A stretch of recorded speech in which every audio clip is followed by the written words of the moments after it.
The day began like any other, without the slightest hint of trouble. That was, until the moment when Michael received devastating news: his sister had been seriously injured and hospitalized. Standing beside the unconscious girl, Michael gently stroked her cheek, his voice laced with an undeniable sadness. He reminisced about how much he used to enjoy teasing her, especially when she stubbornly stood against him. But now, Lucia showed no reaction at all, neither to his touch nor his voice, lost deep in unconsciousness. Michael gazed silently at his sister's face for a few long moments, as if grappling with an important decision.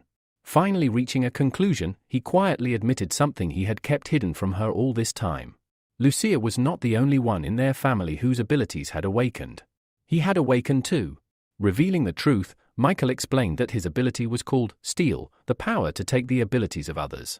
In the next instant, a blue pearl materialized above Lucia's head, pulling delicate threads of her energy toward it. As the pearl absorbed her energy and settled into Michael's palm, a notification confirmed that the ability theft was complete. Michael had gained a D-rank ability known as Mental Blast, capable of launching a mental charge that could attack enemies. However, surprise flickered across Michael's face upon realizing the rank of Lucia's ability. With such a low rank, it seemed impossible for her to have been turned instantly into an ice statue by what witnesses had described as an unintentional attack. Doubt gnawed at him, and he began to question the truth of the incident. At that very moment, angry voices echoed from the hallway. Michael recognized his father, Nicholas, arguing heatedly with someone. Philip, a lawyer, was trying to convince them that what happened had been purely accidental. Heroes, he reasoned, were not gods. They risked their lives fighting monsters, and accidents were sometimes inevitable. But Nicholas was having none of it. He rejected the offered compensation, throwing the documents aside and furiously shouting that they did not need dirty money. Philip, visibly unsure of what to do, hesitated, caught between duty and decency. Hearing the commotion, Michael stepped out of the room, picked up the discarded papers, and examined them. Seeing this, Nicholas, filled with disbelief, asked his son what he was doing.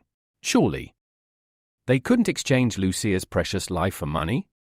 Michael calmly rose to his feet, placed a reassuring hand on his father's shoulder, and explained that they needed the money to care for Lucia, who would now remain in a vegetative state. His words struck a painful chord, and Nicholas realized that Michael was right. They could not afford to refuse help, no matter how bitter it felt. Turning his attention to Philip, Michael stated that before signing anything, he had some additional conditions to add. Philip's face registered a flicker of surprise, but he agreed to listen. Michael demanded that the hero responsible for harming Lucia personally apologize to her, face to face. Philip hesitated and offered to apologize on the hero's behalf instead. Michael firmly rejected the suggestion, insisting on a personal appearance. Reluctantly, Philip explained that the hero, David, was overwhelmed with battles and could not come in person. In place of an apology, they offered an additional 100,001 in compensation. Though it left a bitter taste in his mouth, Michael agreed. He signed the papers, handing them over to Philip, who accepted them with a grateful smile before quickly leaving the hospital, eager to escape the heavy atmosphere. Outside, Philip immediately called his employer to report success, though he noted the extra 100,001 they had to add. The hero on the other end praised Philip, promising that the money would soon be transferred through the secretary. Ending the call, Philip smiled, wishing he too could be a hero one day.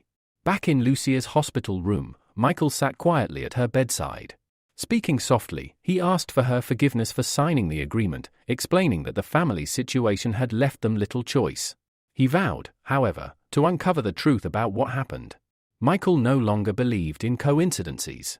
This tragedy had sparked something deep within him, a desire to change the world, to rid it of those among the awakened who were unworthy of being called heroes.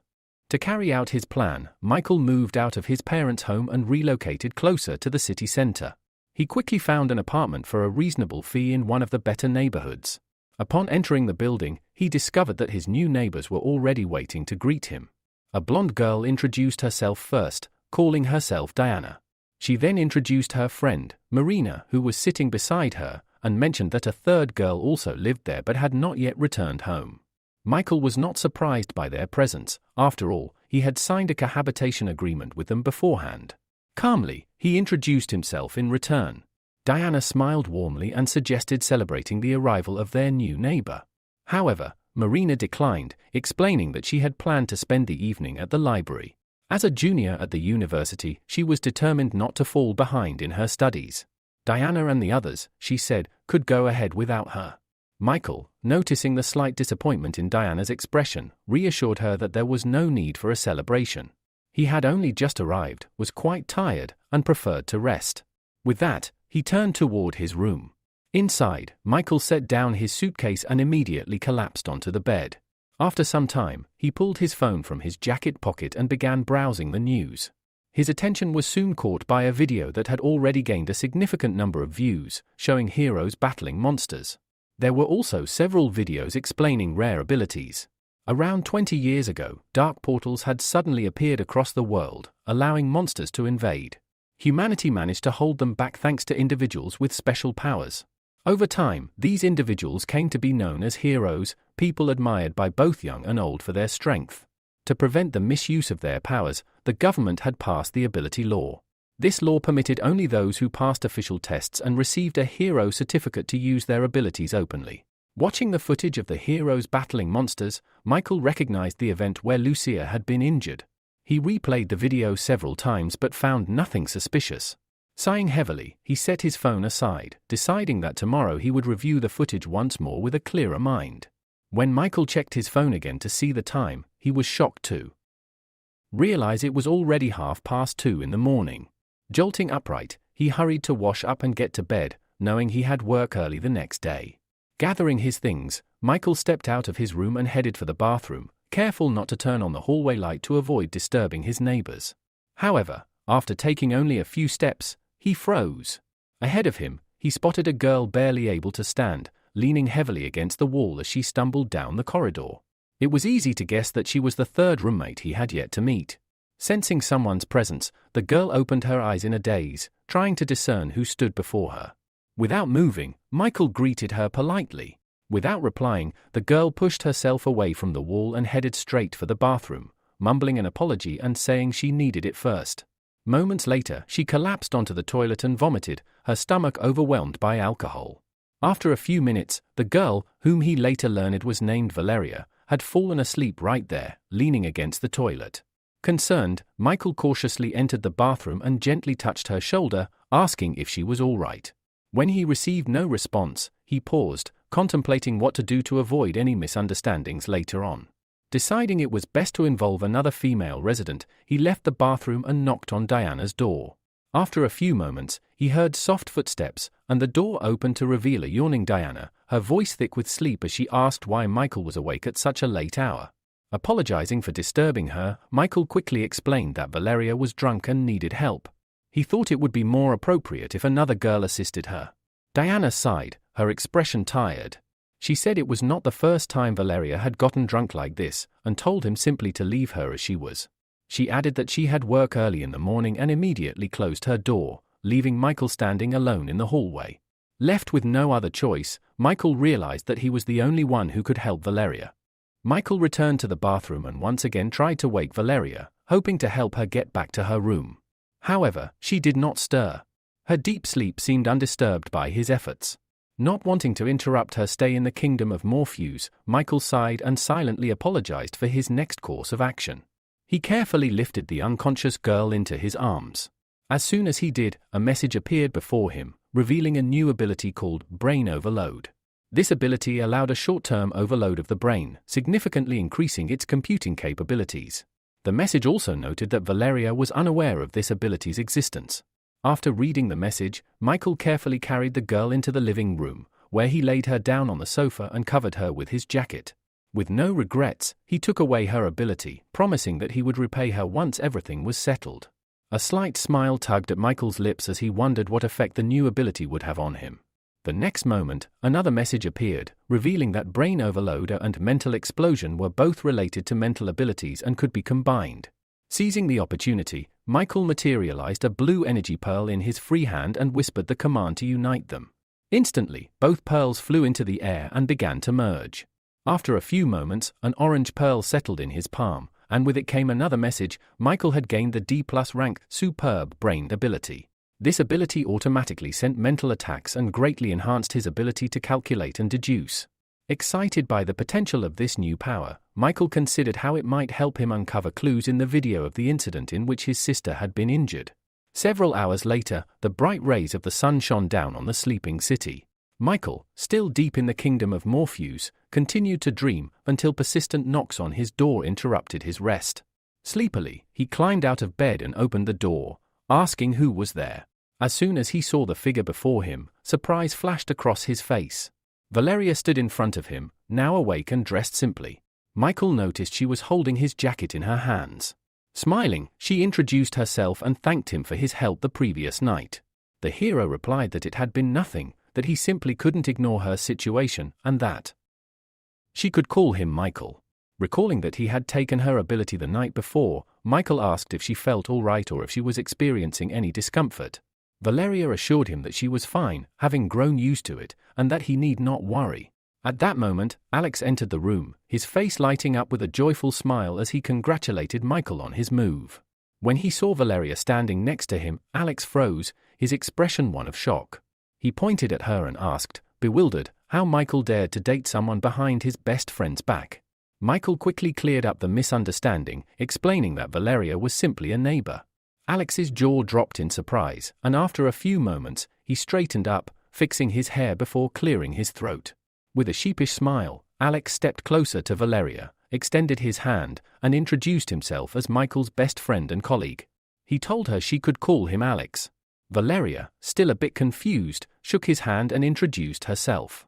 Alex immediately began to excitedly explain that he was one of the few people with a special ability. His power allowed him to take pictures and videos with his bare hands. He cheerfully offered Valeria the chance to contact him anytime if she wanted to take some beautiful photos. Knowing how talkative his friend could be, Michael stepped forward and turned Alex toward the door, signaling that it was time to leave. He turned to Valeria and explained that Alex had come to give him a ride to the editorial office, and they were leaving now. The journey to the office was quick, as it was still early in the morning. Once inside the building, Michael settled into his work chair and immediately started playing the recording he had studied the previous evening. He had hoped it would provide some new insights, but unfortunately, he found nothing useful. In the video, the hero used his ice-controlling ability to quickly defeat the monster attacking their city. Michael then decided to activate his new superb brains ability and see how much it would help him in his investigation. As he played the video again, he began to notice smaller, previously overlooked details. One of these details caught his attention. During the battle, the hero made a strange movement with his hand, touching his lips. Before Michael could analyze this further, Alex nudged him with his elbow, pulling him from his thoughts. Rolling his chair closer, Alex asked with interest why Michael wasn't pursuing a relationship with girls, especially with someone as beautiful as Valeria. With a wide grin, Alex added that if Michael wasn't going to do anything, then he certainly would, and without hesitation, he continued talking, unaware of Michael's focus on the monitor. Michael replied in an even tone that they were just neighbors and nothing more. Not wanting to fall behind, Alex, still wearing his grin, said that it was very easy to go from roommates to bedmates. He even offered a couple of tips on how to do it. However, this exchange was cut short when suddenly the terrified screams of people rang out from the street. Alex immediately sprang to his feet and rushed to the window, trying to understand what was going on. Meanwhile, a monster had appeared on the street, rampaging uncontrollably. The speakers blared, announcing that a monster with a B-rank disaster level had appeared.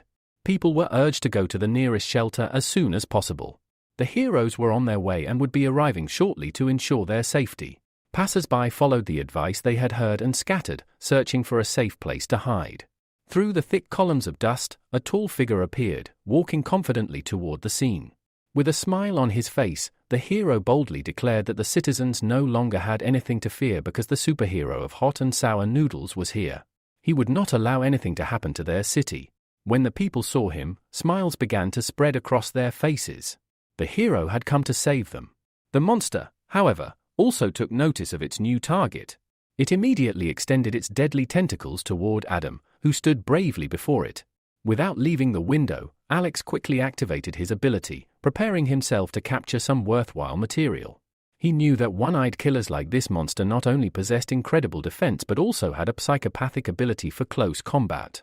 He was curious to see how the superhero of hot and sour noodles would fare against such a formidable foe, as he might not be able to handle it.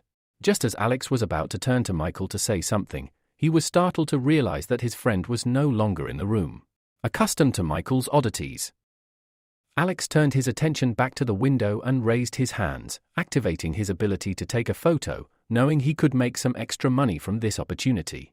At that moment, another hero appeared below.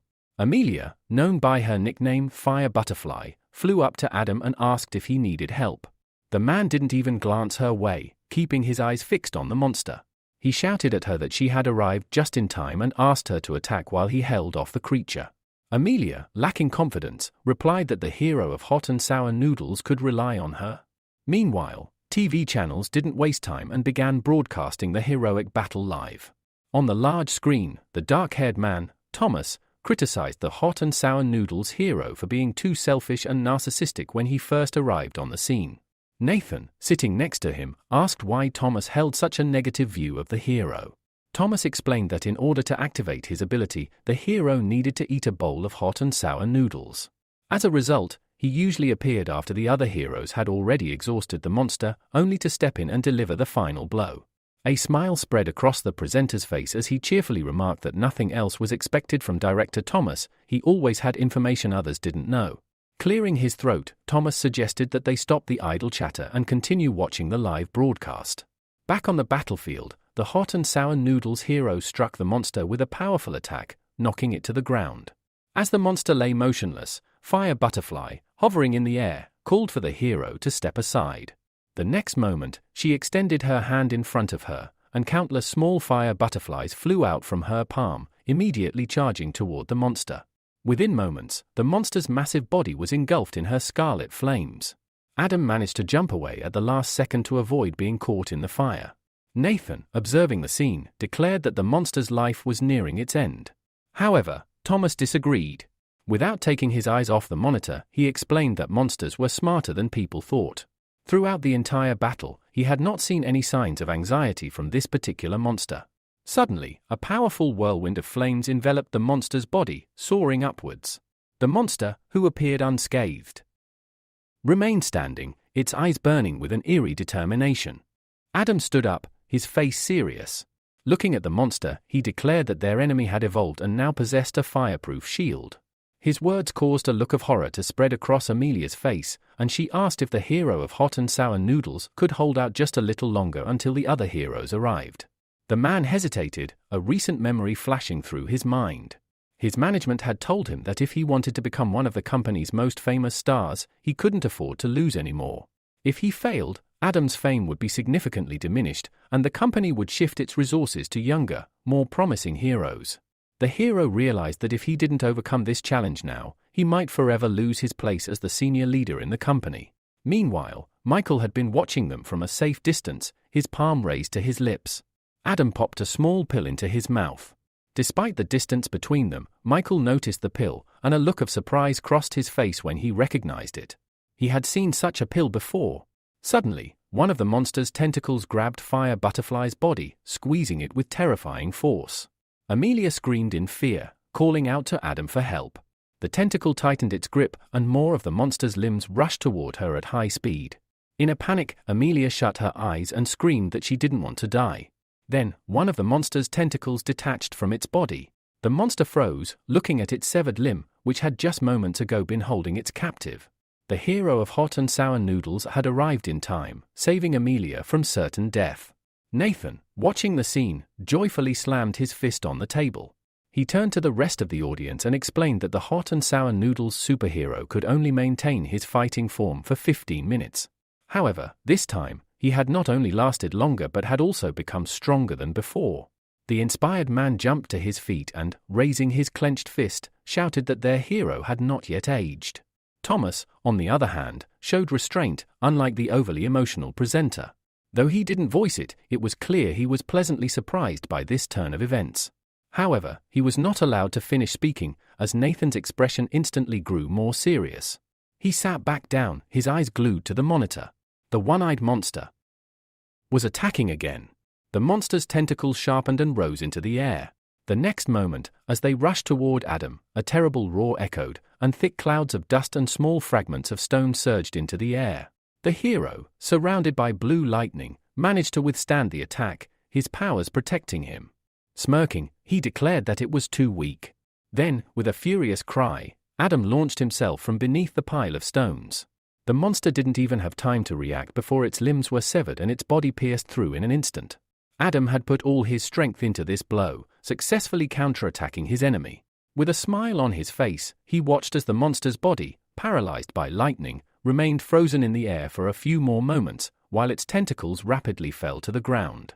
Without turning around, the hero of hot and sour noodles also fell to the ground, his back now facing the defeated monster. As soon as his feet touched solid ground, blood gushed from his mouth, followed by a choking cough. Feeling his strength rapidly leaving him, the hero sank to his knees, supporting himself with his hands to avoid collapsing completely. Amelia immediately noticed Adam's condition and rushed toward him, worried. Hearing her footsteps, Adam raised his head and met her gaze with his blue eyes. The girl instantly noticed his pale complexion and the bulging veins on his face, a sight that sent a shiver down her spine. She had never seen anything like it before. Overcoming her fear, she sat beside him and gently placed her palms on his shoulder, asking in a concerned voice what was happening to him. Adam turned away from her, squeezing his eyes shut in an attempt to control his condition. After a few tense moments, he finally managed to stabilize himself. His condition returned to normal, and he slowly rose, scratching his head under his mask. With a wide smile, he reassured the fire butterfly, saying that he was fine. He had just overexerted himself with his powers. The girl sighed with relief, significantly calmed by his words.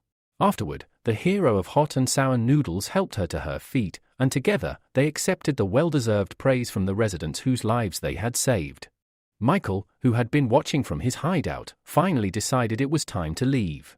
He felt the need to gather more information about the blue pill that the hero of hot and sour noodles had taken.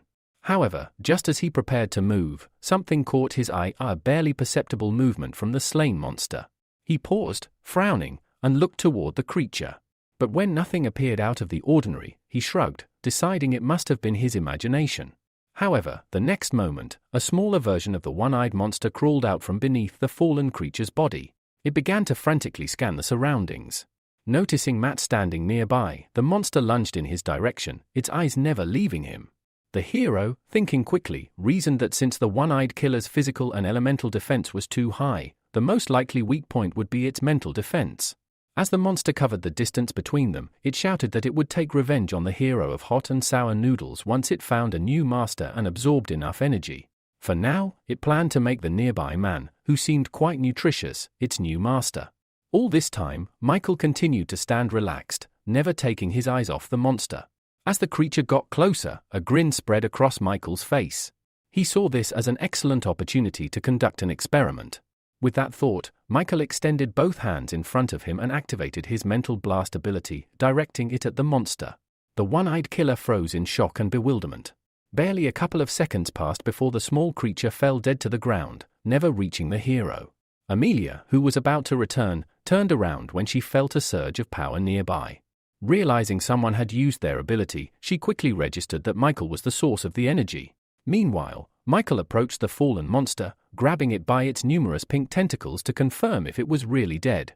He understood that while he had suspected the creature's weakness was mental attacks, such a weak-level mental blast could not have killed it so easily. However, the monster was indeed dead. Fully convinced, Michael activated his extraction ability. A few moments later, a blue pearl appeared in his palm, from which weak lightning discharges emanated. Instantly, his entire body was covered in a blue aura, an A message appeared in front of him. It stated that he had acquired a new ability, Fireproof Shield, which granted immunity to fire attacks below rank B and significantly increased his physical defense. Deactivating the skill, Michael materialized another pearl in his other hand.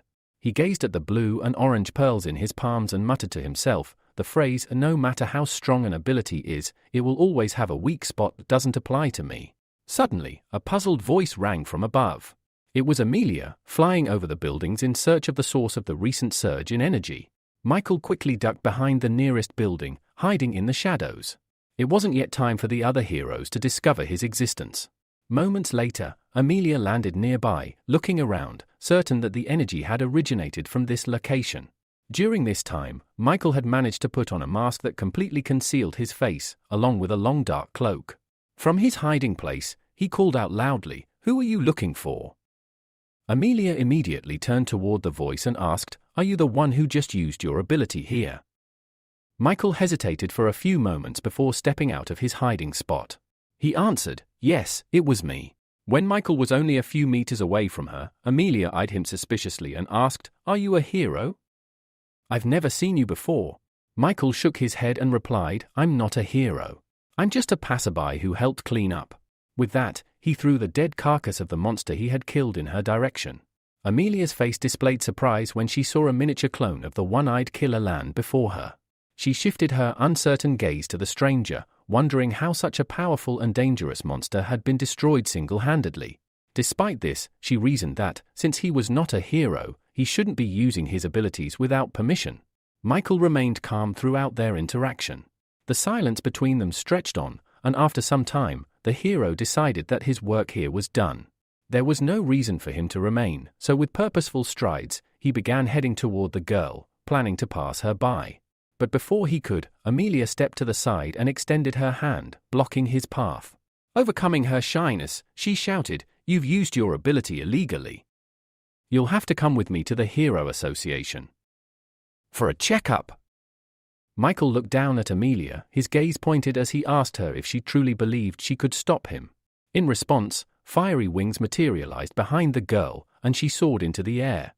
With determination in her voice, she declared that his actions were completely against the law of abilities, and that she had the right to take certain measures against him. Despite her display of power, Michael remained still as butterflies, summoned from Amelia's palm, began to surround him, transforming into hot flames. Without a hint of hesitation, Michael reached out and touched one of the butterfly's wings. He calmly asked, "Is this how heroic defenders treat ordinary people?" Amelia's eyes widened in shock and disbelief as Michael crushed one of her butterflies with a single movement of his hand. He then casually moved closer to her, raising his clenched palm to her face. "It's my turn to attack now," he said, his voice cold. Realizing she was no match for him, Amelia shot upward at incredible speed. Without even looking back, she shouted a pleading apology. But Michael, almost immediately, dismissed her from his mind. His thoughts shifted to the strange blue pill that the hero of hot and sour noodles had taken earlier. He was now certain that this same pill had been consumed by the hero responsible for what had happened to Lucia. Taking off his mask, Michael swore to himself that he would uncover the truth at any cost. A few hours later, the city, no longer lit by the sun, was illuminated by countless stars. Michael's workday had ended, and he caught the late-night metro, which arrived on time despite its infrequent schedule.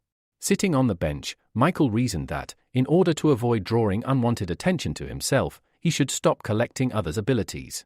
He also decided that focusing on developing his brain overload ability and gathering more information about the blue pills was his best course of action. All this time, a man with dyed purple hair had been watching him intently from nearby. As Michael closed his eyes and leaned back, the man waited for a few moments before walking past him, quietly apologizing. Michael didn't immediately realize what had happened. Without opening his eyes, he reached out for his backpack, which was lying nearby, but his hand met only the hard surface of the bench. Confused, Michael opened his eyes and looked around, noticing the space next to him was empty. His backpack was gone. Realization struck him quickly. The man in the green jacket, who had been standing opposite him, must have stolen it. Michael scanned the other passengers in the carriage, but no matter how hard he looked, the thief was nowhere to be seen. The hero frowned, suspecting that the thief might have an invisibility ability. Since they had not yet reached the station, Michael could not get off the train, so he closed his eyes again, activating his brain overload ability to enhance his senses. A few moments later, Michael's plan proved successful. He picked up the scent of his backpack from a nearby man, though the man's clothes and aura were completely different from what they had been moments ago. Michael immediately dismissed the idea of an invisibility ability. It seemed more likely that the man had the ability to change his appearance, or even reincarnate. A smile played on Michael's lips. Such a useful ability. I can't let it slip away, he thought. 20 minutes later, the metro arrived at the final station, and all the passengers disembarked. Michael followed the thief unnoticed, who was strolling leisurely with the stolen backpack. The thief, named Fred, was pleased with his luck. He had managed to rob someone and leave without being detected. Yet, alongside his joy, there was a creeping sense of unease. He didn't know it, but the reason for his anxiety was walking right behind him. After walking a few more steps, Fred turned around, glancing over his shoulder. To his shock, he saw a man happily waving at him, the same man he had just robbed. Fred's heart raced with confusion. How had this guy figured him out? Not wanting to get caught, Fred sprinted away, running as fast as he could. Fortunately for him, a public restroom appeared around the corner, and he dashed inside. Michael, however, had already guessed where the thief had gone. Michael approached the small building and, without hesitation, pushed open the door to the men's restroom. In a mocking tone, he called out, asking if Fred truly believed he could hide from him in a place like this. However, contrary to Michael's expectations, the restroom was completely empty. Frowning, Michael turned and stared at the sign for the women's restroom. It was the only other place Fred could be. Without wasting time, he entered. Inside, there was only one closed booth. Michael knocked on the door, ordering the person inside to come out. A high-pitched, panicked voice screamed back, claiming there was a pervert in the restroom. Sighing heavily, Michael declared that he had no other choice. With a swift kick, he broke down the door. Immediately, a barrage of objects, cosmetic items and a roll of toilet paper was flung at him in desperation. Brushing off the scraps of paper, Michael calmly remarked that Fred's ability was quite unusual. It was even capable of altering his voice. Before him stood Fred, cowering against the wall, dressed ridiculously in short women's shorts, a blouse, and stockings. Upon closer inspection, Michael realized that while Fred's ability could change his clothing and voice, it could not alter his physical body or facial features. Defeated, Fred lowered his head in shame and apologized, fully aware of the hopelessness of his situation. Transforming the purse he had stolen back into Michael's backpack, Fred handed it over with a trembling, apologetic smile. Michael immediately opened the bag to check its contents. Finding nothing missing, he slung it over his shoulder and, with a threatening tone, asked if Fred had dared to look inside. Terrified, Fred quickly shook his head, insisting he had not. Satisfied, Michael adjusted his glasses and advised Fred to find an honest job and live a better life. Fred, desperate, clasped his hands together and promised never to steal again, thanking Michael for sparing him. However, Michael suddenly stopped him, raising an eyebrow. He asked, bewildered, when exactly he had said anything about sparing Fred. What happened next left Fred so shocked that he fainted on the spot. Moments later, Michael, now in possession of a new ability, left the restroom with a satisfied smirk. Although he had previously sworn to stop stealing abilities, the temptation this time had been too great to resist.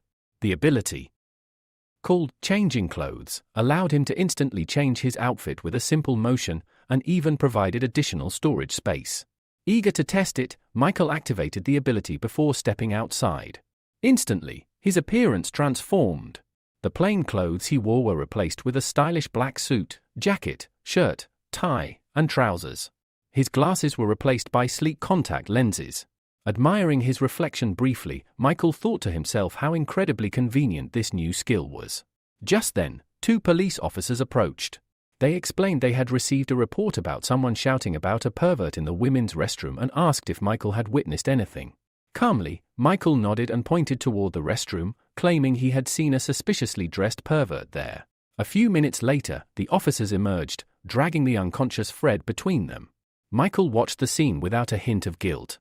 In his mind, he reasoned that not everyone deserved the powers they possessed, and he would be the one to correct that injustice. 1 week later, Michael sat in the back of a taxi, heading to an address Alex had sent him. When the taxi arrived, he paid the driver and stepped out.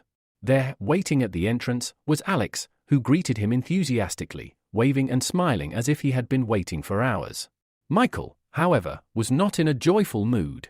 He wearily asked what was so important that Alex had insisted he come all the way here. Throwing an arm over Michael's shoulders, Alex, still smiling mischievously, said that Michael would not believe who he had seen at the nightclub. Uninterested, Michael asked flatly who it was. Alex, clearly savoring the moment, finally revealed that it was Valeria, Michael's supposed girlfriend, working there as part of the service staff. Michael shot him a tired glance and corrected him. Veronica was not his girlfriend. He asked why Alex was telling him this. Laughing, Alex pushed him toward the club entrance, insisting that Michael could drop the act. Once inside, everything would be clear. Without another word, they crossed the threshold and entered the building. Our hero's eyes widened in shock the moment he spotted a familiar face. On the stage, within a caged platform, danced Valeria, his neighbor. Dressed in a daring bunny costume, she moved to the rhythm of the music, swaying her hips side to side, all while smiling brightly under the cheers of the crowd. However, her expression suddenly changed. Fear and panic flickered across her face as she noticed Michael entering the club alongside Alex, making their way toward the seating area. They quickly found an empty table. Alex ordered drinks for both himself and his sullen companion. As the drinks arrived, Alex nudged Michael, who sat hunched over the table, his chin resting heavily on clasped hands, lost in thought. Alex chuckled and encouraged him to lighten up, reminding him that there were still many beautiful women in the world besides Valeria. Tonight, he said, they were on Alex's turf, and Michael should try to enjoy the moment. Waving at a group of girls nearby, Alex beckoned them over. They approached the table with cheerful smiles. One by one, Alex introduced them to Michael, proudly pointing out that the man beside him was his best friend. The girls, not needing further invitation, sat down next to Michael, eager to entertain. Meanwhile, at the next table, a heated conversation was unfolding. Surrounded by two women, a young man loudly complained about his bad luck. He griped that if his brother hadn't taken his car, he would not have lost the race. Across from him, a composed man named Logan reached for the call button, advising him to simply accept the loss rather than blaming the car. Austin, the frustrated young man, shot back that Logan had no right to lecture him. After all, Logan had failed to earn his father's favor and had been demoted to the role of bodyguard. After a brief pause, Austin laughed mockingly, suggesting it was because Logan could never keep his mouth shut. Logan's lips curled into a dry smile. He replied coolly that an ordinary person, limited by a mere C-rank hero title, shouldn't concern himself so much. Clicking his tongue in irritation, Austin leapt up and, in a flash of anger, struck a waitress, Valeria, who had been serving their table. He insulted her, declaring her abilities worthless. Grabbing a bottle of alcohol she had brought, Austin sneered, asking how she could serve something so disgusting. His irritation, though directed outward, clearly stemmed from the embarrassment caused by Logan's words. Unable to vent his anger on his bodyguard, he chose instead to humiliate Valeria. Opening the bottle, Austin heartlessly poured its contents over her head. Michael, witnessing the entire scene, instinctively began to rise from his seat to intervene. But Alex hastily grabbed his arm, urging him not to act recklessly. He warned Michael that Austin was no ordinary troublemaker. He was the second son of a powerful A-rank hero from the Olympus Company, known as the Mechanical Hero. Worse yet, Austin was accompanied by Logan, the C-rank hero known as the Flame Fist. Challenging them would be dangerous for any ordinary person. Michael reassured him that he had no intention of starting a fight. He simply said he needed to use the restroom. Reluctantly, Alex let him go with a heavy sigh. Meanwhile, Valeria sat frozen on the floor, drenched in alcohol, too humiliated to lift her head. Austin, losing all interest in her, returned to the girls on the sofa and coldly ordered the club's waiters to get rid of her. Without hesitation, two staff members approached. One of them grabbed a bottle and forcibly poured alcohol into Valeria's mouth, holding her head in place as she struggled weakly. Just as Valeria was about to give in to despair, someone shoved the waiter aside with force. Freed from their grip, she coughed violently, spitting out the alcohol she had been forced to swallow. Without even looking directly at her, Michael's voice cut through the tension.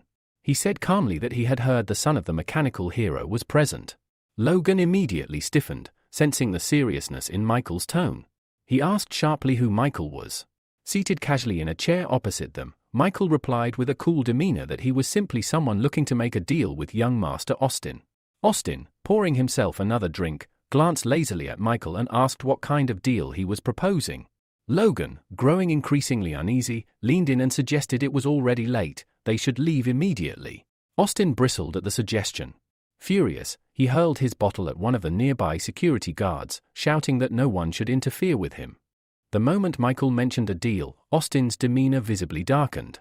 His irritation flared, but Logan, bound by his role, could do little to rein him in. Losing all patience with his bodyguard's interference, Austin stepped forward and demanded to know what kind of deal Michael was proposing. Logan reached out, placing a firm hand on Austin's shoulder, urging him to step back. He muttered that Austin was far too drunk and should rest, casting a displeased glance at Michael and muttering that he would handle this clown himself. Meanwhile, Michael casually swirled the amber liquid in his glass. Hearing Logan's words, he smiled slightly and said that, although he was normally against violence, the man's interference had forced his hand. He placed the glass back on the table and rose slowly, his gaze locked onto Logan. As he stood, Michael deftly wrapped bandages around his fists, activating his ability with a calm declaration they would soon see who would be teaching whom a lesson. Flames erupted over Logan's bandaged fists as he took an aggressive stance. He warned Michael that he would show no mercy. Michael, however, remained perfectly still, quietly observing.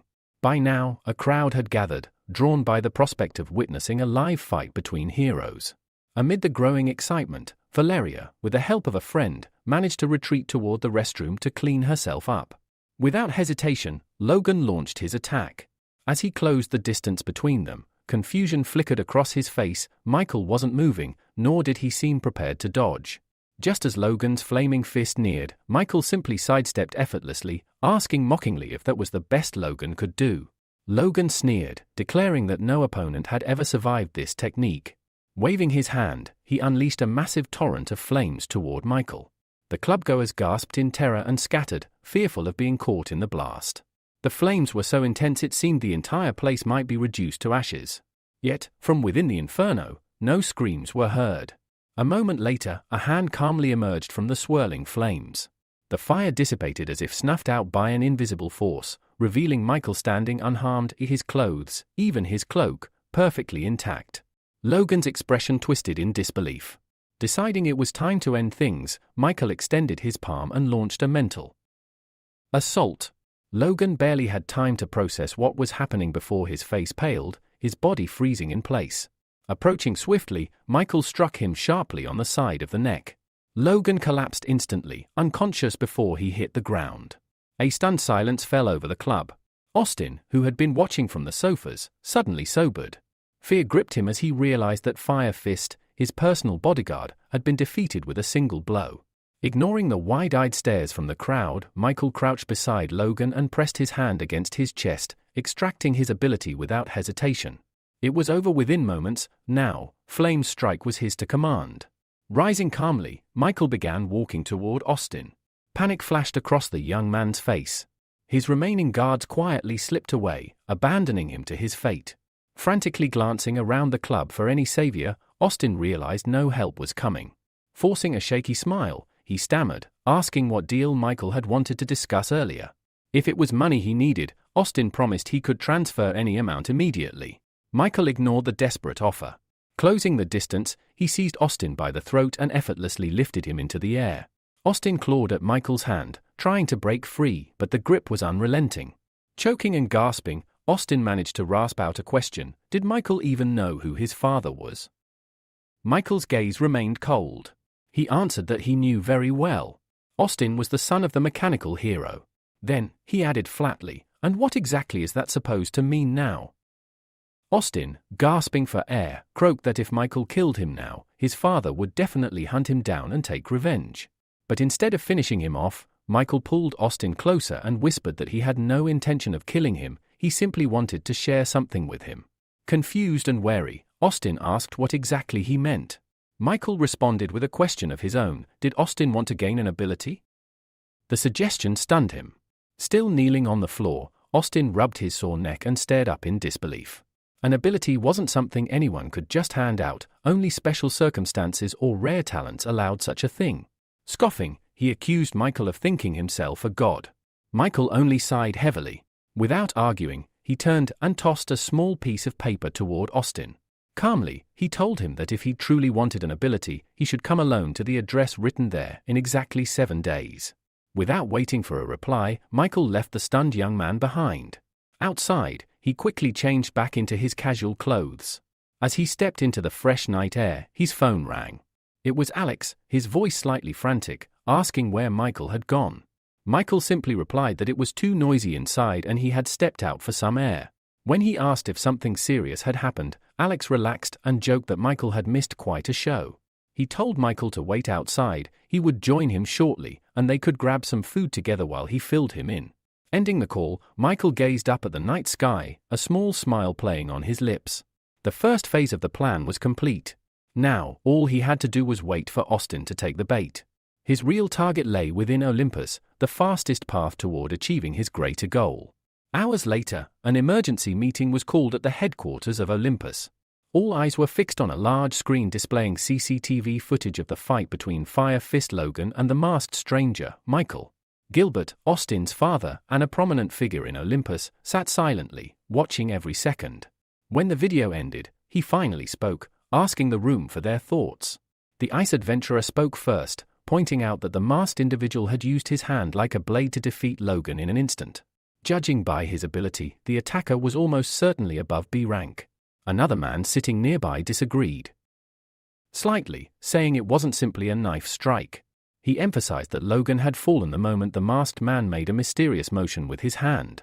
Another official pushed a folder across the table. It contained the Identification Department's injury report on Fire Fist Logan. He urged everyone to read it before making assumptions. As the group skimmed through the document, shock spread across their faces. The report confirmed it: Logan's ability had vanished without a trace. A heavy silence fell over the room. It was clear now they were facing a terrifying new problem. Someone out there could erase abilities entirely. Pavel broke the silence first, asking where such a monster could have come from.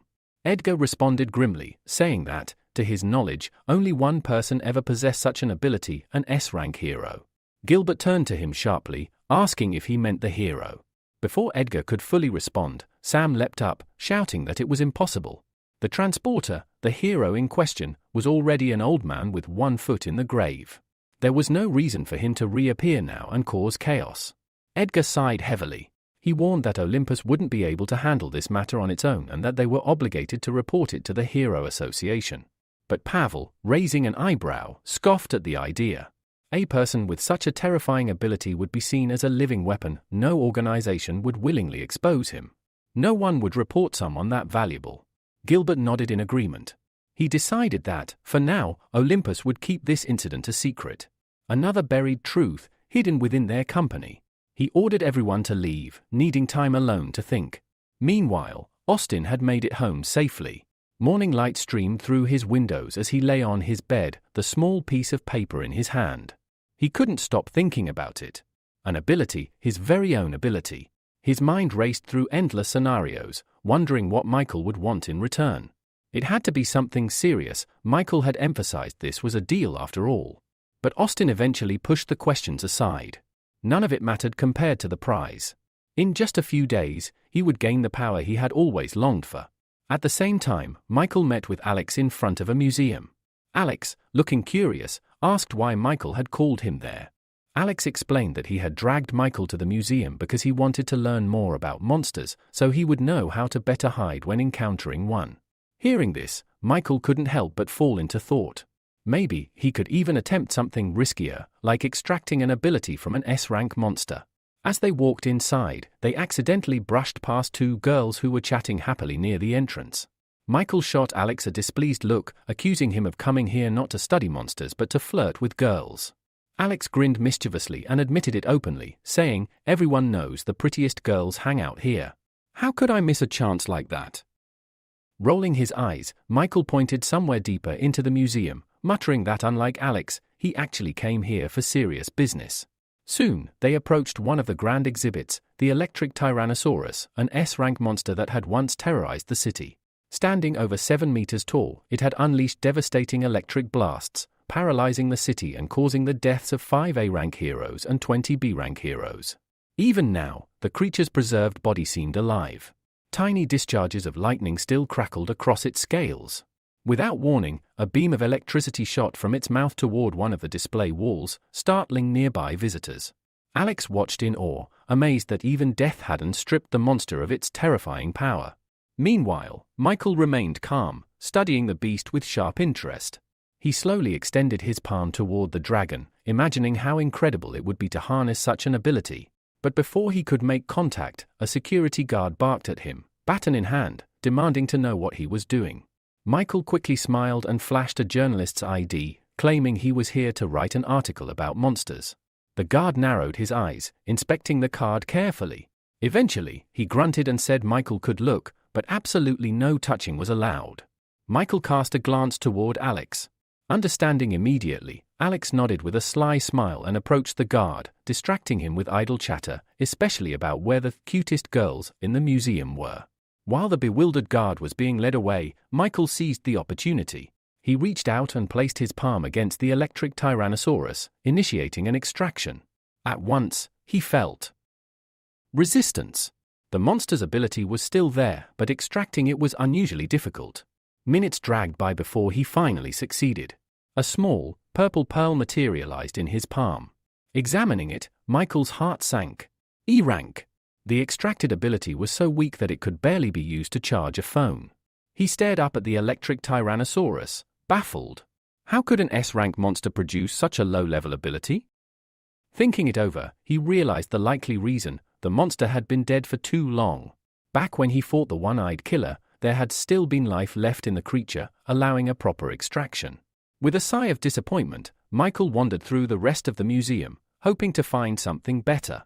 But by evening, as the setting sun painted the sky in soft shades of purple and pink, he returned home, empty-handed in spirit if not in fact. Now seated at his desk, Michael laid out the fruits of today's labor, 3 ability pearls. The first, wreathed in a faint flicker of flame, contained an F-rank cloning ability, allowing him to create a clone that would last for just 1 minute. The second was the weak E-rank electrical ability extracted from the electric Tyrannosaurus. The third was an F-rank ability called Human Control, which could subtly make a person more interested in the ability user. Michael leaned back in his chair, staring at the pitiful collection. None of these were remotely powerful. He sighed deeply, thinking out loud that these abilities were simply too weak to be useful. But then a thought struck him: if abilities could be combined, couldn't they also be destroyed? Without hesitation, he summoned the pearl containing the flame control ability, preparing to test this new idea. Michael decided to put his new theory to the test. Closing his eyes, he concentrated on the flame control pearl and firmly commanded, "Destroy." After a few moments, he opened his eyes, only to see the pearl still resting intact in his palm. But Michael wasn't the type to give up so easily. He refocused and tried again. This time, a faint cracking sound reached his ears. Opening his eyes, he saw deep fractures spiderwebbing across the pearl's surface. Moments later, the pearl shattered completely, and in its place materialized several small, black cubes. A system message appeared, explaining that these were products of the first level of dark energy. Intrigued, Michael picked up one of the cubes and turned it over thoughtfully in his hand. It seemed likely that all abilities were constructed from these cubes at their core.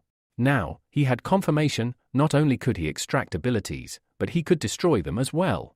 As he studied the cubes, a new idea took shape in his mind. What if he could use these dark energy cubes to enhance abilities?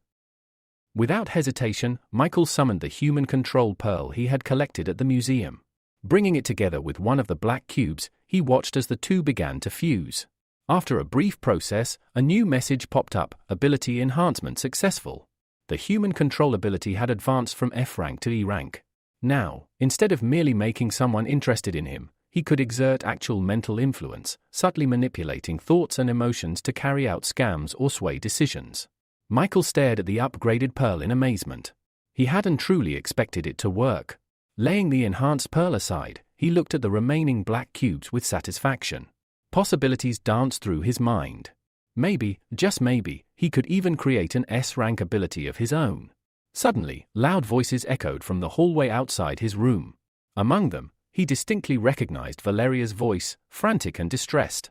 Michael frowned and slipped silently from his room, unnoticed, to see what was going on. In the living room, a heavy atmosphere hung over the scene. A man sat on the couch, a pipe clenched between his teeth, glaring at Valeria, who was in tears. The man exhaled smoke and said coldly that she was only good at crying and irritating everyone around her. He added, almost indifferently, that they hadn't meant to deceive her, at first. Listening carefully, Michael pieced together the situation. Robert, the man with the pipe, explained that if they hadn't lied to Valeria about her father's illness, she would never have sent them money so willingly. Their real goal had been to secure enough funds for her brother, to buy a house, a car, and find a good wife, costing more than $1 million. Another woman standing nearby, clearly Valeria's mother, spoke up in a softer tone, saying they simply had no other way to gather that much money. She insisted that they only wanted what was best for the family. Valeria, fists clenched in fury, snapped back. How could they justify lying to her? They had told her her father was deathly ill, desperate for expensive treatment. At that time, Valeria had worked herself to the bone, taking on 4 shifts a day, just to send them the money as fast as possible. The man exhaled more smoke and said calmly that their family line could not simply end, no matter the cost. His words only deepened Valeria's anger. She demanded to know if this was their new method, forcing her to return home and marry a man she had never even seen. Her mother approached, trying to soothe her. She explained that even if the man lacked education, he was kind and would treat her well. Valeria pulled away sharply. With bitter rage, she asked them if they even knew where the $50,000 she had sent last week had come from. Fighting back tears, she confessed that she had been working not only as a bartender but also had become an escort, all to raise the money they demanded. The revelation stunned her parents into silence. Robert was the first to recover, his face contorting with rage. He stood abruptly, shouting that she had tarnished the family's name and reputation. Furious, he raised his hand, intent on striking her. Valeria simply closed her eyes, resigned. Even if he hit her, it wouldn't compare to the beatings she had suffered from abusive clients. At that moment, Michael intervened. Appearing swiftly beside her, he caught Robert's raised arm and calmly said that no matter what, she was still their daughter, and violence was not the answer. Robert, taken aback by the sudden interference, wrenched his hand free and demanded to know who Michael thought he was to meddle in their family affairs. Michael ignored him. Instead, he turned his attention to Valeria's mother, noting the clear difference between her regretful expression and Robert's cold indifference. Making a quick decision, Michael activated the human control ability, targeting the mother. Immediately, the woman stepped forward. Without hesitation, she slapped Robert hard across the face. Stunned, Robert stared at her as she berated him fiercely, blaming him for forcing their daughter into such misery. Turning to Valeria, Maria embraced her tightly, apologizing again and again for everything they had put her through. Robert, his anger draining away, sighed heavily and muttered that her brother would find his own way without needing Valeria's sacrifice. Watching this unfold, Michael couldn't help but think of his own sister, still lying helpless in a hospital bed. He clenched his fists silently, a burning resolve taking root within him. He would stop at nothing to uncover the truth and to achieve justice. The next morning, Michael and Valeria stood together at the train station, waving goodbye to her parents as they boarded the first train back to their town. Smiling brightly, Valeria shouted after them that she would visit for the New Year celebrations. From inside the train, Maria leaned out of the window, waving enthusiastically and calling out for her daughter to take care of herself and not to do anything foolish. A few minutes later, the train vanished over the horizon. Valeria turned to Michael, a warm smile lighting up her face, and thanked him for accompanying her through everything. Michael handed her a glass of a refreshing drink and told her that it would be even better if her brother learned a lesson from all this, understanding the value of things, rather than depending on the money she sent. Cheerfully, Valeria winked at him and beckoned for him to come closer, saying she wanted to tell him something. Michael, slightly embarrassed, hesitated but eventually took a step forward. Before he could react, Valeria leaned in and pressed a soft kiss to his cheek. Michael's eyes widened in surprise. Pulling away with a laugh, Valeria thanked him again, this time more sincerely. Later that night, Michael set off on a new adventure. Changing into his suit, he stealthily approached the heavily guarded Monster Corp's processing center.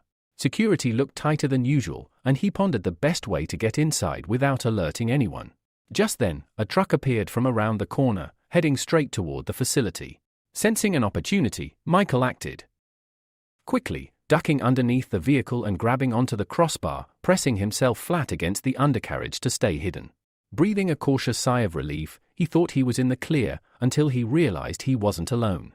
Right beside him, a girl was clinging to the underside of the truck as well, her eyes wide with shock at seeing him. She immediately gestured for Michael to stay silent. Realizing she had the same idea he did, Michael nodded and kept still.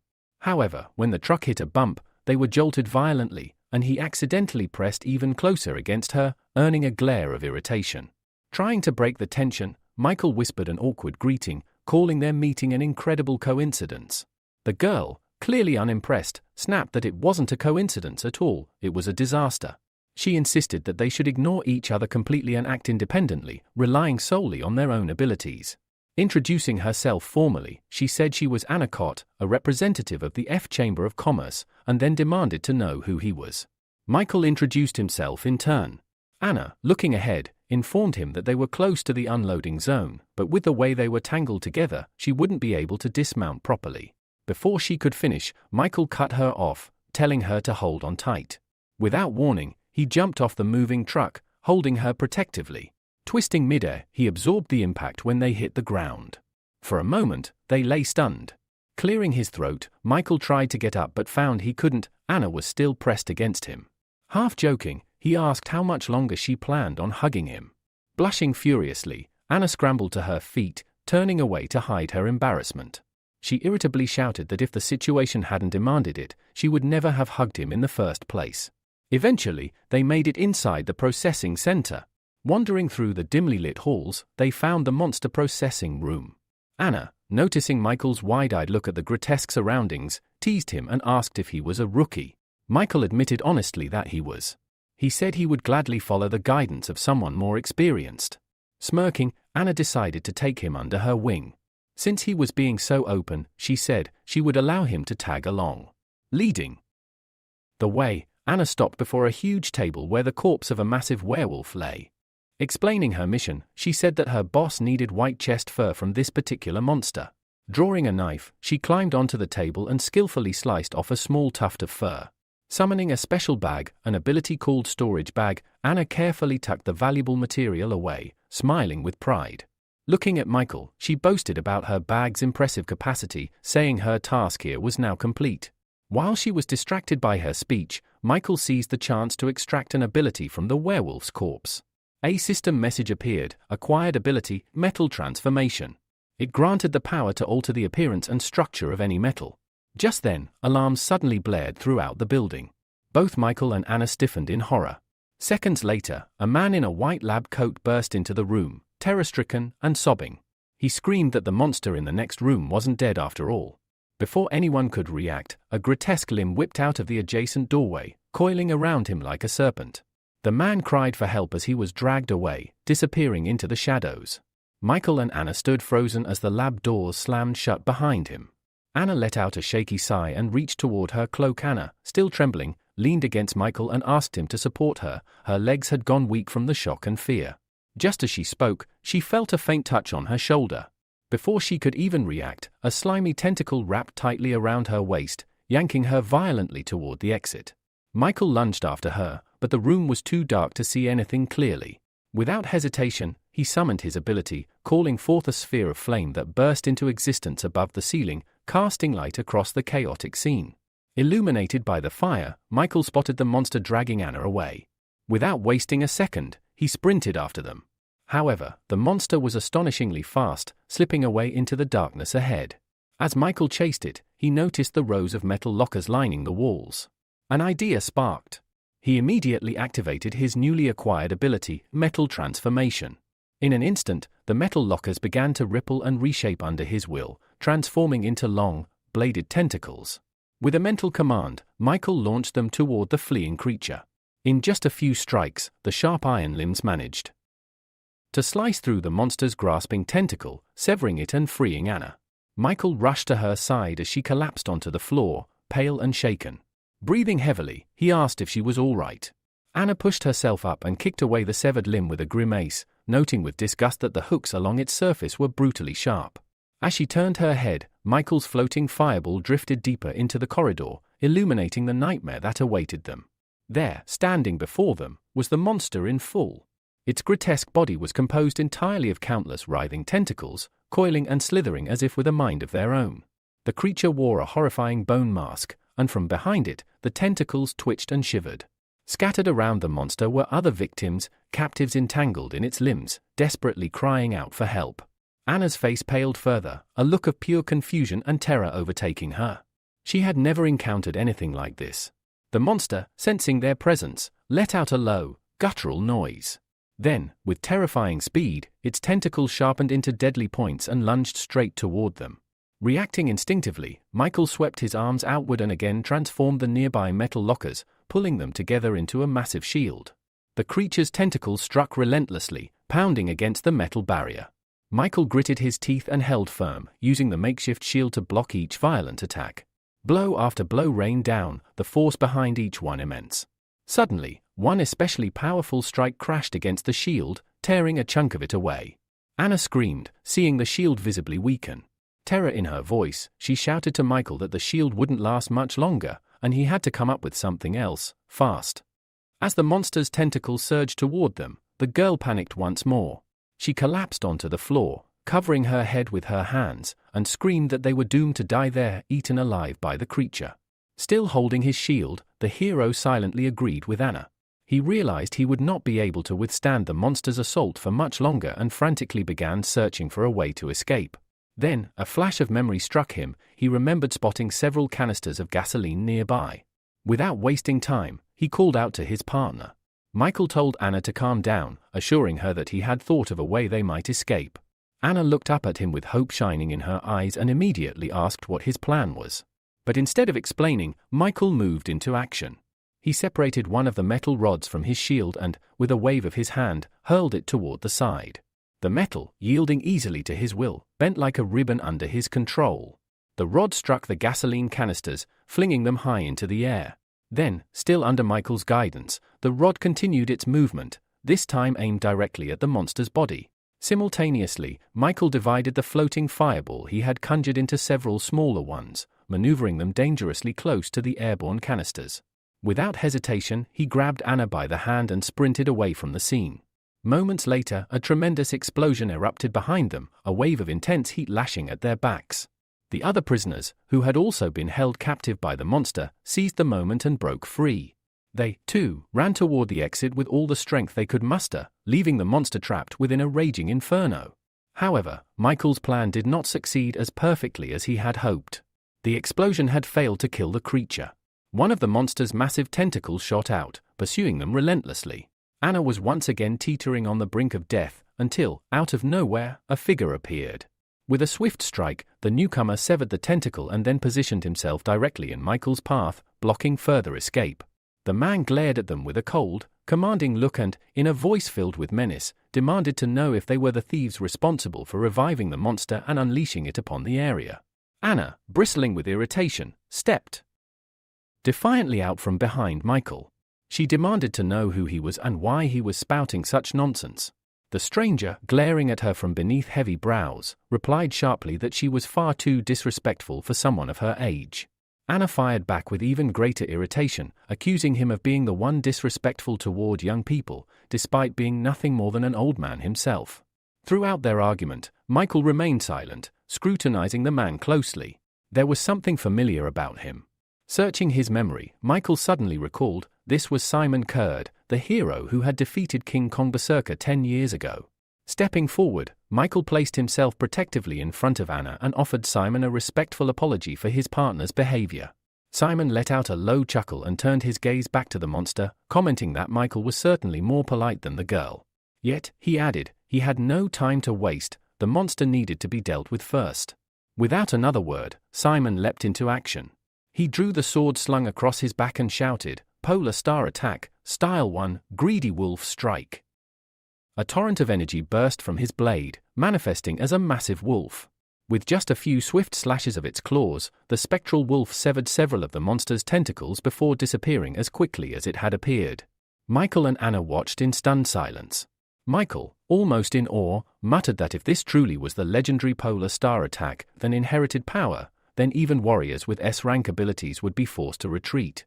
Enraged by the loss of several limbs, the monster roared and attacked Simon again, launching its tentacles from every direction. Yet Simon remained unfazed. He countered with the second style, North Star, Heaven's Hunger. In a breathtaking instant, his blade sliced the monster's body into hundreds of tiny pieces. But Simon did not stop there. To deliver the final blow, he unleashed the third style, or Water of Heaven. With this technique, he hurled his sword directly into the monster's bone mask. The weapon struck with such force that the monster, once so fearsome, crumbled. Having defeated the beast in mere moments, Simon landed gracefully back on the ground. Without hesitation, he retrieved his sword and immediately turned his blade toward Michael and Anna. It was clear Simon now intended to deal with them. Michael saw the fierce determination, the lethal intent, burning in Simon's eyes. Quickly, he raised his hands in a gesture of peace, trying to explain that they were not the ones who had resurrected the monster. Simon, however, was unconvinced. He declared that they seemed far too suspicious for him to simply trust their words. Anna, voice trembling slightly, called out to Michael. She asked in a hushed tone whether he thought he could defeat the old man standing before them. Michael turned to her, uncertainty clouding his eyes. The hero replied with regret that, unfortunately, defeating Simon was beyond his ability. He then asked Anna if she truly expected him to succeed against such an opponent. Anna shook her head and smiled, saying she simply wanted to lend him a weapon. Without warning, she handed him something, and before Michael could even react, armor swiftly wrapped itself around his entire body. Meanwhile, Anna turned and sprinted away, calling over her shoulder that the armor was crafted from the materials of a B-rank monster. It should offer him reliable protection, at least for a short time. At that very moment, Simon launched another sudden attack, a brutal reminder of his presence. The assault was so swift that Michael could only instinctively step back and shield himself with his right hand. Behind the rooster mask, his eyes widened in shock. The armor had withstood the blow from a hero of Simon's caliber. Simon showed no intention of letting up. Driven by the desire to eliminate his opponent, he unleashed a relentless barrage of attacks. Yet, Michael managed to dodge each strike by the thinnest of margins. Realizing he couldn't last like this forever, he made a desperate move. He activated his brain overload ability, hoping it might tilt the odds in his favor. To his astonishment, it worked. Simon's movement seemed to slow, allowing Michael to read his attacks more clearly. Although this improvement lifted Michael's spirits, he knew it would still not be enough to defeat a legendary swordsman like Simon. Noticing the brief hesitation in his opponent, Simon sneered and warned him to be more cautious in battle.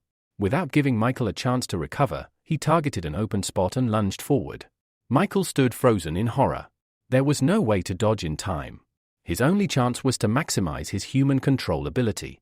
In an instant, Simon froze in midair, unable to move even a finger. His face twisted in shock as he looked at Michael, demanding to know how he had been paralyzed so easily. The effect, however, was fleeting. As soon as it wore off, Michael leapt aside, narrowly avoiding Simon's sword. Catching his breath, Michael called out that if he had not used that ability, he would already be dead. Furious, Simon charged again, shouting that cheap tricks were all thieves could manage. Michael knew that relying on the human control ability again would drain him too much. He needed another tactic. Activating his metal transformation ability, he forged a crude sword from thin air, just enough to defend himself. Their blades collided fiercely. Michael struggled against the incredible force behind each strike, realizing that if he did not find a way to end this quickly, he would eventually be split in two. Then, unexpected voices echoed from nearby. A group of men, strangers to Michael, watched the battle with amazement. They marveled that someone was able to stand against the legendary Simon Kurd. Some speculated that Michael must be the A-rank hero from the 6th God of Weapons zone. Hearing this, Michael frowned. He had never heard of any God of Weapons before. His train of thought was cut short as Simon's voice rang out. With a smirk, Simon declared that judging by Michael's skill and attacks, he wasn't a thief after all. He then sheathed his sword. Turning his sharp gaze toward the onlookers, Simon ordered them to leave the corpse processing area at once. He needed a private conversation with the young man who had stood against him. Anna and the others, still shaken from the battle, hesitated. One of the rescued captives asked nervously if they were truly allowed to leave. But when they met Simon's cold, commanding gaze, they wasted no time, fleeing down the corridor without a second glance. Anna called back, shouting that she would wait for Michael outside and wished him luck. When the area finally cleared, Michael turned to Simon and asked what he wanted to discuss. Simon's demeanor grew serious. He said he knew for certain that Michael was not the god of weapons, his skills were far inferior. The only similarity between them was the ability to control metal. Simon's sharp eyes missed nothing. He had noticed that Michael possessed multiple abilities, marking him as someone quite powerful, and someone like that would not have come here just to steal monster fur. Simon's expression darkened. He asked, in a grave tone, whether Michael had come in search of the world's secret. Michael had no idea what Simon was talking about. He had never even heard of such a secret. But sensing an opportunity to gather information, he nodded and answered truthfully that he had indeed come in search of the world's secret. The sincerity of his reply seemed to make Simon pause. Simon burst out laughing, saying that he liked ambitious young people and would tell Michael everything. Michael was taken aback by how easily the man trusted him, but it worked in his favor, so he remained silent and listened carefully. With pride swelling in his voice, Simon revealed that the true purpose behind the creation of the center was to open a one-way tunnel to the monster world, the so-called White Hole. He explained that 15 years ago, the White Hole in their city, City L, had been discovered. In response, the Hero Association dispatched a small squad of high-ranking heroes with a mission to infiltrate the monster world. Simon himself had been among them. His voice grew heavy with sorrow as he recounted the grim tale. During that mission, many S-rank heroes lost their lives. In the end, only Simon and 2 others survived, and that was only because they had been willing to risk everything. Pointing toward the furnace where the scarlet flames blazed, Simon explained that each monster corpse processing center had been built on one of the Earth's weakest points. By continuously burning monster corpses at these sites, they kept the White Hole open, sustaining a fragile bridge to the monster world and beyond. After absorbing all of this, Michael glanced at the freshly killed monster's body and asked why it had come back to life. Simon's face darkened as he admitted that this was a secret they kept hidden from the public. In truth, that monster was a mutation, a creature that had evolved from the monsters emerging through the White Hole. The center believed that humanity was little more than prey, trapped in a cage with beasts. Only by uniting all human strength would they ever have a chance to defeat the monsters and bring an end to this nightmare. Finishing his story, Simon turned and waved dismissively. He told Michael that he was free to go, regardless of which organization he belonged to. He reminded him that, above all else, he was still an important part of humanity. Meanwhile, tension simmered within the center's upper ranks. Katerina was furious. Simon's reckless behavior had long been a problem, but sharing classified secrets crossed an unacceptable line. Sitting beside her, a calm man, Jacob, reasoned that even if Simon had stayed silent, the truth would eventually have leaked out. It was impossible to keep such monumental secrets contained forever. Katerina sighed heavily and turned, asking if preparations for the video conference were complete. The next moment, dozens of windows lit up, showing the faces of participants from various places. A female voice announced that over 25 people were attending, and all conditions for discussing an S-rank matter had been met. Katerina and Jacob listened attentively. Once the report concluded, Jacob nodded and stated that it was time to begin.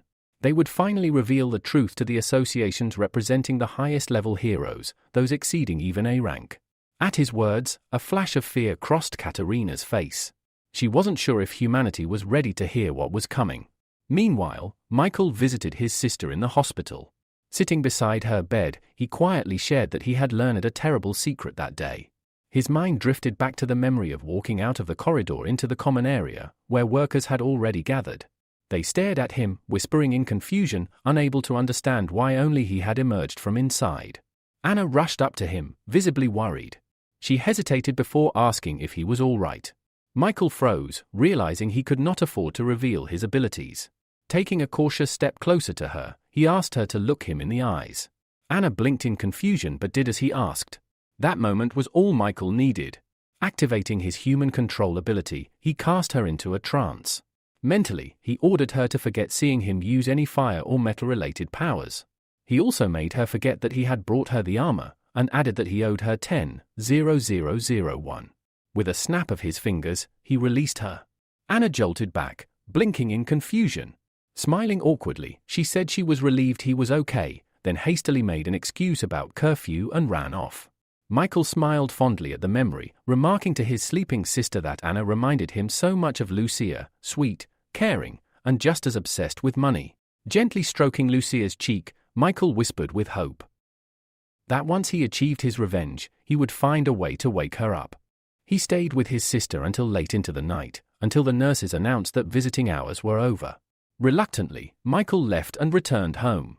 There, he threw himself into critical preparations for his upcoming meeting with Austin, using his metal transformation ability to forge what he would need for the battles ahead. Back at home, Michael finished his final preparations. On his right middle finger, he attached a homemade stellar absorption ring. In his free hand, he held a small jar containing a shimmering blue liquid, the so-called ability medicine. Michael needed a way to hide his true powers, and these 2 items would serve as perfect tools to deceive Austin. He also had a special mask prepared for this operation, a snake-themed mask. Taking it in his hands, he put it on, then activated his transformation ability, instantly changing into a different outfit that matched the mask. This identity, known simply as a snake, would possess a C-rank electricity manipulation ability, and if necessary, could also wield fire attacks.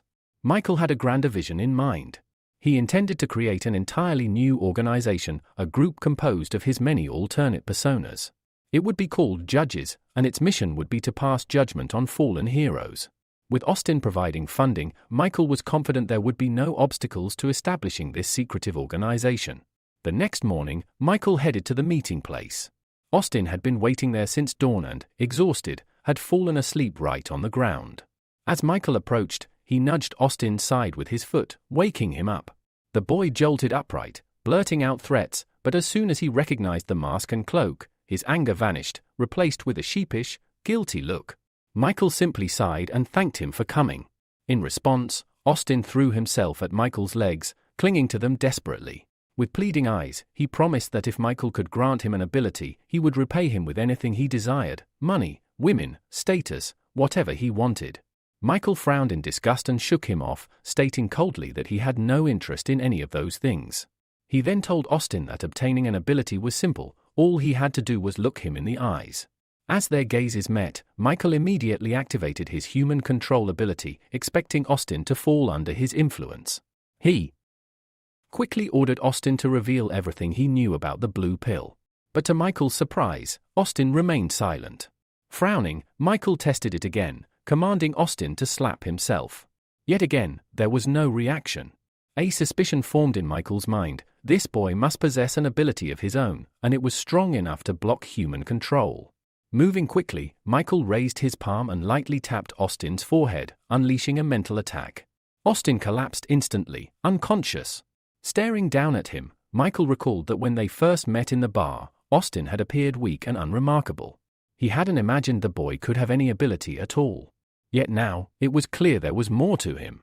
Deciding to test further, Michael used ability extraction on the unconscious boy, and to his shock, it succeeded. Reading the ability's description, Michael realized he had extracted an A-rank power called Resurrection, an ability that allowed its user to come back to life once after death, returning to the previous day.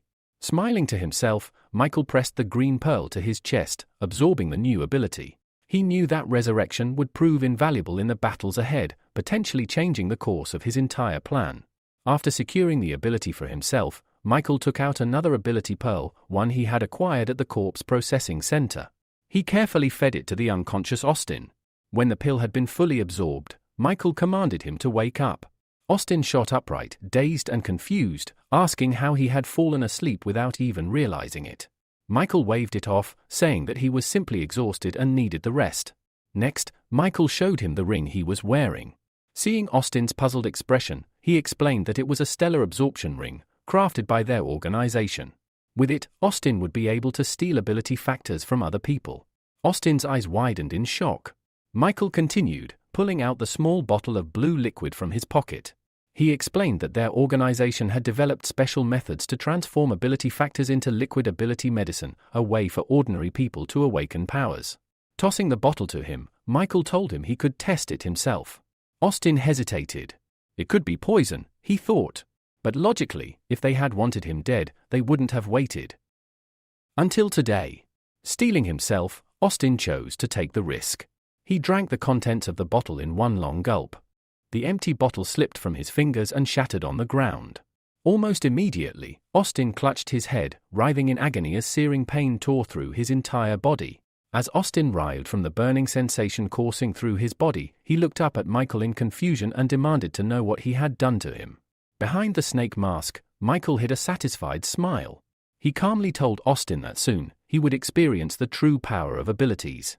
Austin pulled his palms away from his face, trembling. He said his whole body felt like it was on fire.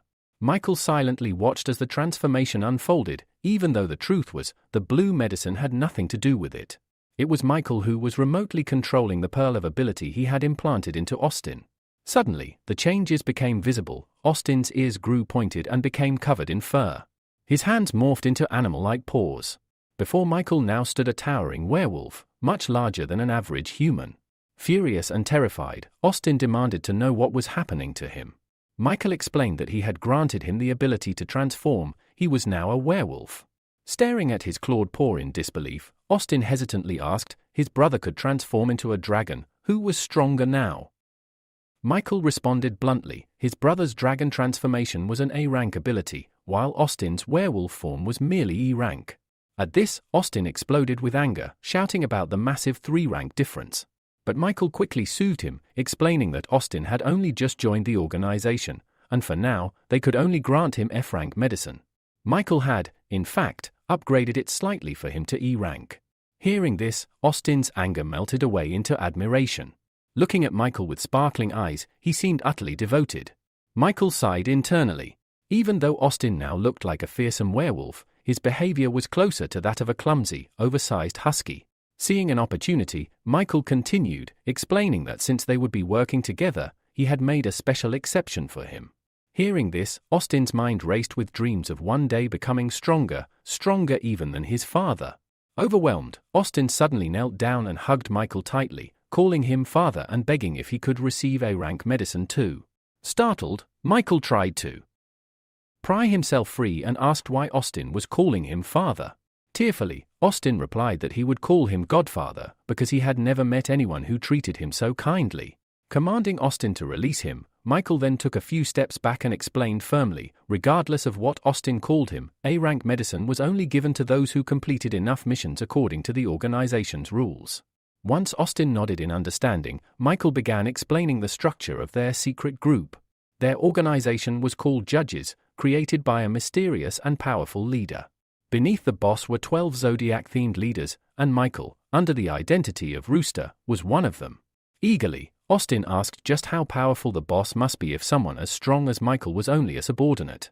Michael warned him not to speculate. Their boss was secretive and rarely appeared in person.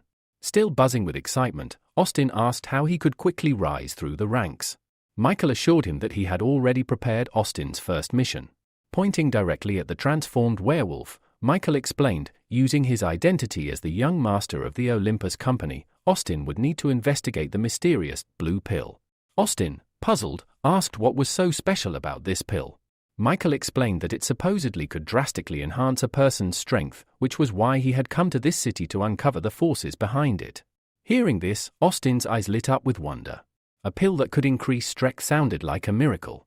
However, seeing Austin's excitement, Michael sternly slapped him on the head and warned him not to get any dangerous ideas. He then told him about a real incident. A hero who had used the blue pill had ended up accidentally harming an innocent person. As he finished, Austin's werewolf form receded, and he returned to his human appearance. Rubbing his sore head, he asked who this careless hero was.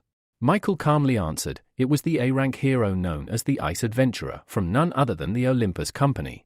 Austin's jaw dropped in shock. He couldn't believe it. The proud, seemingly invincible Ice Adventurer was actually a drug user. Yet that shock soon turned into delight, sensing opportunity. Michael then told him that once he found valuable information, they would meet again. As a reward, Austin would be granted a D-rank ability. Pressing a hand to his heart, Austin swore he would do his best. Satisfied, Michael turned to leave. But after a few steps, he paused, realizing he had forgotten to mention a critical detail.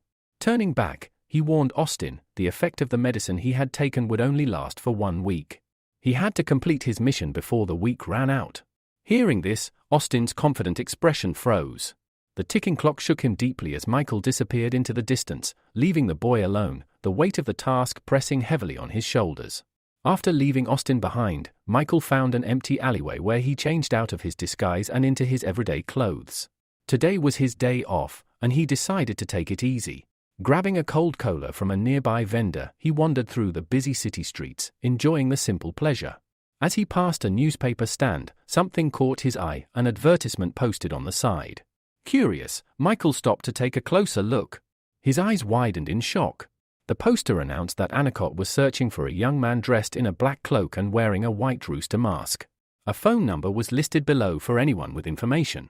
Michael was so stunned that he choked on his drink, spraying cola onto the newspaper stand's wall. The angry shouts of the seller jolted him back to reality. Quickly apologizing, Michael tore down the wanted poster and hurried away. As he walked, studying the poster, he couldn't believe it. He had never expected that girl to go so far. Suddenly, he stopped. Up ahead, he spotted a group of men roughly dragging a familiar-looking girl into a side alley. Narrowing his eyes, he realized it was Anna. Quietly, Michael followed, staying out of sight. Whatever trouble she had gotten herself into again, it couldn't be good.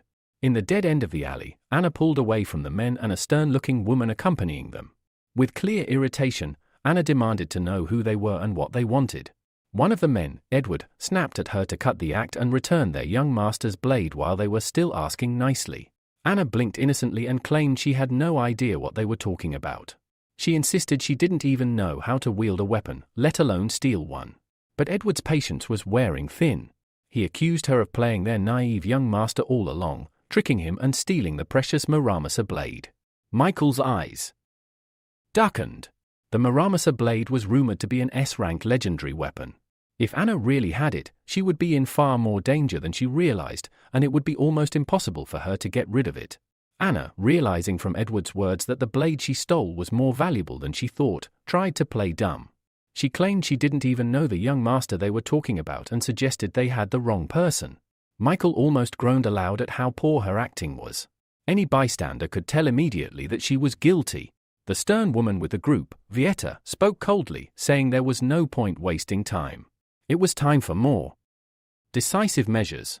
Following her cue, Edward drew his sword and advanced on Anna, while Vieta rapidly formed several hand seals, creating a clone of herself with impressive speed. Michael's expression turned serious. He realized immediately that these two were wielders of hereditary abilities above C rank, far stronger than ordinary fighters.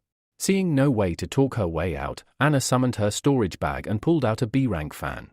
Brandishing it defiantly, she shouted that she wouldn't go down without a fight. With a powerful swing, she unleashed a gust of wind so strong it knocked Edward and the clone off their feet. Laughing triumphantly, Anna leaped into the air, riding the wind. Vieta narrowed her eyes. She wasn't about to let a thief escape so easily. She activated her own ability, and in an instant, her appearance transformed. The Mistress of Snow had awakened. The change was immediate and overwhelming. Dark clouds gathered overhead, and snow began falling in thick, heavy flakes. Michael, recognizing the escalation, frowned. This was getting dangerous. Just in case, he quickly changed back into his rooster costume. Anna, still floating, glanced down and realized with growing horror that the snowflakes weren't natural, they were moving with terrifying speed straight toward her. Concentrating her power, Vieta summoned a full snow typhoon. A swirling storm of sharp, icy flakes tore through the sky toward Anna. Michael felt a rare flicker of fear for the reckless girl. The power Vieta was using wasn't something an ordinary person could withstand. Below, the growing spectacle had caught the attention of passers-by. Many craned their necks to watch the dramatic aerial battle. A reporter on the scene quickly launched a live broadcast, urgently calling out for any nearby heroes to intervene. Meanwhile, Vieta's blizzard caught up to Anna. A powerful blast knocked her from the sky, and she plummeted, hitting the asphalt with a painful crash. Groaning, Anna raised her head slightly, dazed and vulnerable, as the snow continued to fall around her. Lying bruised on the cold asphalt, Anna looked up to see Vieta towering over her, a threatening glint in her eyes. In a cold, commanding voice, Vieta demanded that Anna return the stolen item at once. Gritting her teeth, Anna pushed herself upright. A sly smirk played on her lips as she pulled two small knives from her storage bag.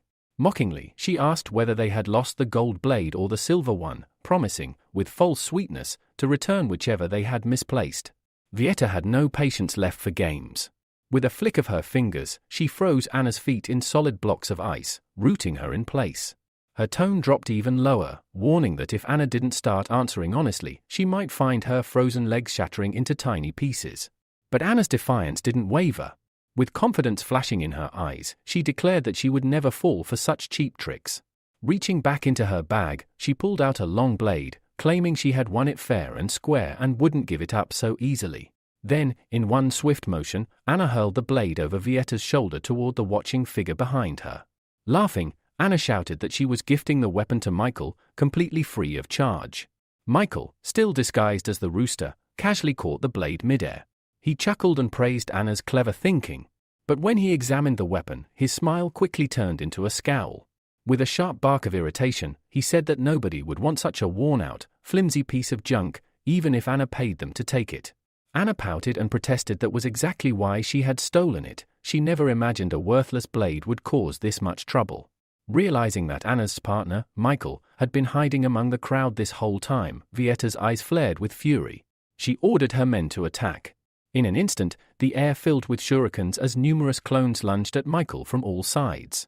One of the men, Paul, shouted confidently that no one had ever survived their assault. Michael, however, remained completely still. All the while, he could feel the blade Anna had thrown absorbing his energy. And though this unsettled him, he was curious to see just how valuable this so-called legendary blade really was. Then, something strange happened. Without warning, Michael's body began to move on its own. His hands gripped the blade tighter, and in two clean, instinctive swings, he effortlessly cut through every single clone around him. The original attackers didn't fare any better. They collapsed in stunned disbelief, the shock plain on their faces. Michael himself stood in the middle of the chaos, genuinely confused. He hadn't consciously moved. Something inside the blade was guiding his actions, and he had no idea what was happening. Edward crept up behind Michael, blade raised high, fully intending to end his life in a single strike. But at the last moment, Michael managed to leap aside, narrowly avoiding death. As he gripped his sword tighter, a strange phenomenon began. Purple aura started leaking from the blade. Within seconds, the aura became visible to the naked eye, trailing behind him like purple flames. Violetta's eyes widened in shock at the sight. In an instant, Michael vanished from her view, only to reappear right beside Edward, delivering a fatal blow. During this attack, he made contact with Edward without being noticed and successfully extracted an ability from him. It was the 3 Styles, Sun Moon Blade, a C-rank ability that allowed him to activate his sword's true power and fight with enhanced strength. Suddenly, a tremor ran through Michael's body. He realized the sword had absorbed too much of his strength, it would be difficult to hold out much longer.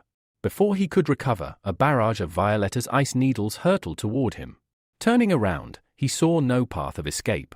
If he couldn't dodge in time, he'd be forced to rely on the revival ability he'd received earlier. Then, a powerful beam of green light flashed across the sky, stunning everyone. In the blink of an eye, all the ice needles disintegrated before they could strike. Michael recognized the beam's aura, it was the light of despair. Anna was equally stunned when she saw the figure stepping through the fading light. The lazy swordsman, Edgar, had arrived. He stepped forward, facing Violetta directly, and declared coldly that while they might have ignored the lawlessness of her group in the 6th area, they would not tolerate open rebellion in the 1st. Violetta frowned, responding that they had come only to reclaim what originally belonged to them. At this point, Anna interjected angrily, shouting that her master was the one to blame. He had willingly given away his old blade. Violetta turned her attention to Anna, assessing the situation. She knew she couldn't stand against 2 A-rank heroes, so she prioritized her own safety. Ice needles began to swirl around Anna, trapping her. In a calm but stern voice, Violetta offered a bargain. If they returned what belonged to her clan, she would leave the city and release the hostage unharmed. Edgar laughed at her words, a smirk on his face.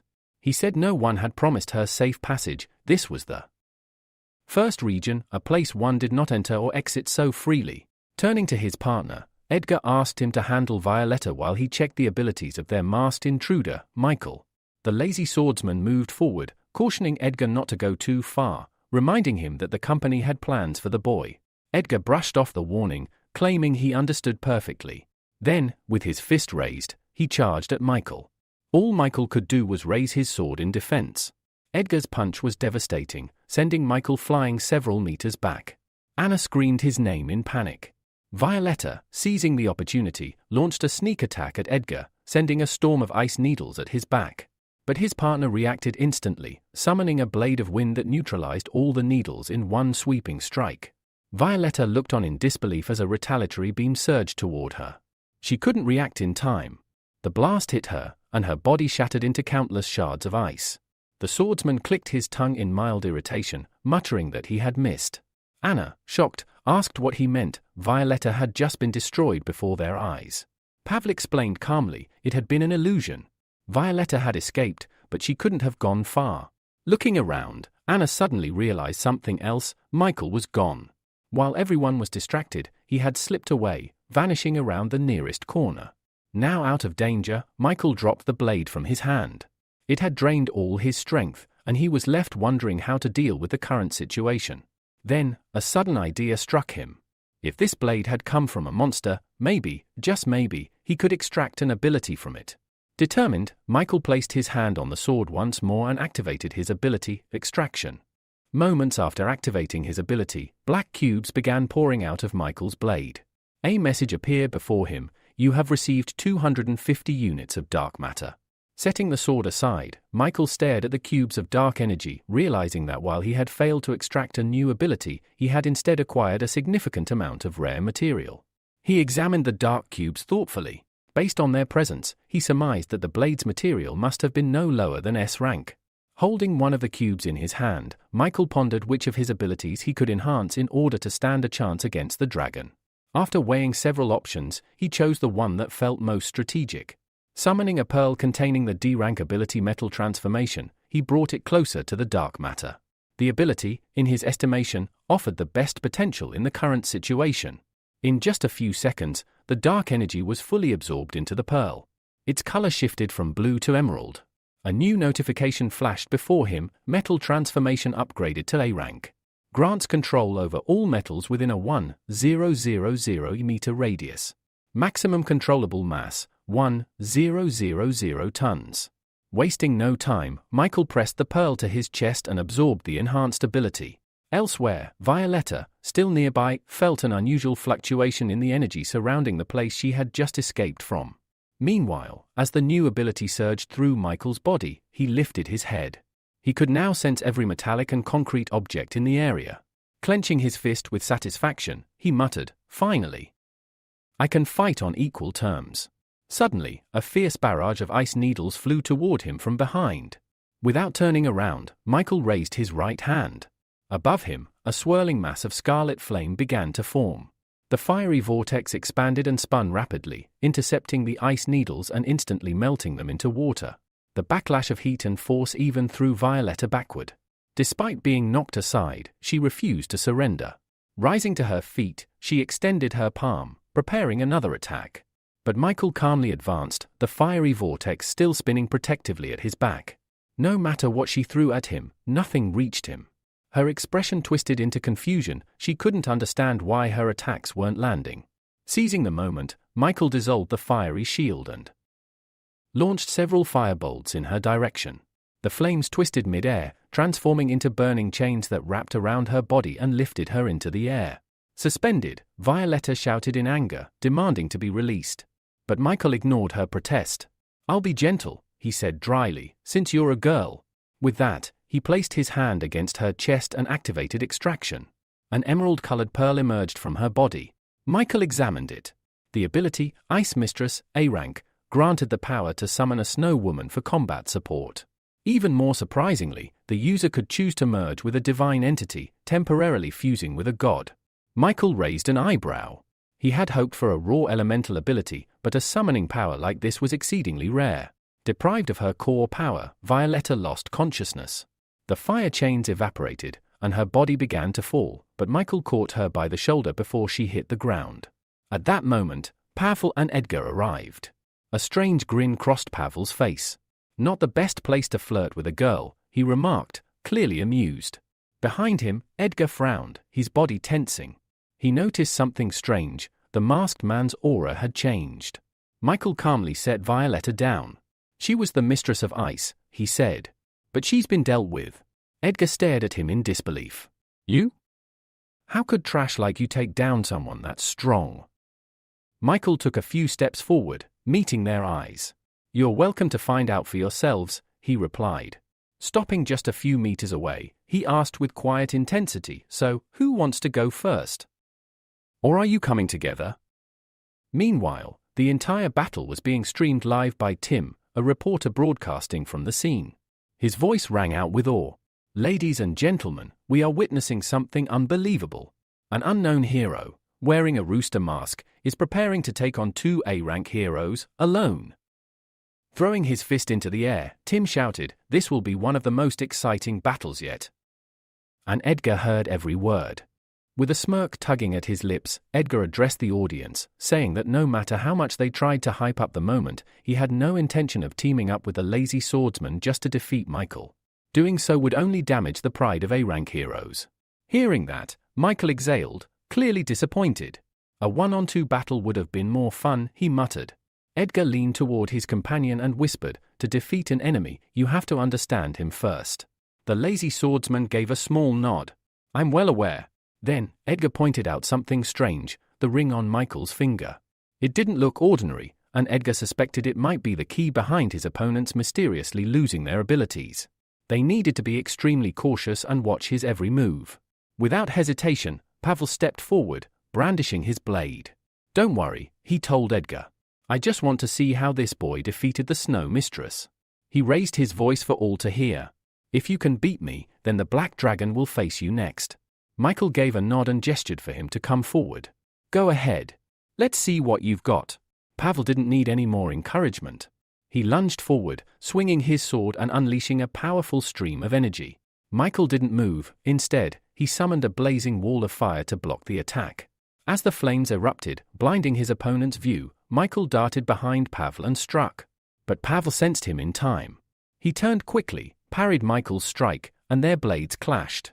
As they did, the flames around Michael's weapon began to morph, twisting and binding around Pavel's sword. The older man's eyes widened. "No one controls my sword," he roared. With a heavy step and sheer willpower, he broke the flame's grip and swung again. The force of his attack sent the fire hurtling back toward Michael. Caught off guard, Michael was thrown backward. He crashed to the ground but quickly regained control of the flames and redirected them, forming another massive wall between himself and Pavel. Within seconds, Michael had made two critical observations. First, Pavel's sword was forged from monster materials. It wasn't metallic. Second, there was nothing else on Pavel's body he could manipulate with his metal control. At this rate, there was no way he could win unless he did something drastic. Then, an idea hit him. He quickly retrieved two pearls, one containing the Snow Woman's ability and the other human control.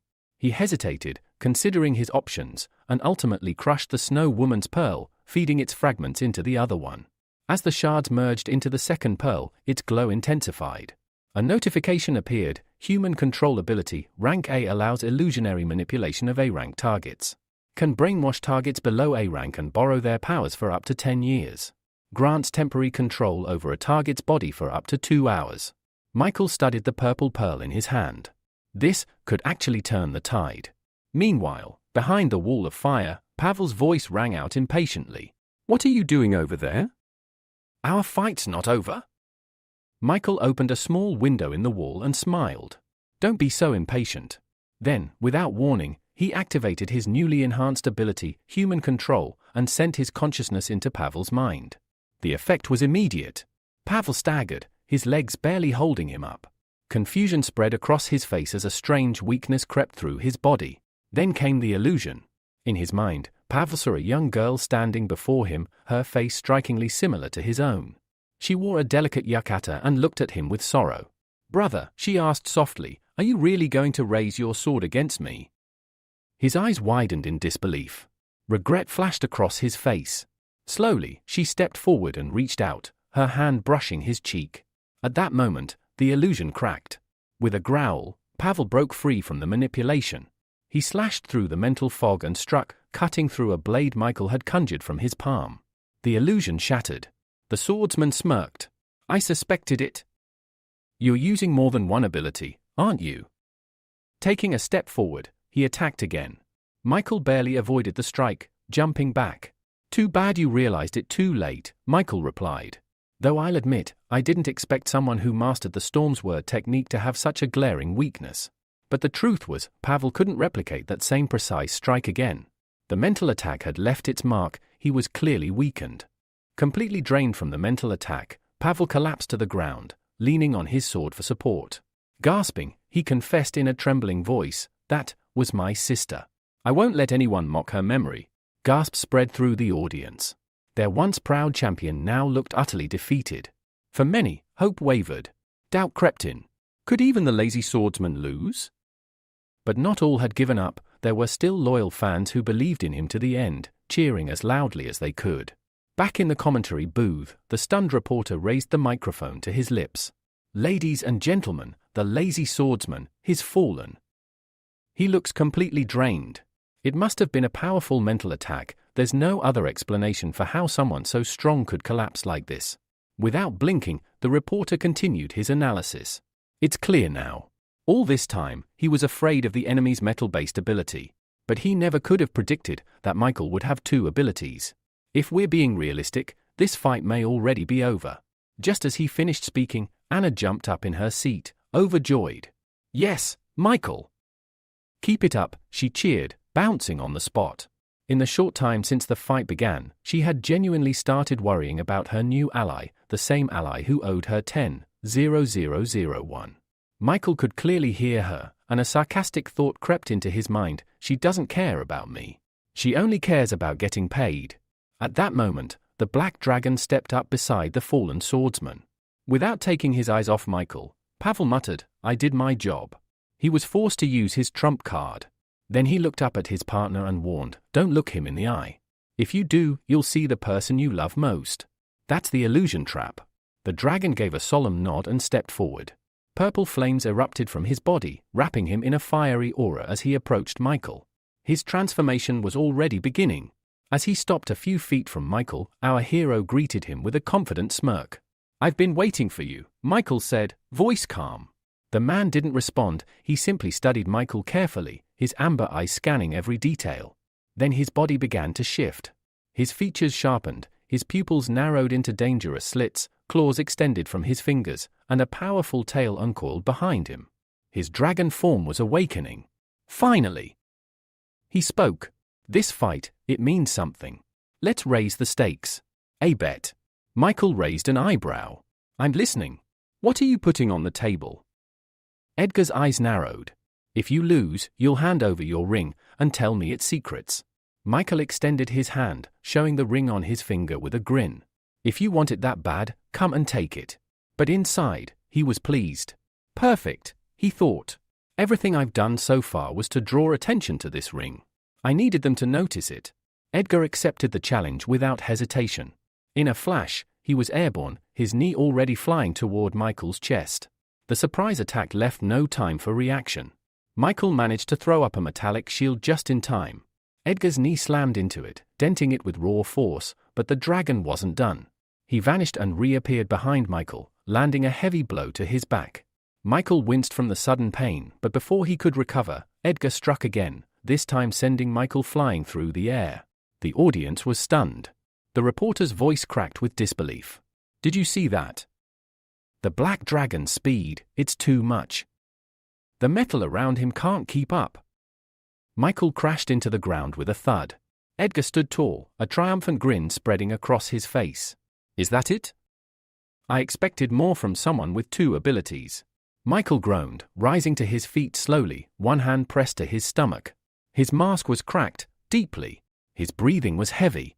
"He's too fast," Michael thought grimly. "And his scales are absurdly tough. On top of that, he's got flame powers." Across from him, Edgar wasn't letting his guard down. He analyzed Michael carefully, eyes locked onto his every move. "You've got grit, I'll give you that," he said. Still standing after that kind of hit, Michael realized Edgar wasn't planning to strike right away. He'd been given a brief window, a moment to act. And he seized it.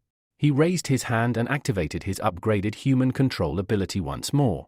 The very next moment, horror twisted across the black dragon's face. In place of Michael stood someone else, his younger brother, eyes filled with tears, clutching his neck and desperately begging Edward to save him. The image was so vivid, so raw, that for a moment, Edward froze. Then Pavel's warning echoed in his mind, "Don't look him in the eye. He'll show you the person you cherish most." Rage surged within Edward. Clutching his head, he shouted, "How dare you take his form?" A furious roar erupted from his throat as he shattered the illusion in one devastating surge of power. In the blink of an eye, Edward transformed into his true form, a black flame earth dragon. Michael's eyes widened in surprise. His illusion had been broken almost instantly, and worse, it had only made his opponent angrier. The audience gasped, unable to believe what they were seeing. The reporter's voice cracked with excitement. "Incredible! We're witnessing something very rare, the second phase of the Black Dragon transformation. This only proves how strong the masked stranger must be to force his opponent to go this far." Consumed by rage, Edward launched himself at Michael. "You better be ready to die." Thinking fast, Michael used his metal control to create a massive, spiked shield in front of him. But Edward was not an ordinary opponent. His entire body pulsed with dark energy, and mid-air, he transformed again, becoming a whirling cyclone of black fire and power. With a mocking tone, he scoffed, "You really think some spikes are going to stop me?" Michael, while surprised by the transformation, didn't falter. "If you want to kill me so badly, you'll have to catch me first." And with that, he launched himself into the air atop his metal shield, narrowly avoiding Edward's strike. But Edward wasn't letting him escape. "You won't get away," the dragon roared, soaring after him at full speed. Michael waited patiently. He knew the dragon would come closer. When the moment was right, Michael thrust his hand forward, and the metal around them responded. In an instant, chains of solid metal wrapped around Edward's limbs and torso, locking him in place mid-air. Edward looked stunned, only for a smirk to crawl across his face. "Did you forget about this?" Suddenly, his entire body ignited in black flames. The fire grew larger, fiercer, threatening to melt everything in its path. The reporter cried out, "It's the black flame! It's melted metal before, he could break free at any moment."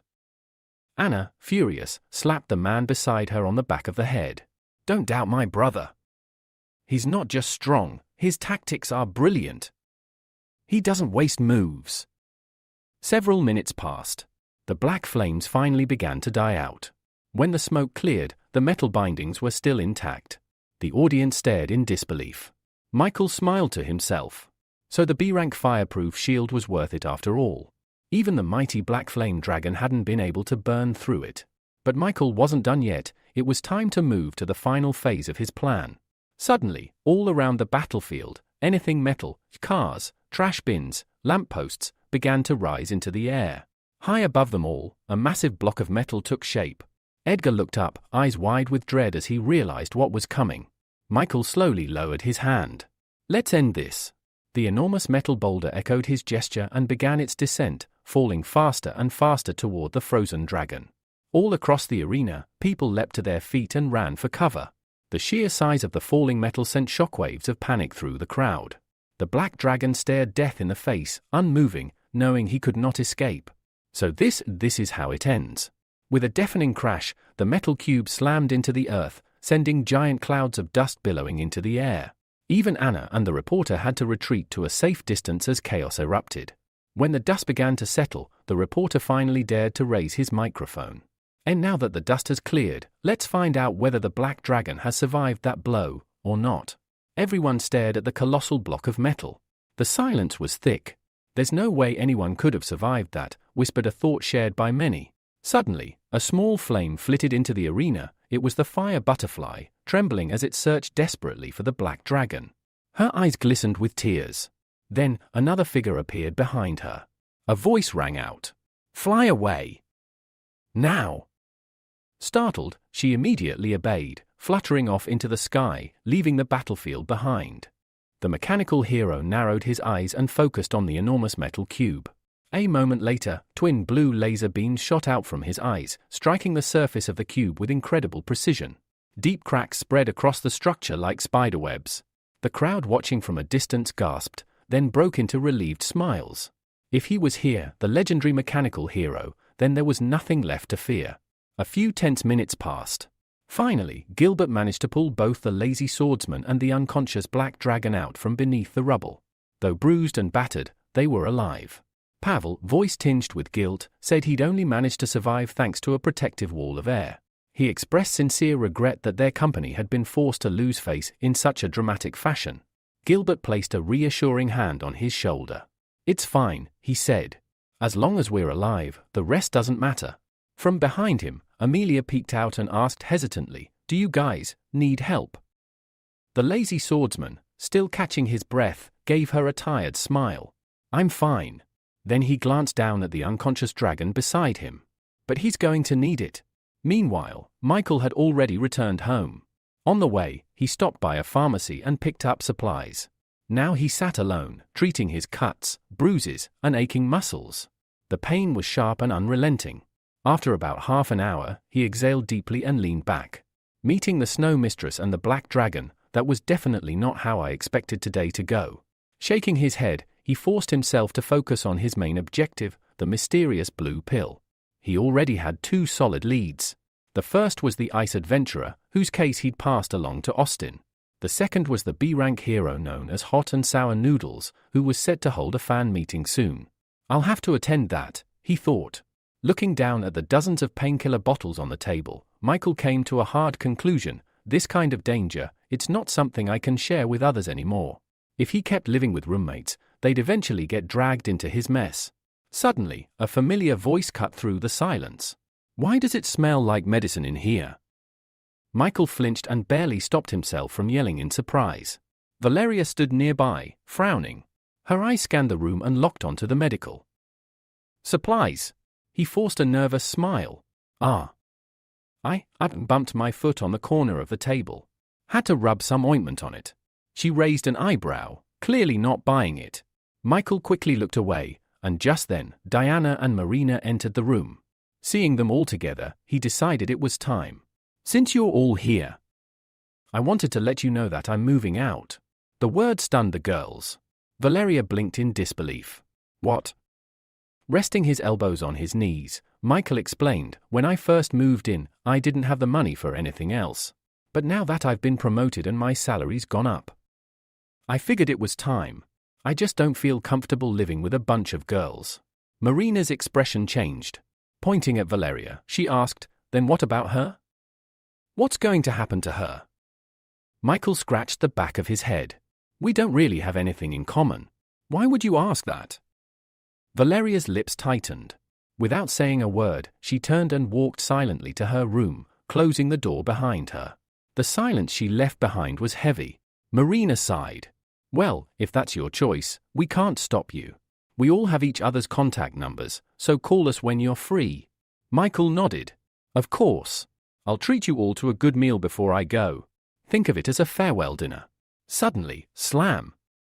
Valeria's bedroom door echoed through the apartment, causing everyone to jump. Michael frowned. He hadn't expected such a strong reaction. What did I say wrong? For a few seconds, no one said anything. Then, breaking the silence, Michael suggested, if we're going to eat, we might as well go together. That's when Marina finally snapped. Stepping forward, she asked angrily, Why, Michael? Why does a beautiful, kind girl like Valeria not deserve to be with you? Why are you treating her like this? After voicing her frustration, she exhaled slowly, trying to calm down. Then she turned away. Handle things with Valeria. We'll eat after that. And with that, Michael was left alone in the living room, staring at the floor. He knew what he was doing. He wanted to distance himself from Valeria, for her sake. If she stayed close, she'd only get hurt. But the guilt still gnawed at him. After a few minutes of silence, he got up and walked quietly to her room. He knocked. From inside, her voice came, soft but tense. Come in. She was lying on the bed, facing the wall, not even bothering to look at him. Michael stepped inside and stopped near the doorway. He wanted to apologize, but the moment he said I'm sorry, Valeria cut him off. Why are you apologizing? She asked sharply. You didn't say anything wrong, right? After all, we have nothing in common. When Michael said those words, he hadn't meant them the way they sounded. But Valeria's eyes widened, and then, with tears forming, she abruptly sat up in bed. Just be honest, she snapped. You don't like me, do you? Michael took a careful step forward, trying to explain. You've misunderstood. That's not what I meant, but his words only seemed to make things worse. Her brows furrowed, her voice trembled. Then what is it? She asked, hurt and bewildered. Is it because I'm ugly? Michael let out a heavy sigh and gently rested his hands on her trembling shoulders. Please, calm down. There was no anger in his voice. Only concern. He paused, then asked quietly, can't we just stay good friends? But instead of answering, Valeria repeated her question, her voice soft and trembling. So, you really don't like me at all? Michael hesitated. He looked into her tear-filled eyes and remembered everything he'd come to understand about her. Valeria's warmth toward him wasn't just affection, it was an escape. A way to fill the painful void left behind by her broken relationship with her family. To her, he had become a reason to believe she could be loved again. And yet, he had never properly responded to those feelings. She must think that I see her past as something shameful, he thought.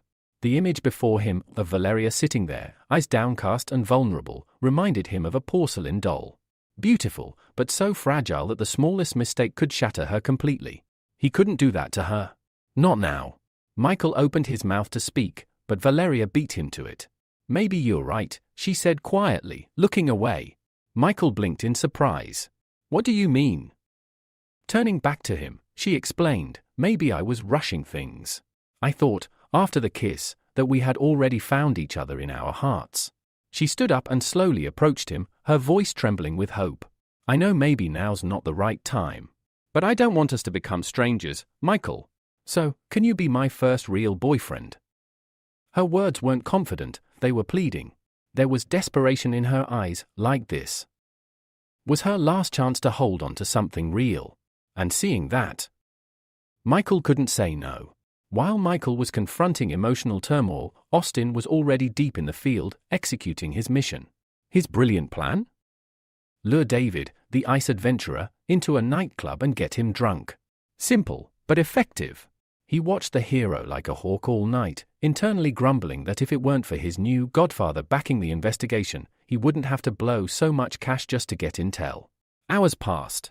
Finally, David dozed off on one of the plush couches, completely out cold.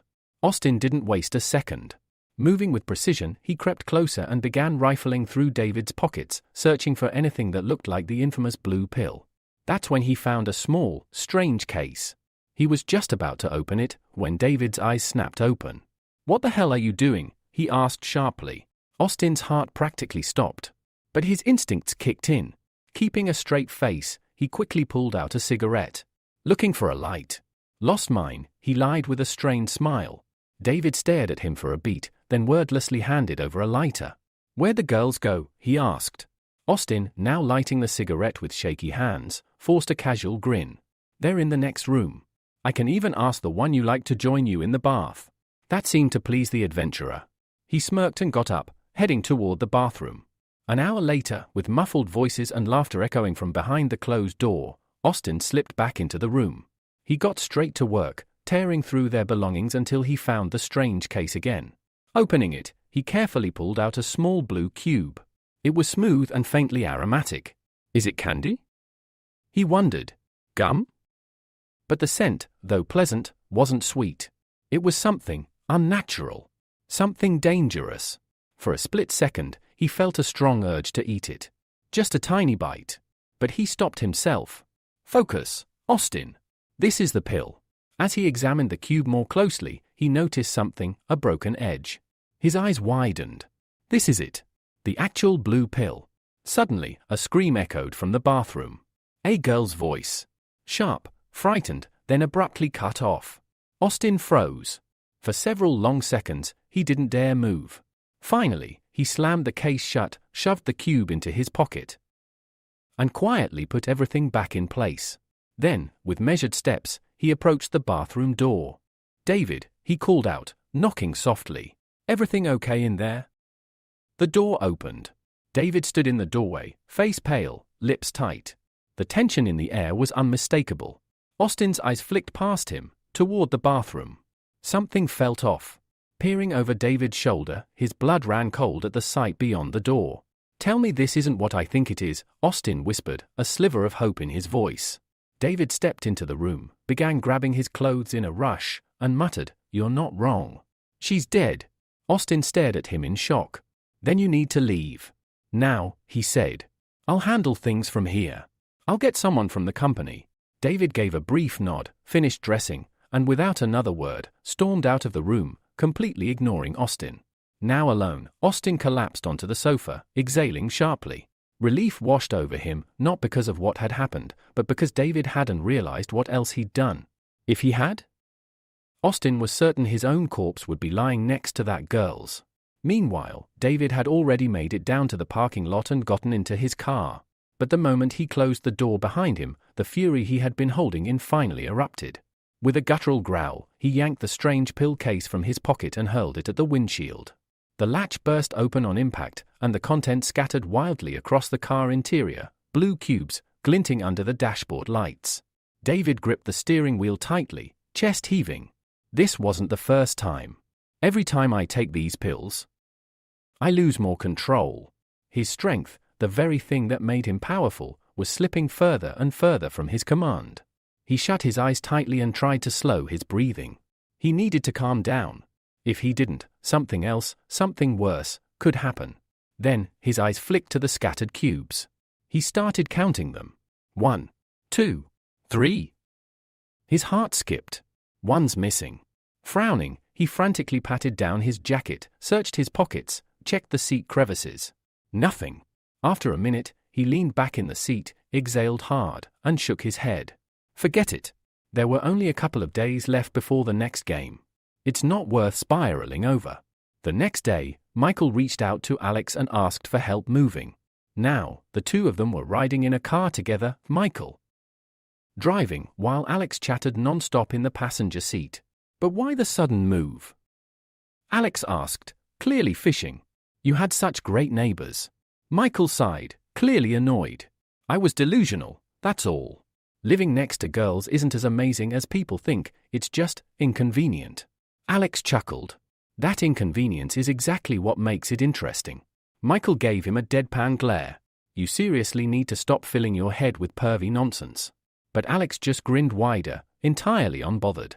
A few minutes later, they pulled up to an enormous mansion. Alex's jaw dropped. Dude, where did you get the cash to rent a place like this? Michael, carrying one of the boxes, answered casually. My adopted son gave it to me. Alex raised an eyebrow. Right. And I'm the king of the underworld. Just say you won the lottery, man. It didn't take long for them to unload everything. Once the last box was set down, Alex gave a lazy wave and left, leaving Michael alone to settle in. The very first thing he did? Collapse onto the massive bed in his new bedroom. But then a thought hit him. He had never activated the summoning ability from the Snow Woman's golden pearl after the battle with the Black Dragon. He sat up and summoned the pearl into his palm. Though he had already spent some of its dark energy to improve the human control ability, the power still remained at a C-rank level. Holding his hand out, Michael activated the summoning skill. Within seconds, a chilling breeze swept through the room, and a figure began to materialize. The moment he saw the spirit's form, he froze. Instead of a fearsome entity or elegant warrior, a small, delicate lowly-looking girl stood before him. As soon as she appeared, the room's temperature plummeted. Frost crept across the windows, and Michael shivered violently. He sneezed, arms wrapped around himself. The girl, her pale hair and icy aura unmistakable, tilted her head in concern. Climbing onto the bed, she asked softly, "Are you all right, Master?" Michael panicked and began crawling backward, one hand raised in protest.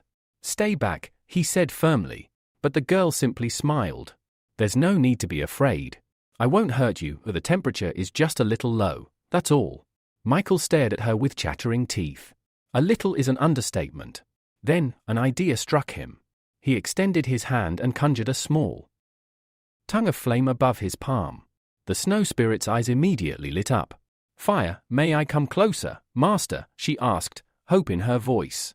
Instead, Michael brought the flame toward her. To his surprise, she leaned in happily, her small hands reaching out to bask in the warmth. "Aren't you supposed to hate fire?" he asked, baffled. "I don't hate it," she replied sweetly. "I love warmth." Now sitting closer to the fire, the spirit gave him a soft, serene smile. "I'm lucky to have an owner like you." Michael stared at her in silence, processing her words and her presence. He realized then, the icy atmosphere she created was simply passive. Her presence might have chilled the room, but it wasn't actively harmful. If it had been, his flame wouldn't have lasted a second. Then, her eyes began to droop. Her body leaned toward him, her expression turning sleepy. "Master is very warm too," she murmured, resting against him. Michael tensed up immediately, unsure what to do. He wanted to move away. But as he glanced down at her peaceful face, her content smile, he hesitated. In the end, he sighed, grabbed the blanket, and gently wrapped it around the both of them. "This is the first and last time," he muttered. "Don't get used to it." But even as he said that, her quiet, happy breathing was already beginning to lull him into a strange calm. A few days later, the long-awaited day finally arrived. From early morning, a massive crowd had gathered around a giant stage, fans buzzing with excitement, waving signs, and chanting with energy. They were all here for one reason, the hero of hot and sour noodles. Everyone was fired up, shouting their love for him in unison. And among them, dressed head to toe like a true superfan, was none other than Michael. He had wormed his way into the front rows, fully equipped in the standard get-up of any devoted supporter. But in truth, he wasn't enjoying it at all. Being shoved around, getting elbowed, and even yanked by the hair, it was hardly a pleasant experience. Still, he endured it. After all, he needed to get close. Suddenly, a girl appeared on stage. Flashing a bright smile, she greeted the crowd. "Are you ready?" she shouted. "Because the hero of spicy and sour noodles is." The crowd roared in response. Yes, they were ready. The presenter cupped a hand to her ear. "What? I can't hear you." That only made the fans scream even louder. Then, with a blast of colorful confetti, the stage exploded into action, and he appeared. The legendary hero stepped out, cape fluttering, voice booming, "Have no fear. You are safe now. The enemies will be crushed by my iron fist." The fans went wild. Michael was barely able to stay on his feet. One overly enthusiastic fan shoved him hard, knocking him off balance.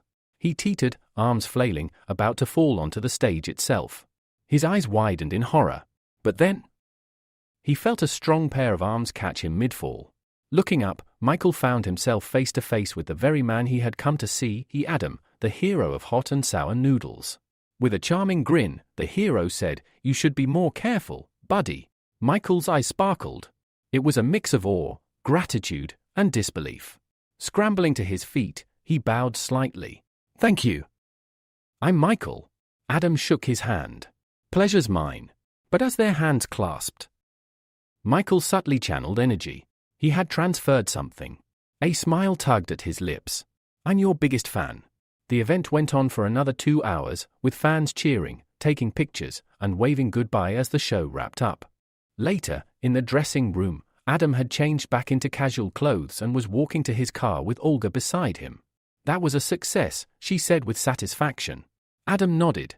"Sure was. But shaking hands with so many people, exhausting. I just want a hot shower now." He opened the car door and climbed inside. "You go grab lunch," he told Olga. "I'll nap a bit before the evening show." She paused before shutting the door. "Are you sure you can handle this kind of schedule? You've been pushing too hard." Adam sighed but forced a smile. "I don't have a choice. I have to keep going. Just don't forget, clear my schedule next weekend. I want to be there for my daughter's birthday." The door shut. Alone in the silence of the car, Adam leaned his head back and exhaled heavily. The debt was like a black hole, bottomless. No matter how much he earned, it kept swallowing everything. For a moment, he even thought about going to the casino to try and win it all back. No. He shook the thought from his head. But then, a voice. "Isn't it tiring to live like this?" Adam's eyes flew open. There shouldn't have been anyone else in the car. Slowly, he turned and saw a familiar figure. A boy with a mask. The same one who had faced off against the Black Dragon and the Lazy Swordsman. "How did you get in here?" Adam asked, wary. Michael, still wearing the mask, didn't answer that. Instead, he said calmly, "Relax. I'm not here to fight. I just want to ask a few questions." Adam's expression tightened. He knew exactly who he was dealing with. A man capable of taking down high-ranking heroes alone. Fighting him now would be pointless, maybe even suicidal. So instead, he exhaled. "Fine. I'll talk.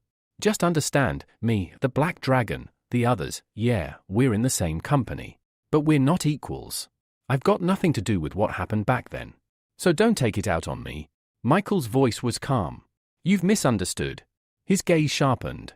"I think you're the only one who can help me." Before Adam could respond, their eyes locked, and in that instant, Michael activated the human control ability. Everything around him blurred. In the next moment, Michael found himself deep within the subconscious of the hero of hot and sour noodles. One by one, windows began to materialize in the vast expanse of space. Each window held a different memory of Adam. Michael's gaze sharpened as he studied them, scanning each one carefully, hoping to find the clue he needed. And then, in the distance, he saw a figure, a man with a blurry face, holding something in his hand. The sight immediately caught Michael's attention. There, in the man's palm, was the blue pill, the very thing Michael had been searching for all this time. He focused, locking onto that memory. In the flashback, the mysterious man handed Adam the pill, promising that if he took it, his abilities would grow immensely. He would be able to reach the peak of his career, erase his debts, and finally return to his family. The promise was enough to ignite something inside Adam. His heart swelled with hope, and without hesitation, he stepped forward, demanding the pill. But the stranger raised an eyebrow. "I'll give it to you," he said, "but only if you give me something in return. Information, to be precise." Adam frowned, wary but desperate. "What kind of information?" The stranger's smile grew as he explained. He was interested in the secrets of heroes, and Adam had the connections to find them. There was no turning back. Adam sighed, knowing he had no choice but to cooperate. He began spilling whatever he knew, the words flowing in exchange for the pill. As Michael watched through the memory, he fast-forwarded through some of the exchanges. He saw the stranger and Adam meeting on several occasions, more than 5 times, discussing deals and trading information. In their most recent meeting, the stranger asked about a new ability possessor, someone Adam had heard about, someone who could erase the powers of others. This newcomer had defeated not only the Black Dragon but the Lazy Swordsman as well. The stranger's eye sparkled with interest. "Anything else? Any information about this person?" Adam admitted that he knew very little. The mysterious figure had kept a low profile, never revealing his true identity. All Adam knew was that he could erase abilities, but nothing more. The stranger seemed satisfied with this, rubbing his chin thoughtfully before tossing a bag of blue pills toward Adam. "Good," he said. "Get as much information as you can about this newcomer. I'll be waiting. And remember, it's for your daughter's birthday next week." Adam took the pills and nodded, though his mind was racing with questions.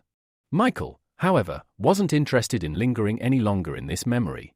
He could already sense the larger plan. The blue pills were meant to weaken heroes, to manipulate them, turning them into puppets controlled by this stranger. Michael left Adam's subconscious with a final, lingering thought about this mysterious figure's true motives. He came back to reality, his vision clearing. But when he looked around, he found himself alone. A few hours later, as the sun dipped below the horizon, Austin stood impatiently at a pre-arranged meeting spot, swatting away mosquitoes and growing increasingly frustrated. "I've been forgotten," he muttered, annoyed. Just as he was about to give up, a voice cut through the air. "Say that again." Austin whipped around, his eyes lighting up when he saw Michael approaching. With a grin, he ran to his so-called godfather and shouted, "I've been waiting for you forever." Without wasting time, Austin pulled a small box from his pocket and opened it, revealing the blue pill inside. He held it up, his face beaming with pride. "I worked hard for this," Austin said. "Got it from the ice adventurer himself." Michael took the pill from him, inspecting it closely. It looked identical to the one he'd seen in Adam's memories. Austin went on, explaining that the reason David had killed a man was because of the effects of the pill. "It's that dangerous," Austin said, his voice cautious. "But what are the side effects like, really?" Michael didn't hesitate with his answer. In their pursuit of power and glory, heroes will do anything. Side effects won't stop them. The temptation is too strong. Austin nodded in agreement. These people don't deserve to be called heroes. Michael chuckled darkly at his words, before throwing his own question back at him. "What do you think real heroes should be like?" Austin stiffened, wariness crossing his features. The question felt like it carried the weight of something much bigger, expectations, and his heart skipped a beat. Placing a fist over his chest, Austin spoke with conviction. "A true hero is someone who understands the weight of responsibility. The greater the influence, the more they owe to the world. Heroes don't betray their faith for power. They live to save humanity, no matter the cost." Michael studied him for a moment, then gave a soft chuckle. That's one way to look at it. But deep down, Michael knew Austin's version of a hero was far from the truth. Michael couldn't help but shake his head in frustration. He had been foolish to trust a guy who was merely parroting a quote from some bizarre movie. Pushing the thoughts aside, he reached into his pocket and pulled out a flask containing a red liquid. Without hesitation, he tossed it to Austin, remarking that, despite his earlier actions, he had really made an effort to reward him. "This potion," Michael said, "will raise your ability to D-rank." Austin's face twisted in displeasure. "D-rank? Is that all? I deserve more for my efforts than this." Michael, ever calm, extended his hand to the boy and said, "You need to gradually raise your rank. Don't rush for instant success. But if you are dissatisfied, you can return the potion." Austin's expression tightened, but he forced a smile. "It's fine," he said. Thanks for the generosity. He uncorked the flask and gulped down the contents. His face scrunched in disgust as the potion left a sickening aftertaste. Why does this taste like ketchup? Austin complained. Michael shrugged nonchalantly. Just imagine it's something better. He then approached the boy, placing a hand on his back as he prepared to try something. From his palm, he summoned 2 E-rank ability pearls, merging them. The result was the ability Werewolf Power, D-rank, a transformation that allowed the user to freely shift into a werewolf form, regardless of the moon. Austin, confused and expecting some kind of dramatic change, was disappointed to see no immediate effects. Michael chuckled lightly. You have to activate it, Austin, or else nothing happens. The boy raised an eyebrow in confusion, and before he could react, Michael clenched his fist and delivered a powerful punch to his face. Austin collapsed to the ground, the impact leaving a bruised black eye. Stop! Austin cried, tears in his eyes, but Michael didn't stop. This is necessary. You need to be stronger. For the next half hour, the park echoed with the boys' agonized cries as Michael continued the brutal training. Finally, Michael activated the ability pearl within Austin's body. The boy's transformation was immediate, his body rippling with newfound power as he shifted into the werewolf form. He marveled at the change, his strength surging. Michael allowed him a few moments to revel in the transformation before calling him back to his senses. You need to cancel the transformation now, Michael said, observing Austin's growing exhaustion. That form is exhausting to maintain for long periods. Austin, though displeased, followed the instructions and reverted back to his original form. Michael then offered some advice. Keep a close watch on the blue pills. Be careful, those who use them are often emotionally unstable. Austin smiled, satisfied with the new power he had gained. Thanks for the advice. Ignoring the gratitude, Michael continued, for your next task, I need you to gather dirt on heroes who secretly engage in dirty deeds. Austin hesitated, asking if this meant the organization wanted to recruit new followers. Michael grinned, his voice dripping with intrigue. Not everyone can join. Some are just raw material. Austin's eyes widened in surprise. You mean? The organization plans to absorb their power. Michael laughed darkly. Where do you think the potion came from, Austin? With a sudden movement, he activated his metal shield, flying into the air. Gather the necessary materials for your C-rank ability. Work hard, Austin. The boy watched him, disheartened, but knowing he had no choice. With a sigh, he pressed his hand to his forehead and shouted, I'll do it. I'll complete the mission, no matter what. Later, Michael flew across the sky, making his way to the rocky coast to train in isolation. He had no intention of attracting attention. Landing on an empty beach under the night sky, he removed his mask and smiled in contentment. This secluded spot was perfect for training his snowwoman abilities. He extended his hand, summoning a golden portal. Moments later, a joyful Sophia emerged, rushing to him with a bright smile. I've missed you so much, she exclaimed, eager for their reunion. But Michael halted her, his tone serious. Now's not the time for that. We need to train. Sophia, frowning, hesitated. I don't want to hurt you. Michael reassured her, you're a C-rank summon. You can't harm me. Her hesitation faded as confidence filled her, and she jumped back, landing on an icy ledge. Then I'll attack first. A satisfied smile played across Michael's face as he nodded approvingly.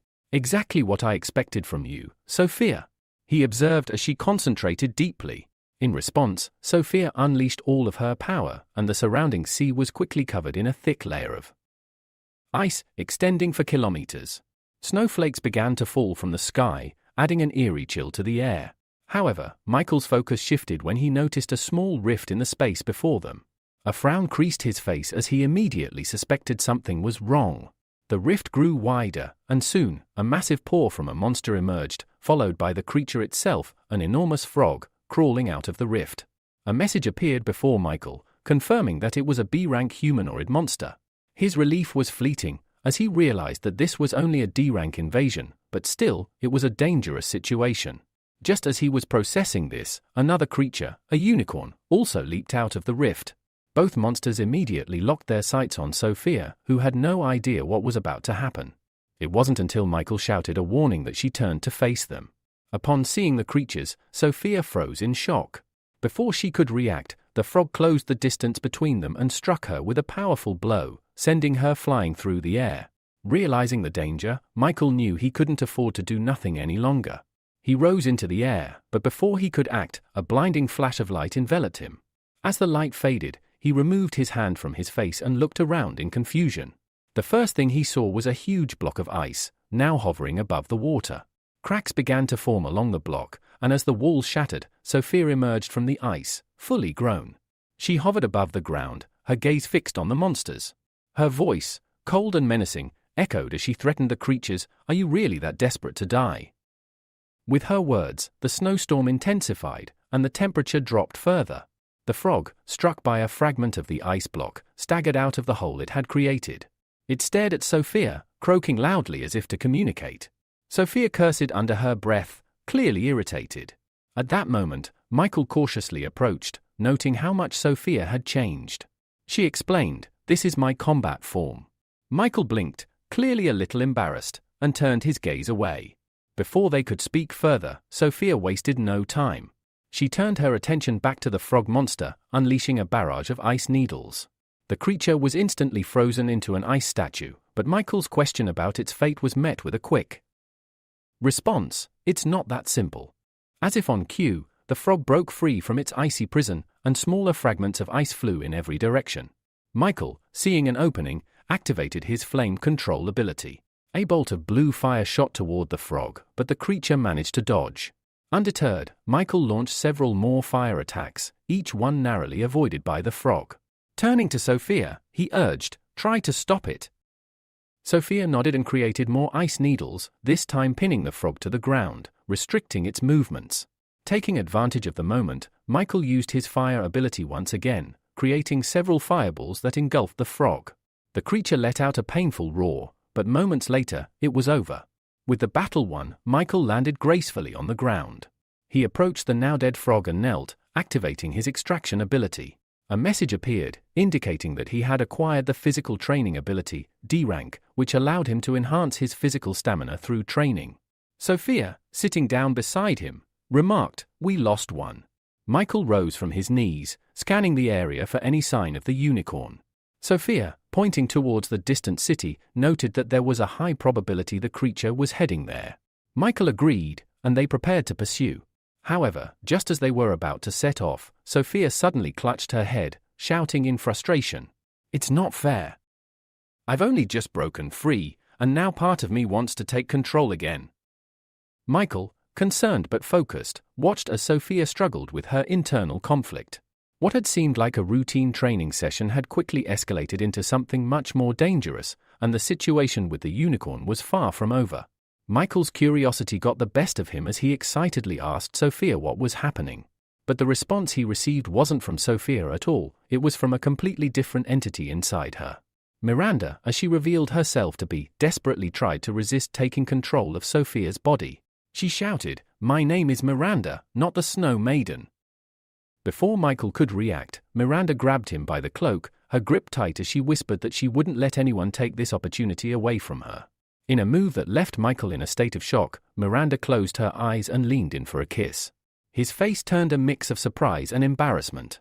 However, her desires didn't come to fruition as she suddenly reverted back to her smaller, more innocent form.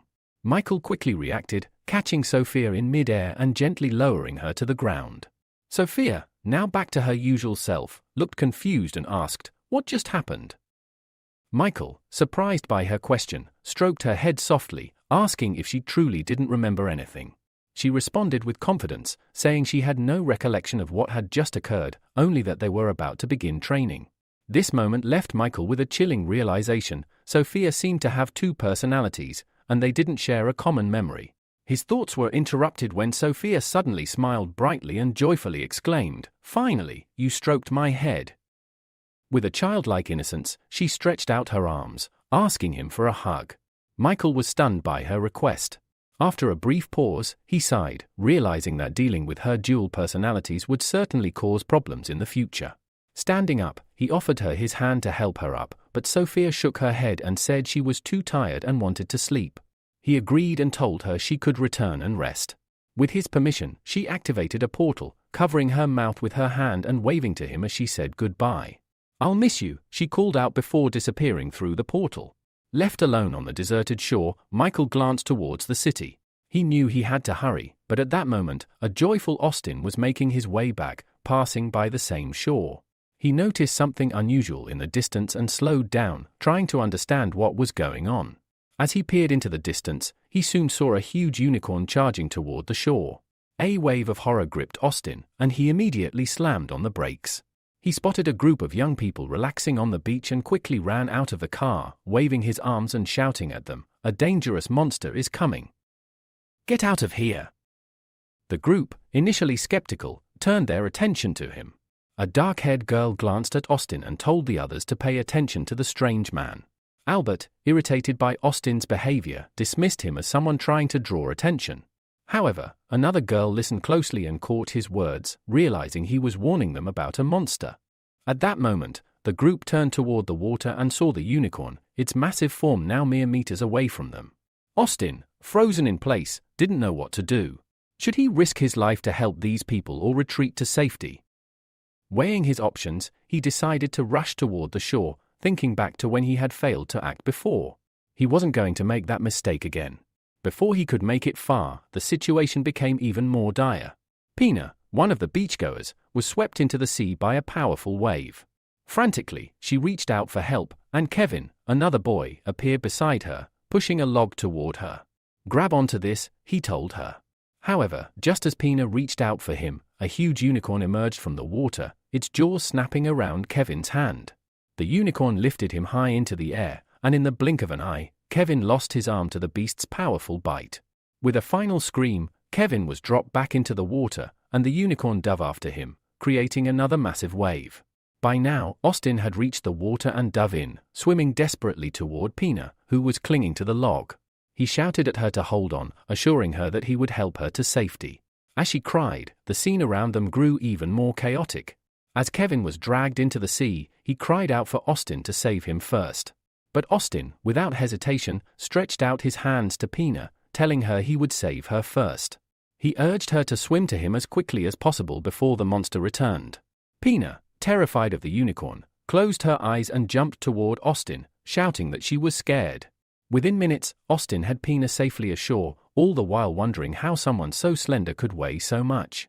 As they reached safety, the sound of an approaching helicopter filled the air. The doors opened, and a live broadcast began. The reporter announced that the station had received numerous reports of a monster and huge waves near shore number 8. Turning the camera to Austin, who was holding Pina in his arms, the reporter stated with relief that they had miraculously escaped danger. The reporter, Alexandra, recognized Austin as one of the most famous internet personalities, young Mr. Austin. Meanwhile, back in the gym, Edgar was working out and venting his frustration over his father's decisions. As he did a set of abdominal exercises, he complained about the ice adventurer and the mechanical hero, saying it was better to work out than follow such people around. His friend, Pavel, chuckled and told Edgar to stop being jealous. But suddenly, Pavel's face twisted in horror as he shouted, "You need to see the live broadcast. There's a monster on the shore, and your brother is there." Edgar immediately froze, disbelieving the news. He couldn't believe his ears. He refused to believe it at first, thinking that his little brother Austin would be too scared to face a monster. But when the image was zoomed in, Edgar's heart sank. Austin was indeed there, and the unicorn was closing in on him fast. Alexandra said with urgency that if the heroes didn't arrive soon, the monster would catch up with Austin and Pina. Edgar, panic rising, screamed at the TV, begging Austin to run. But his voice could not reach his brother. At that moment, Austin looked over his shoulder and saw the monster fast approaching, its terrifying presence looming. Pina clung to him as they raced against time, but Austin, determined to save her, made a shocking move. Much to Edgar and Pavel's surprise, Austin transformed into a werewolf. His powerful body increased his speed significantly, and he surged ahead, defying the monster's pursuit.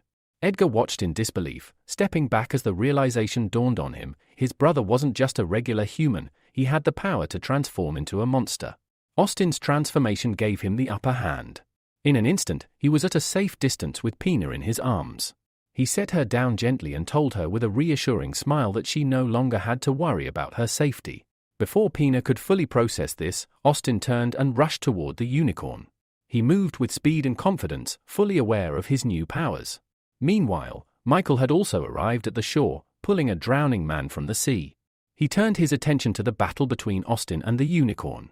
With a smile, he created metal spikes, eager to see how his godson would fare.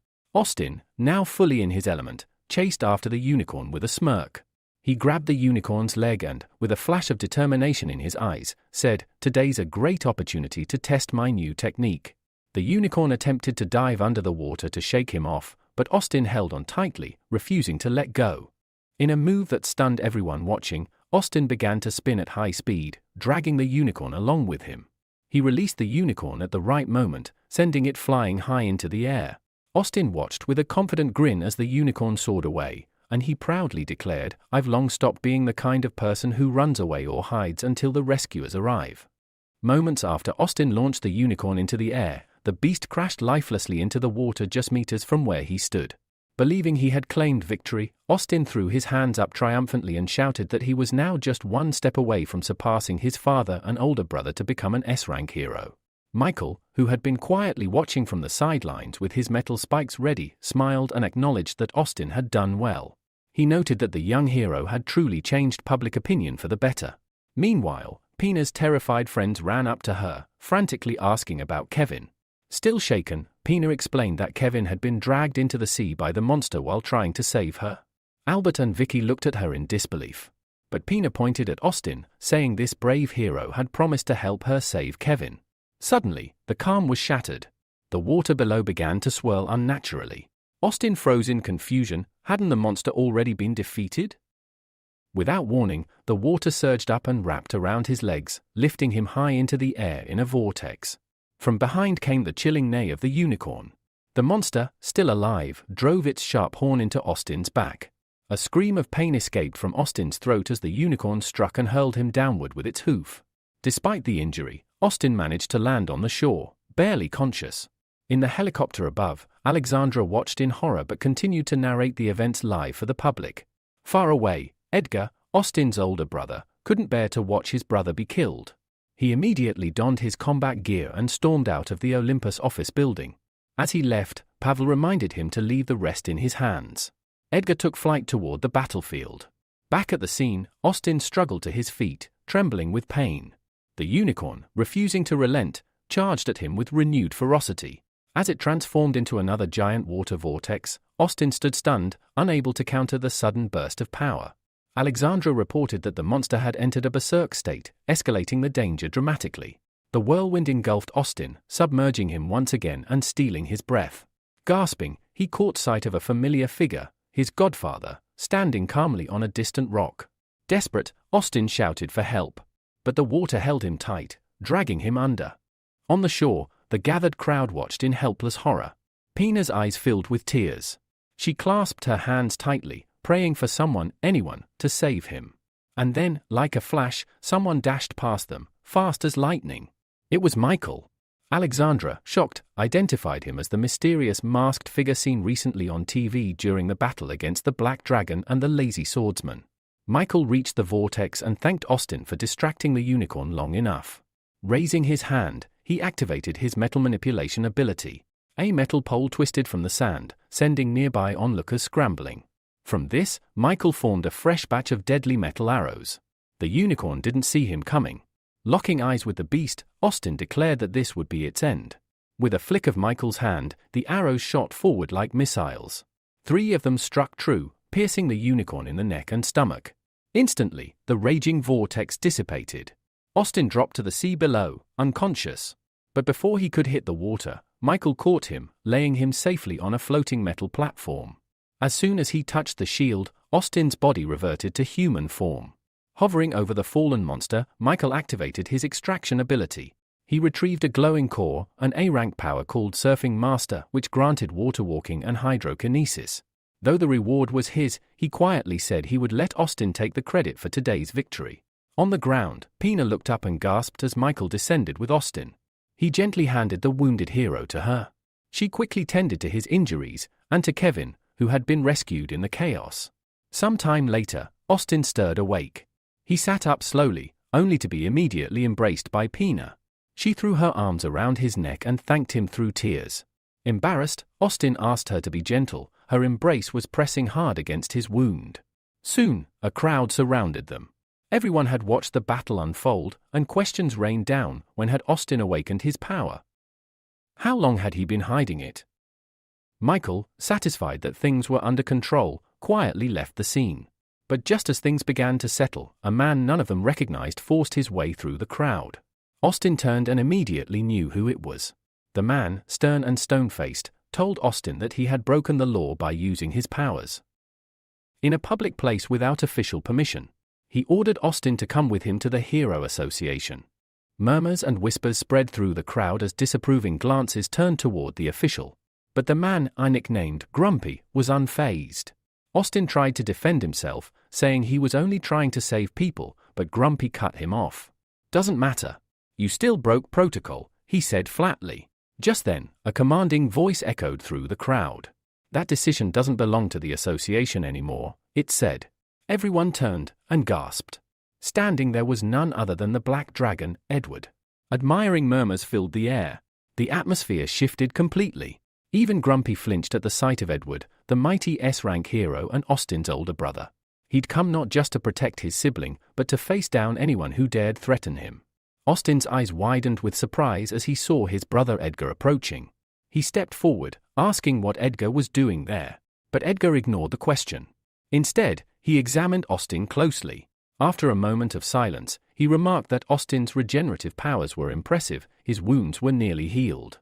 Then, with a stern look, Edgar warned him not to get involved in such reckless situations again. He explained that incidents like this brought unnecessary problems to their company. Austin, clearly irritated, replied that he'd try, but made no promises. Grumpy, the Hero Association officer who had insisted on arresting Austin, realized he was no longer relevant in this scene. He turned around, muttering that he hoped the Olympus company would provide a proper explanation of today's events. Without another word, he walked away. But Edgar barely noticed, his mind was elsewhere. He couldn't stop wondering how Austin had awakened such power so suddenly. As far as he knew, his younger brother had never even shown signs of having a gift before. Elsewhere in the city, Michael returned home quietly. After everything that had happened the previous day, he finally allowed himself to rest. The next morning, he stepped out of a hot shower, dried his hair, and looked at his palm. There, he materialized the glowing pearl of ability he had extracted from the unicorn, Surfing Master. Michael stared at the pearl and sighed. He already possessed several elemental abilities, flame, metal, and plasma manipulation. For a moment, he considered experimenting, maybe combining them to unlock something new. He summoned the pearls for those three powers and held them in the air before him. But then, his eyes dimmed with restraint. He pushed the idea aside. There was something more important weighing on his mind. His little sister. She was still suffering, and he hadn't yet found a healing ability strong enough to help her. That thought sparked an idea. Somewhere in the Hero Association, there had to be someone with powerful healing powers. Maybe he could find out more by entering the mind of one of their heroes, perhaps someone high-ranking, like the well-known hero of hot and sour noodles. Closing his eyes, Michael activated his human control ability. Adam, better known by his heroic alias Hot and Sour Noodles, was leisurely strolling through a nearby park on his day off when suddenly, his body froze. His consciousness faded. Michael had taken over. Inside Adam's body, Michael opened his eyes, grinning. The takeover had worked. But the smile quickly faded when he tried to summon his metal manipulation and found that his powers were unavailable while inhabiting someone else. He scowled. Just then, voices caught his attention. He turned and spotted a man in glasses grabbing the wrist of a young girl. The man, speaking with arrogance and irritation, told her that if she wanted to join the Divine Dragon Hero Company and train there, she needed to follow the rules. His words grew sleazier as he crept closer to her, suggesting that if she pleased both him and their boss, she'd be accepted without question. His hand reached toward her, lifting her skirt as he continued to persuade her. At the mention of healing powers, Michael's ears perked up. The man boasted that his boss had incredible healing abilities. It was exactly what Michael had been searching for. But the scene unfolding was intolerable. As the man tore at the girl's jacket, she fell to the ground sobbing, begging Jacob, the man, to stop. Her plea was answered. In an instant, Jacob flew into the air and slammed into a nearby bush. He stumbled out, shouting in rage, only to find himself facing Michael, in Adam's body, standing with clenched fists and an ominous smile. "I am the embodiment of karma," Michael declared. "And your retribution begins now." Jacob blinked in disbelief. Why is the hero of hot and sour noodles getting involved in this? "It's none of your business."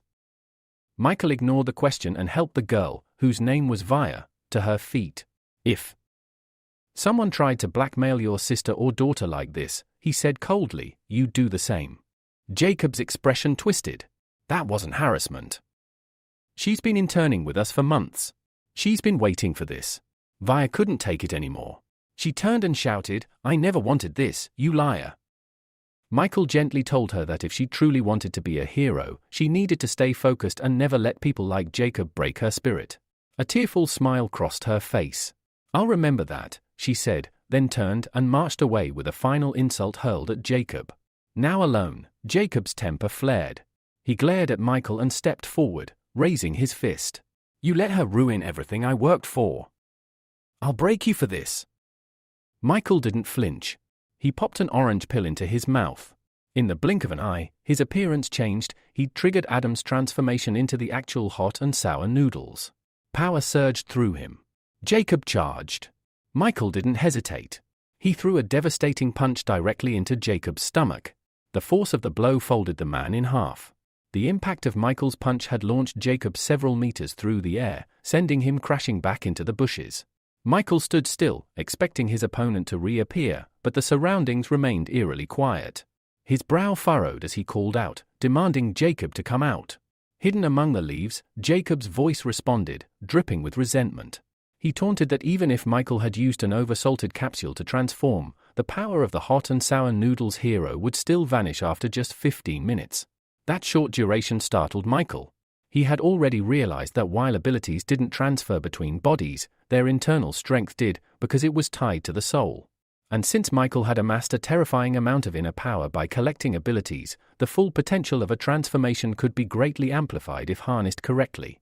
In theory, using the spiritual energy of the octopus he once defeated, he could unleash enough power to make the transformation last longer than expected. The thought made him smirk. He focused and instantly sensed Jacob's presence a few meters behind him. Without hesitation, he leapt forward and dragged the man from the bushes. Jacob's eyes widened in confusion. How could a mere B-rank hero detect him? Michael's lips curled into a smug grin. Maybe I'm not showing my real strength. Now panicked, Jacob quickly admitted defeat. He promised to stop interfering and even offered to speak with the Divine Dragon Company to reward Michael with material compensation. Holding Jacob off the ground, Michael gave him a chilling stare. "I'll let you go if you promise not to cause more trouble or chase revenge." But then, a sinister thought crossed Michael's mind, and a dark smile spread across his face. Jacob, sensing something was wrong, covered his backside in fear and stammered, What are you going to do? Are you gay?" Michael didn't answer. He remained silent, his eyes glinting with amusement. Jacob, terrified, pleaded for a peaceful conversation. But Michael had a different plan. He wasn't just going to punish this scumbag, he was going to ruin his reputation. He dragged Jacob into the bushes. Moments later, screams echoed through the park, Jacob's frightened voice begging Michael not to take off his clothes. Minutes passed before Michael emerged, calmly transforming back to his original form. Chuckling to himself, he pulled out his phone and examined the photos he had just taken, enough to ensure Jacob would never harass another girl again. He left a message on the device, "Don't delete the new photos if you don't want more problems." Then he closed his eyes and deactivated the human control ability. Instantly, Adam, now back in control of his own body, blinked in confusion. Still standing in the park, he assumed he had dozed off while walking. But the phone in his hand buzzed with a strange message. Opening the gallery, his eyes locked onto a photo of a half-naked stranger. Adam screamed in horror, completely bewildered. Elsewhere, in the L City Hero Association branch, a meeting of top heroes was underway. William, the head of the L City branch, scanned the room.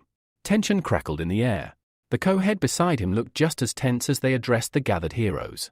William began, "Planning the first defense phase will require the help of the Olympus Company. The scale of the depressions is enormous, everyone needs to be on alert." Yang elaborated, "Once the plan was in place, the heroes would simulate driving monsters back to their world, with Olympus members leading the charge. The rest of the heroes cheered in agreement. But the mechanical hero remained silent. He was thinking about the hidden motive behind this operation.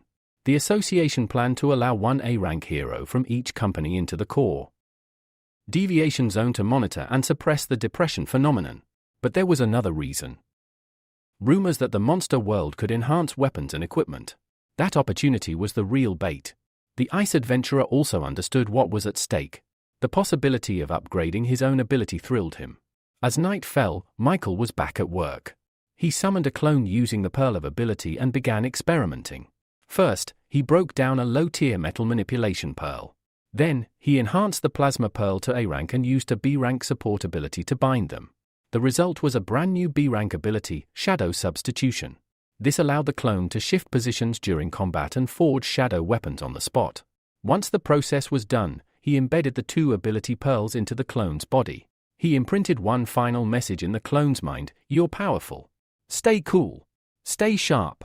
With the transformation complete, a sleek snake mask appeared on the clone's face. Michael patted his shoulder and grinned. "It's your turn now," he said. "Go out there and start collecting abilities." The next morning, Michael arrived in the 2nd district of Shish. After landing at the airport, he decided to stroll through the unfamiliar city, observing its chaos firsthand. Just then, a yellow taxi screeched to a halt beside him.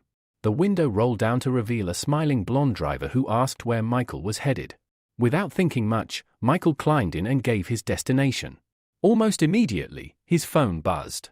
It was a message from Austin. He had found and emailed the details Michael requested on the Saints organization members. While Michael was distracted by his phone, the driver began chatting, casually mentioning that Shish was famous for its gambling industry. He suggested visiting a casino and even hinted at another local attraction, slyly pulling out a photo of a bikini-clad woman. He called it Paris Dreams, a place filled with beautiful women.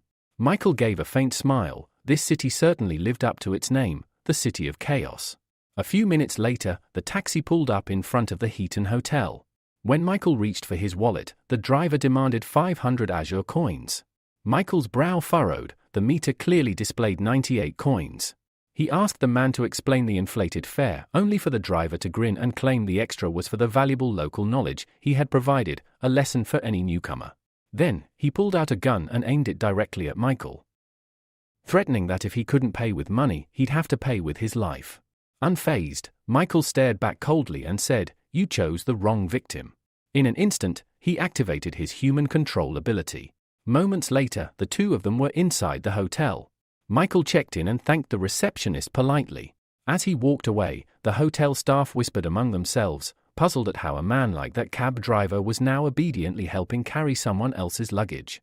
One of the receptionists even dabbed on fresh lipstick, hoping Michael might invite her to dinner. Inside the elevator, Michael told the now submissive driver to leave once he delivered the bags. Upon reaching the 37th floor, he pulled out his phone and opened the email from Austin. It contained the location of one of the Saints organization heroes. Michael located the room number, 441, and moved swiftly. He summoned his shadow clone and sent it ahead. The clone merged into the shadows and slipped under the door. Inside, it took human form once more. From the next room came voices, laughter, teasing, and the sound of water. Michael's clone crept forward and found his target, a masked hero named Sam, lounging in nothing but a towel, flanked by two women. Before the man could react, several black arrows emerged from the shadows and wrapped around the women's necks. Their giggles turned to choked gasps before their bodies went limp. Sam, wide-eyed and furious, shielded himself with one of the corpses and bellowed that Michael wouldn't get away with this. Absorbing the fear of the dead, he lunged toward the shadowy attacker. Michael's clone dropped low and fired a shadow spike at Sam, but the man swatted it aside. As he closed the distance, he asked, stunned, "Who are you? No one's ever used shadow manipulation like this before." Michael didn't answer. Deep inside, he felt the discomfort of the brutal method he was using, but this had to be done. Sam grew more agitated and attacked again. His punch tore through Michael's head, only for the image to dissolve into shadow. It had been a decoy. Suddenly, shadows ensnared his wrists, binding him. Desperately, Sam pleaded for release, claiming the priest would kill him if he returned empty-handed. The clone said nothing and ripped off his mask, calling it trash. Then he placed his palm over Sam's head and extracted his ability. A glowing pearl emerged, a C-rank ability called Mask of Fear, which allowed the user to absorb fear to grow stronger. When the process ended, Sam collapsed, sobbing. "What did you do to me?" he cried. "Give it back. Without it, the priest will kill me." The clone calmly said, "Then let's meet this priest you keep mentioning." He activated human control again. Sam's body went limp, and the clone entered his subconscious. From his memories, Michael saw the truth. Sam had fought in the war of abilities and was left fatally wounded until a mysterious priest appeared and offered to heal him. Sam agreed to serve him in return. His body had been healed in seconds, and ever since, he'd sworn loyalty to the priest. Using the memory, Michael guided himself to a set of garages near the coast. There, he searched until he found the one Sam used. Closing his eyes, he dived once more into Sam's mind. A vivid scene unfolded. Inside a grand hall, the priest sat on a throne with two women by his side. Before him knelt disciples, his most trusted lieutenants. A dark-haired woman reported that a young swordswoman had infiltrated their secret production base. Sam, groveling at her feet, swore he'd find and kill her at once. But nearby, another of the priest's commanders, bloodthirsty Rose of the Deep Sea Army, doubted his ability to take down an A-rank hero. The great land mage, stroking his beard, muttered that even if the girl were an A-rank, the saints had no reason to fear any hero, no matter how powerful they were. And with that, Michael realized he had just scratched the surface of the saints' power. And his battle against them had truly begun. The saint intervened in the conversation with a sinister smile curling on his lips. He ordered his subordinates to capture the girl who had infiltrated the base, declaring that before her punishment, he wanted to enjoy her for himself. At his words, 3 of his confidants stood from their seats, swearing to fulfill his command. Sam also bowed his head respectfully and requested permission to take a vacation. Just as he turned to leave, Jackson called out to him.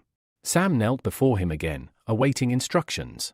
Lighting a cigarette, Jackson mentioned that some goods had arrived at the port on the first platform, a container that might hold information about the infiltrator. He ordered Sam to investigate and report immediately if anything important turned up. As he turned away, he patted Sam on the back and added with a smirk that every damaged item can still be useful if handled properly.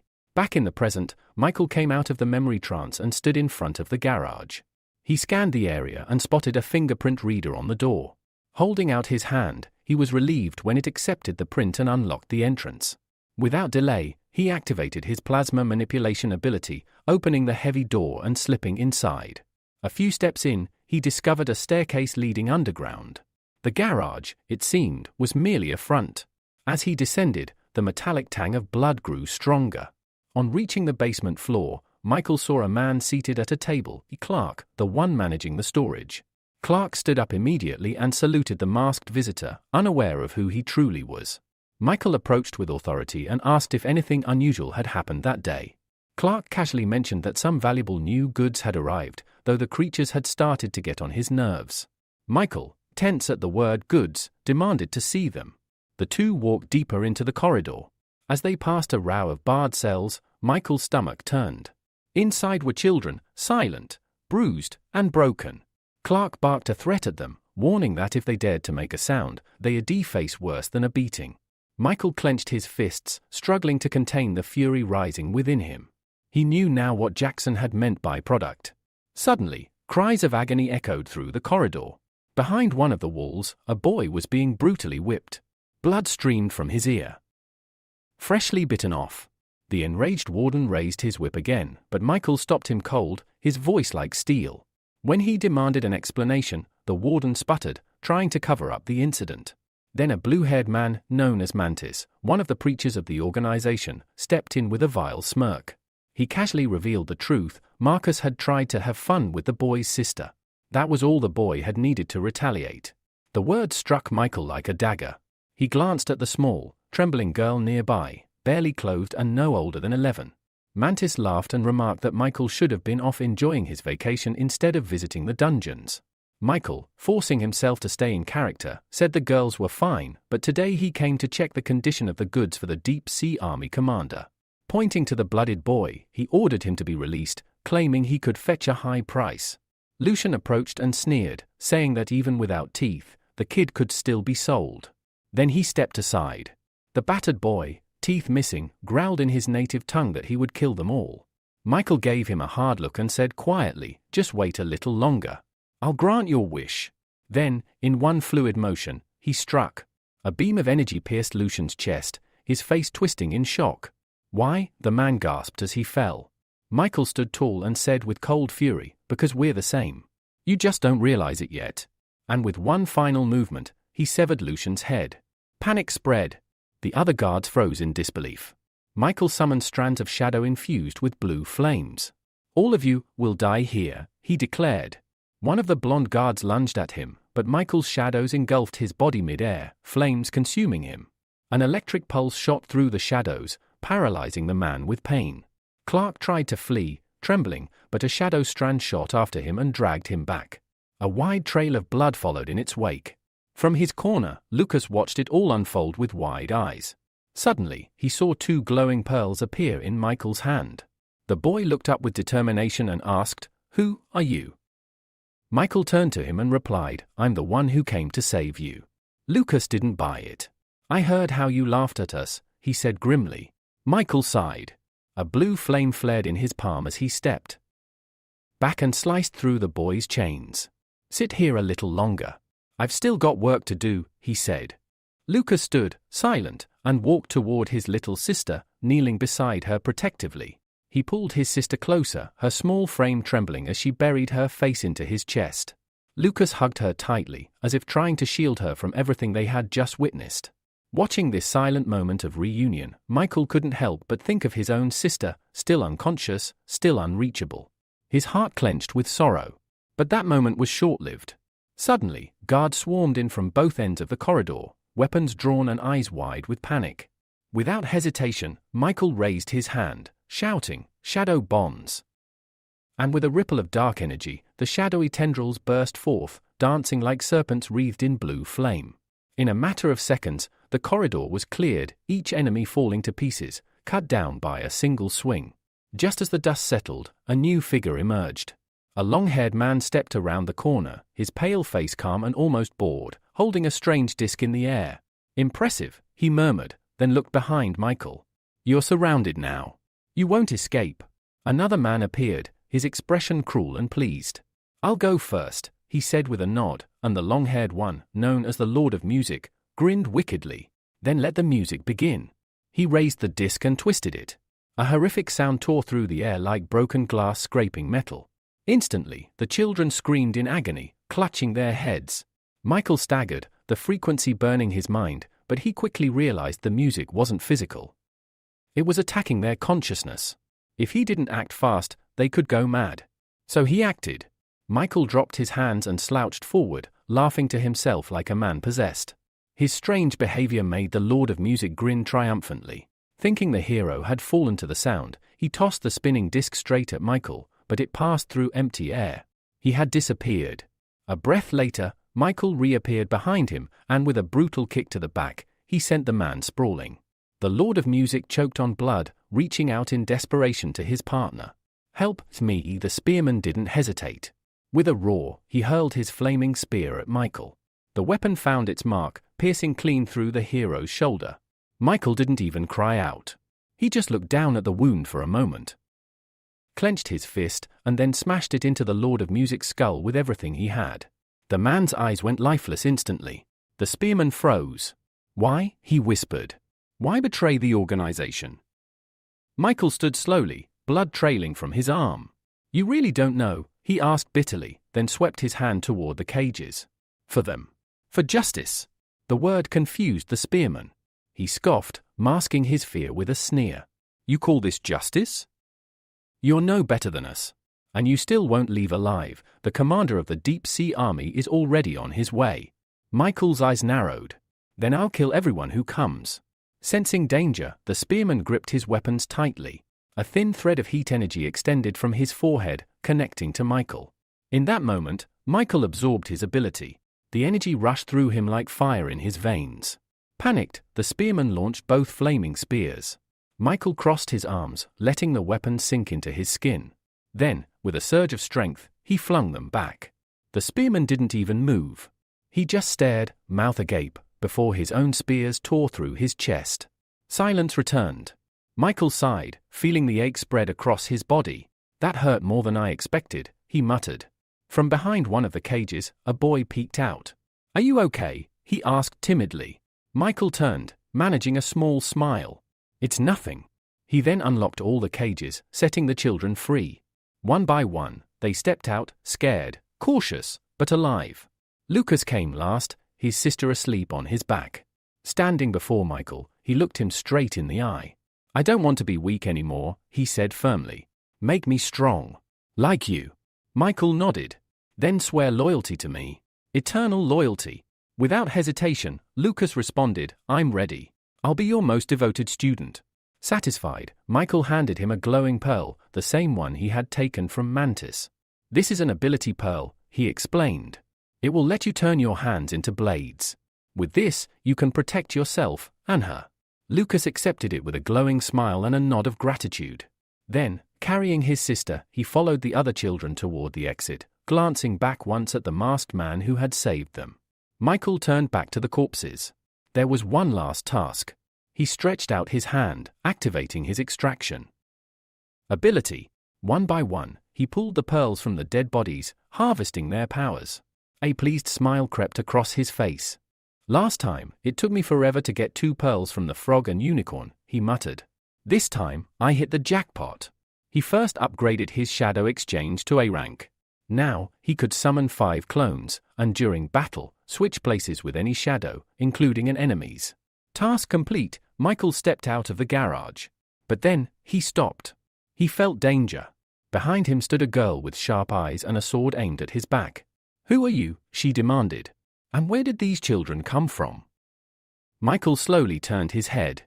"And who are you?" Before she could answer, the children ran to her joyfully, calling out her name. "Alex! He saved us!" She blinked in shock. Realizing her mistake, the swordswoman sheathed her blade and bowed slightly. "Forgive me." Michael smiled. "It's fine. You're the A-rank swordswoman, Alexa." She nodded. "I heard rumors of human trafficking in this area. I came to save them, but I didn't think anyone would beat me to it." She walked over to Lucas and gently touched his cheek. "I'm sorry. I came too late." Suddenly, the ground beneath the children's feet began to tremble. Panic spread across their faces, and Michael felt the unnatural vibrations as well. He glanced at Alexia in confusion, asking what was happening, but there was no time for an answer. From beneath the port, thick, thorny vines burst upward, coiling around the children's legs and yanking them into the air. In mere seconds, the entire port was overtaken, garages, crates, and every inch of space consumed by the creeping tendrils. Tears welled in the children's eyes as they cried out for help. Michael shielded Lucas with his body and whispered that they had to run. He'd saved the others himself. Ahead, 3 men and a woman stood among the vines. At their center sat a man atop a giant blooming rose, the source of the vines. Amanda, the woman among them, scoffed at Michael's confidence and questioned how he planned to save anyone. A smug smile appeared on Wilhelm's face. Raising his staff, he gestured toward his subordinates and ordered them to demonstrate the true power of the saints. He then activated his healing ability, a divine energy surging from him and into Amanda's back, instantly revitalizing her. She straightened up, strength flooding her limbs. The priest had restored her entirely. With a mocking tone, Wilhelm warned Alexia not to interfere with the saints. Goods. If she valued her life, she should surrender now. Then, his gaze turned cold as it landed on Michael. Without hesitation, he commanded the traitor to be eliminated on the spot. Michael and Alexia stood ready. She gripped her sword with both hands, determined. She was confident she could handle the 3 subordinates, but the priest would be another matter entirely. Fixing her eyes on Wilhelm, she warned him that the Hero Association was already on its way. If they didn't surrender now, they'd be executed for defiance. But Wilhelm only sneered. He repeated his order. His subordinates charged. Alexia stepped forward, activating her seal power. Her sword gleamed with dangerous energy, shocking even Michael. This was no ordinary A-rank technique.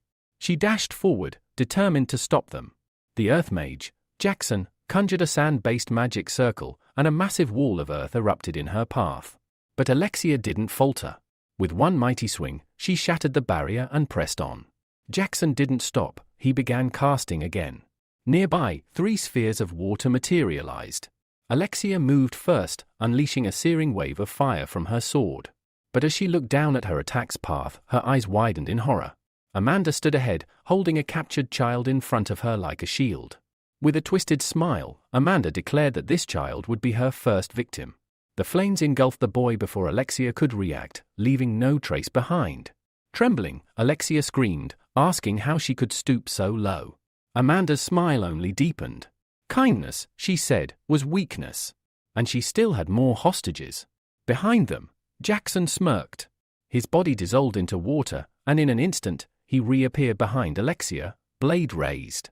She never saw it coming. But before the sword could fall, Michael intervened. He threw himself between them, the blade slashing through his mask and tearing it away. Beneath it, another snake-shaped mask lay hidden. With irritation, Michael muttered that had been too close. 1 more second and the second mask would have been damaged too. Then, with swift vengeance, he spun and struck Jackson, driving his sword into the man's neck. Blood spurted as Jackson staggered back, clutching the wound. Alexa moved to finish him off, but Michael stopped her. Behind them, Wilhelm rose from his rose throne, raising his staff high. He used his healing ability once more. Jackson's wound instantly vanished.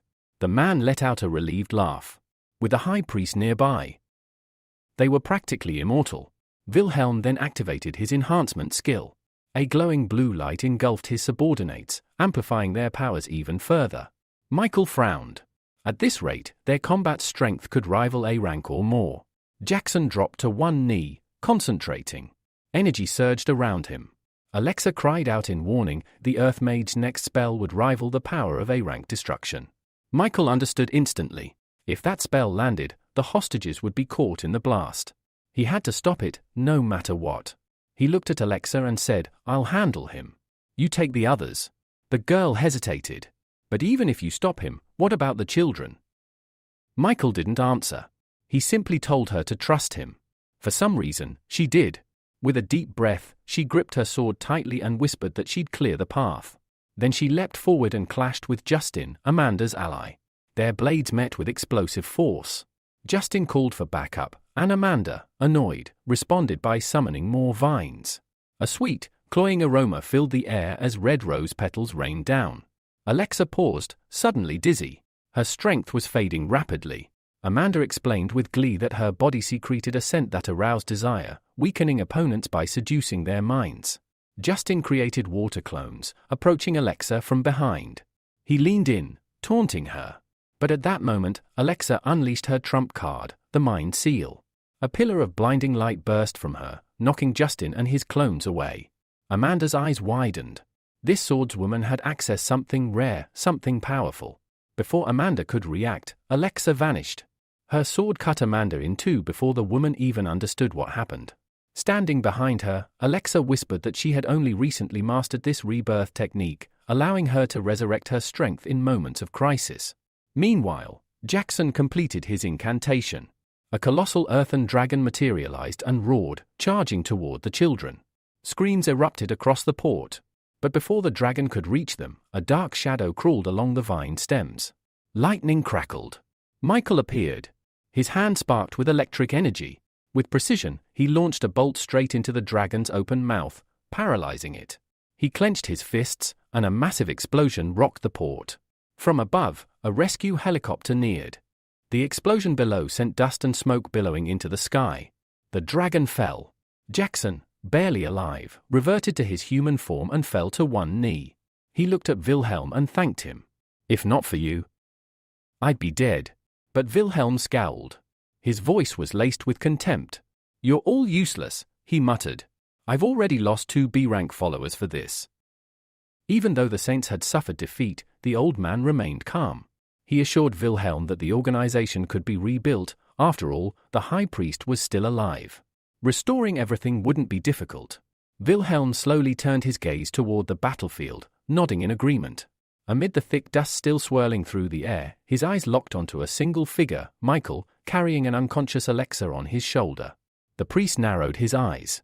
If this man could neutralize an A-rank attack with a single strike, then he was far more powerful than anyone here. They had to retreat before it was too late.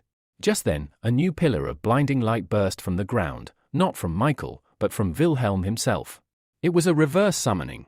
Watching the glow rise, Michael narrowed his eyes and muttered coldly, "It doesn't matter where you run. One day, I'll find you." He gently laid Alexa on the ground and walked over to one of the fallen enemies. Stretching out his hand, Michael activated the ability extraction process. In a matter of seconds, a glowing pearl appeared in his palm. This was the B-rank ability Deep Sea Ghost.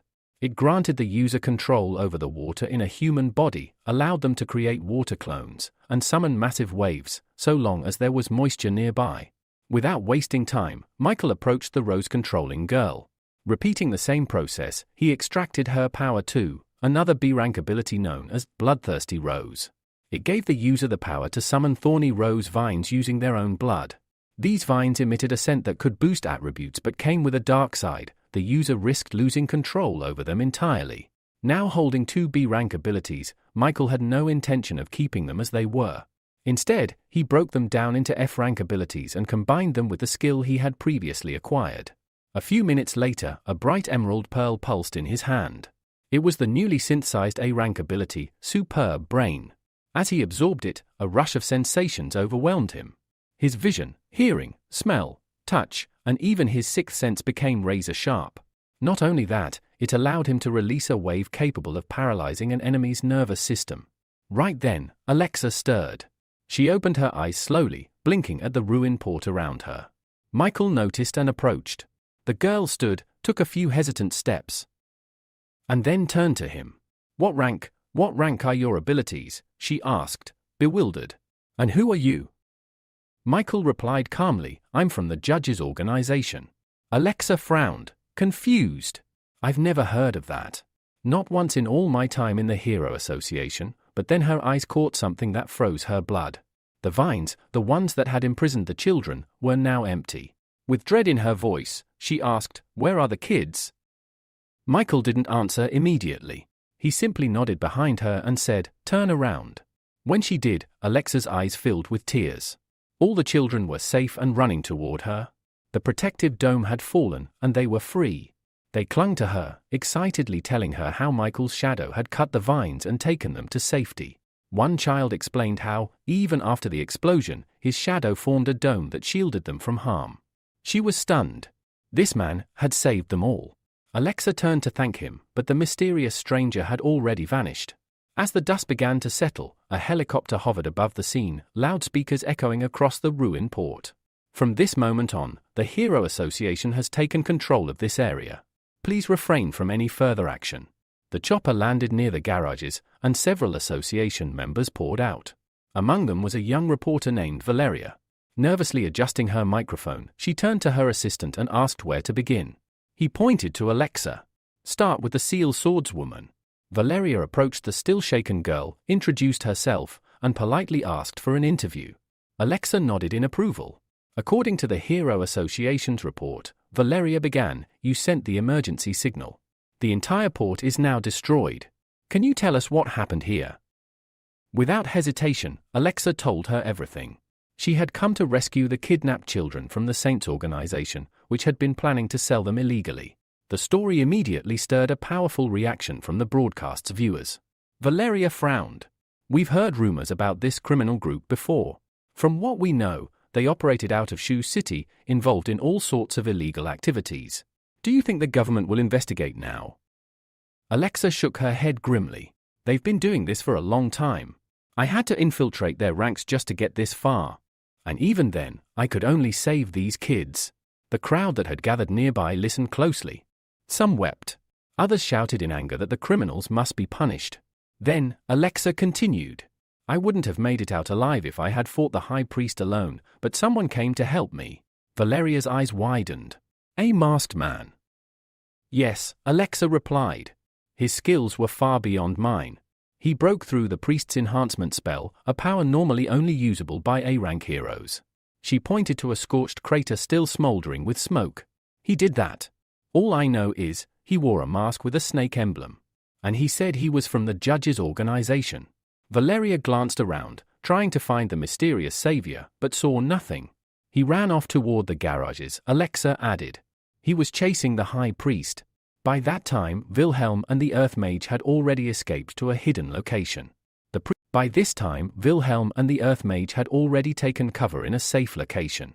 Casting a deeply displeased glance at the old man beside him, the priest asked if the mage sand magic was capable of eliminating the brat who was interfering with their plans. The Earth Mage nodded confidently, replying that he had saturated the area with his magic. Even if their enemy tried to launch an attack, it wouldn't make a difference. Unbeknownst to them, Michael was hiding just around the corner, hearing every word they spoke. He listened carefully as Wilhelm, now moving toward the far end of the parking lot, instructed the old man to find a suitable car so they could escape and lay low. Michael frowned. He had no intention of letting them get away. In fact, his plan was to make this place their grave. Everything was going according to his carefully laid out strategy until disaster struck. A phone in Michael's pocket suddenly began to ring, shattering the silence and revealing his presence. The moment the ringtone echoed through the air, both men froze and turned sharply toward the direction of the sound. Michael cursed silently, wondering who could be calling at such a critical moment. As the melody rang out again, the two enemies began cautiously approaching the nearby partition, his only cover. Quickly taking out his phone, Michael saw the caller ID. It was Valeria. Footsteps crept closer, stopping just a few meters away from the wall. Thinking quickly, Michael realized his best option was to disguise himself as an ordinary passerby. He used his ability to change into his everyday clothes, then answered the call in a casual, cheerful voice as he stepped out from behind the corner. His sudden appearance startled the two men. Doubt clouded their eyes. They weren't convinced this guy was just a civilian. Still, they chose to remain on high alert, unwilling to let their guard down. Valeria's voice chirped through the phone, teasing that Michael would never guess where she was. Confused, he asked if she wasn't supposed to be at home. She casually replied that she had flown to the city of HH aboard a Hero Association helicopter. Michael froze momentarily. The news threw him off balance. Why was Valeria here, and how did she manage to fly with the association? Trying to keep his tone light, he remarked that the city was currently in turmoil and asked what had brought her there. She cheerfully explained that she'd landed a new job and simply wanted to share the good news. Michael's surprise deepened. Valeria proudly told him that she had been accepted as a journalism intern for the Hero Association. She had already conducted her first interview with the sword-wielding heroine, Alexa, and now planned to find and interview the mysterious masked man, him. Still reeling from the revelation, Michael barely kept his balance. This news was anything but welcome. With the association's resources, Valeria could very well track him down. Regaining his composure, he congratulated her and promised they'd celebrate her new position soon. All the while, the two men continued watching him, and once he disappeared into a dark corridor, they convinced themselves he had indeed been just a passerby. But Wilhelm sensed otherwise. He realized too late that they had been deceived and had let their guard down. Without warning, Michael, now back in his serpent form, leapt from the shadows, trailing chains of shadowy energy enveloped in blue flame. The Earth Mage reacted instantly, summoning fierce earth wolves and commanding them to attack.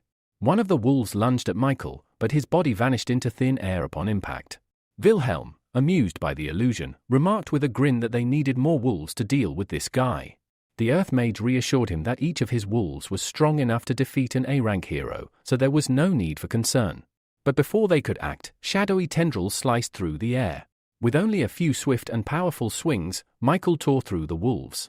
Neither man noticed when Michael appeared behind Wilhelm, piercing his left shoulder with a shadow spear. Shadowy bonds prevented the man from turning around. Blood welled up in Wilhelm's mouth as he asked how Michael had mastered multiple types of magic. The old priest beside him met a similar fate. With a final plea, Wilhelm offered his cooperation, saying he would owe the hero a great debt if spared. Michael, unfazed, raised a finger to his mask in a silent gesture for the man to be quiet. "I don't save lives for my own benefit," he said coldly, "only in the name of justice." Immediately, the shadowy fetters coiled tighter around their necks, squeezing with increasing force. Realizing he had one last chance, Wilhelm pulled out a pair of small blue pills and quickly swallowed them. Sensing danger, Michael immediately leapt back, unsure what effect those mysterious pills would have. Suddenly, Wilhelm's body was engulfed in a golden glow. He bent over, clutching his head in his hands, groaning as his body trembled under the strange power. Moments later, the glow faded. When he lifted his head, he turned to Michael with a maniacal smile stretching across his face. You force me to do this, Wilhelm hissed. I'm not only a healer. I know much more. Then, without hesitation, the man shoved his hand into his own mouth. Screaming in agony, he began to pull out a massive object. Michael's eyes narrowed. The energy radiating from Wilhelm had suddenly changed. It was familiar, uncannily similar to what he had once sensed from Alexa's sword. A few long seconds passed. At last, Wilhelm drew out an enormous golden spear. It was immediately surrounded by a divine radiance. His wild laughter echoed through the air as he declared, "Behold! My trump card, the legendary Spear of Justice." Raising the weapon high into the air, he activated a skill called Sacred Thorn.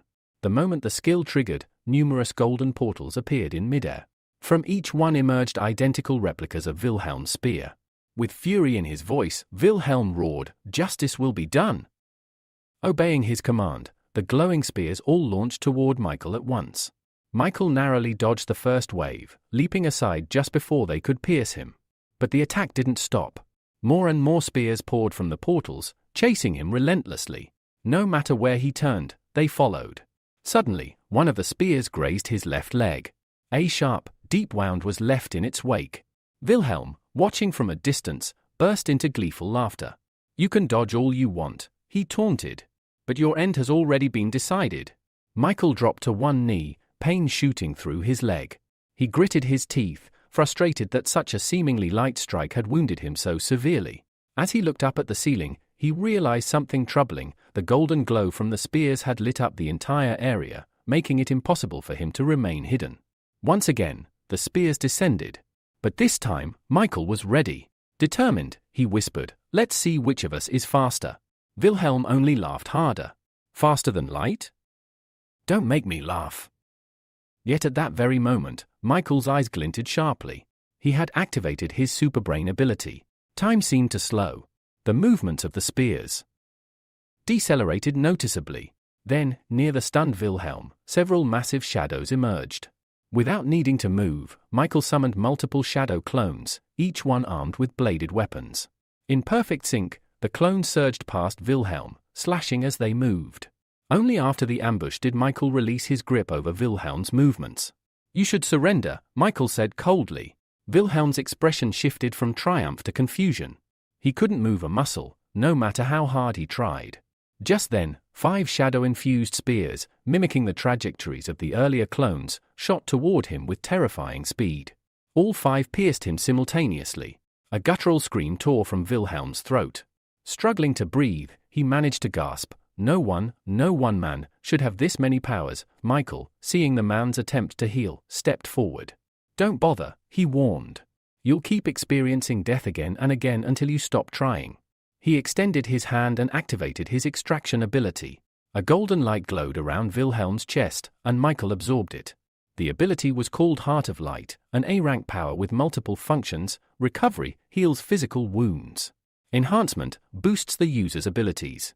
Invisibility conceals a selected target. Holy Healing restores health to oneself or others. Spear of Justice summons a massive spear imbued with light magic. Without delay, Michael used Holy Healing. A warm glow enveloped his body, knitting his wounds and replenishing his strength. He exhaled slowly, feeling vitality return to his limbs. "I'll need to be more careful next time," he muttered. "I didn't expect Wilhelm to have one of those blue pills. I almost died because of it." With his healing complete, he walked over to the corpse of the Earth Mage. Activating extraction once more, he absorbed the Mage's B-rank ability, Great Land Wizard. This power allowed the user to reshape terrain using sand and summon an offensive sand creature. Just then, a loud voice rang out from the street. It was a public announcement from the Hero Association. "Attention! The Hero Association is taking control of this area. Please stand by." Michael didn't intend to be discovered. He quickly changed out of his combat attire and slipped away into the shadows before the association members could arrive. By the time he vanished, several Hero Association helicopters had already landed near the building. Valeria, now on site with the investigation team, reported that the earlier noise had indeed been the result of an intense battle. As they descended into the parking lot, her eyes landed on a familiar figure. There lay Wilhelm's body, pierced by his own legendary spears. Valeria stood frozen in place, staring in disbelief at the lifeless body lying before her. This was the high priest, she whispered. The leader of the organization of saints. A cameraman moved in closer, capturing detailed footage of the fallen villain. The broadcast spread rapidly, and viewers across the region reacted with shock and satisfaction. The long-feared criminal had finally been brought to justice. Suddenly, one of the investigators shouted, "There's another body here." Valeria's face turned pale. The sight of more death overwhelmed her. She clutched her mouth with one hand, stumbling backward. A wave of nausea surged through her. Unable to hold it in, she turned and rushed to a nearby wall. "Valeria! Are you all right?" someone called out, concerned. But she couldn't hear them. Reaching the corner, she leaned against the wall, and then everything she'd eaten came back up. Her body trembled as the moment's horror overcame her. Then, just as she wiped her mouth, a hand extended a bottle of water toward her. She froze. That voice, calm and familiar, spoke gently. "Here, drink." Valeria looked up. "Michael." "What are you doing here?" she asked, her voice still shaky. "I was nearby when you called me," he answered, crouching beside her. With all the noise the association made, it wasn't hard to find you. A faint blush rose to her cheeks. Looking away, she murmured, "You're never around during my best interviews, but somehow, you always catch me like this." Michael chuckled softly. He pulled her into a comforting embrace and pressed a gentle kiss to the top of her head. "You're beautiful no matter what," he whispered, though part of him mentally scolded himself for not cleaning up the place before anyone arrived. Just then, Paul approached. Seeing Valeria in someone's arms, he hesitated, his question catching in his throat. He had wanted to ask if she was feeling better, but now stood awkwardly, unsure of what to say. Michael noticed him first. Stepping back slightly, he gave Paul a nod, helping break the silence. "There's been a development," Paul announced. "The rescue team found a girl. She was kidnapped by the Organization of Saints. They're prepping her for an interview." Valeria's eyes widened. She turned toward the direction Paul pointed, and there, near a hole in the floor, a rescue worker was helping several children out from underground. Without hesitation, Valeria slipped out of Michael's embrace. "Wait here," she said quickly before running off to do her job. Michael nodded, watching her go with a warm smile on his face. Unseen by the others, a glowing pearl shimmered into existence in his palm, the pearl of the heart of light. Gazing into its radiance, Michael spoke softly to himself, "Soon I'll be able to return and save my sister." With this, he had collected the powers of all 5 main elements. And now, it was time for a new figure from the judge's organization to enter the stage, someone called Dragon. Meanwhile, the injured children were being rushed to the nearest hospital. Among them was Lucas and his younger sister. The boy sat in a daze, searching the crowd for a familiar figure. "Where's my teacher?" he whispered. Then, at the edge of the lot, a quiet sound drew his attention. Turning, he spotted a man in a snake mask standing by the car entrance, signaling silently for him to keep quiet. It was his teacher. The doctor, now under Michael's influence, continued escorting children to safety, completely ignoring the hero in the shadows. Michael sat beside Lucas and asked gently, "How's your sister?" Lucas lowered his head, his voice heavy with grief. "She's dead, but I want to take her home. I can't leave her in that horrible place." In response, Michael opened his palm, revealing the radiant pearl. "I can save her." Lucas's eyes widened with hope. You can?" Michael nodded. Placing his palm over the girl's body, he activated holy healing. A divine glow spread through her body, and after several tense seconds, Juliana's eyelids fluttered open. She blinked and instinctively pulled closer to her brother. Tears welled in Lucas's eyes. "She's alive," he whispered, his voice breaking with joy. "She's alive." Smiling, Michael moved to heal Lucas's own injuries. "I'll take you both away from here soon," he promised. But no one must know how quickly Juliana was healed. "Understood." Lucas wiped his eyes and nodded solemnly. Then, Michael placed a hand on the boy's shoulder. "From now on, you can call me teacher," he said, handing the boy a small pouch of money. "Your sister is still too young, she deserves to live a normal life. But I need you to infiltrate the hero class at sea." Lucas hesitated. I'll need stronger abilities to do that," he said quietly. Michael handed Lucas a glowing pearl. "You don't need to worry about that," he said calmly. "This one contains the mimic ability. Combine it with your mantis technique, and you'll have more than enough to qualify for the university." Lucas stared at the pearl, barely believing what he was hearing. This was the kind of opportunity he never dreamed he'd receive. He took it carefully, then looked up with a determined glint in his eyes. "I'll do my best. I promise," he said, a confident smile on his face.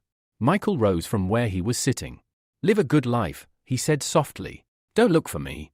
If anything happens, I'll find you. I'll stay in touch." With that, he turned and walked away. Once outside, Michael changed out of his disguise and back into his regular clothes. But he had barely taken a few steps when he heard a voice call out, sharp and annoyed, "Michael!" He turned, startled, to see Valeria striding toward him with clear irritation written all over her face. "Where did you run off to?" she snapped. "I told you to wait, but I had to search the whole place for you." Michael averted his gaze, scratching his head sheepishly. "I was helping the kids at the hospital," he explained. "Is everything all right?" Valeria exhaled, some of her anger melting away. "They're safe now," she said. "The association is contacting their families. As for the orphans, they'll be sent to shelters." Michael smiled faintly. "I hope they grow up happy and healthy." Suddenly, Valeria grabbed him by the shoulders and pulled him toward her. Her hesitation vanished. She kissed him. Michael's eyes widened in surprise, but he didn't pull away. A few seconds later, she parted from him, her cheeks glowing. Before he could say anything, a member of the association called out her name. "Valeria! We need to head back." Turning to wave goodbye, Valeria smiled warmly at Michael. "I've still got work to do," she said, winking. "But I'll see you in a few days, at home, beloved." Michael stood there, completely flustered. It took him a few moments to recover from what had just happened. Several hours later, he was on a plane, heading back. His mind was already focused on one thing, his sister. The moment he arrived, he rushed to the hospital and entered her room. Holding his palm over her, he activated Holy Healing. A bright light engulfed her entire body. He held his breath. But when the glow faded, nothing happened. Lucia remained motionless, unconscious. His heart sank. "No, come on." "Lucia," he whispered, panic creeping into his voice. "Wake up," no response. Suddenly, strange blue bubbles began to rise from her head. Michael reached out cautiously, but they scattered the moment he got close. His eyes widened. He realized, to his horror, that the bubbles were multiplying, feeding off Lucia's energy and growing stronger. He stumbled back. His power wasn't enough. Not yet. But he wasn't giving up. Not now.